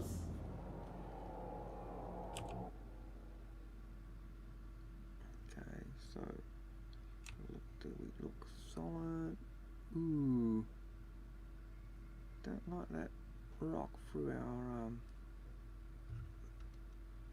storage tank there. Oh, it's a Platinum Bay. Didn't look like it, but it is. Alright, so we're going to move. Can we move forward? Yes, we can. Okay, so we're going to take off and we're going to move forward.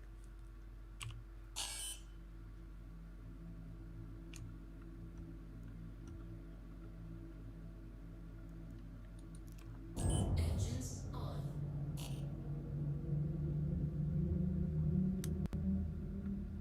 Launch sequence completed.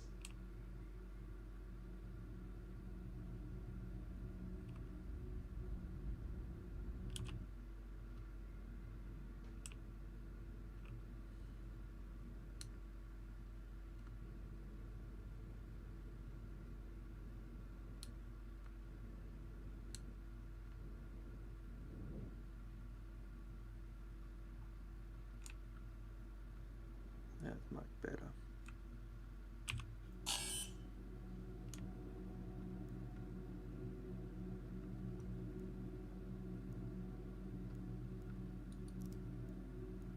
Engines off. Alright. Stand up. And then put on your spacesuit. Yes, I remembered I wasn't wearing my spacesuit. The number of times I've got out of a ship and forgot that I wasn't wearing a spacesuit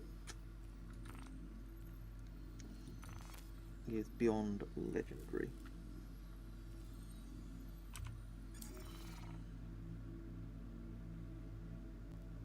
Got a bit of time to catch up. Okay, clearly it didn't take. Okay, we'll try it again. One more time for the dummies.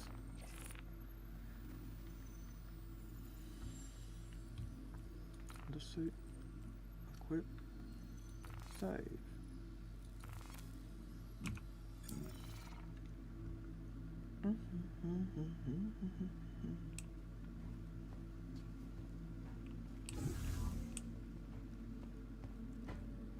Still hasn't changed.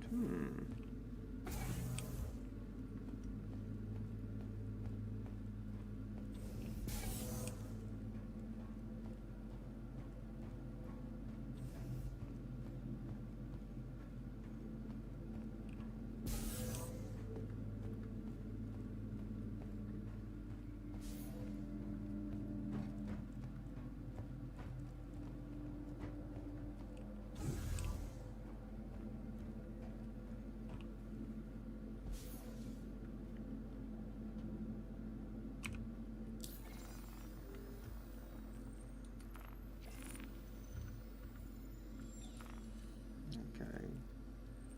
Playing silly buggers with me, so let's try the Novikov.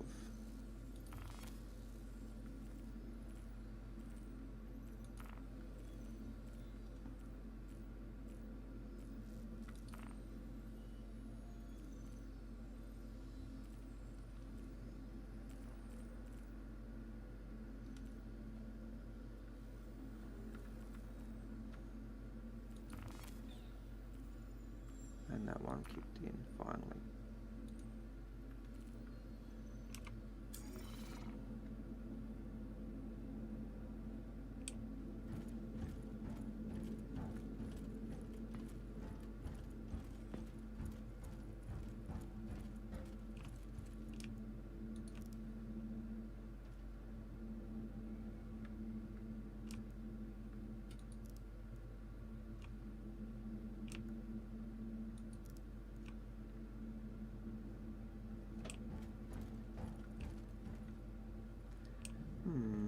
Only having a 30k.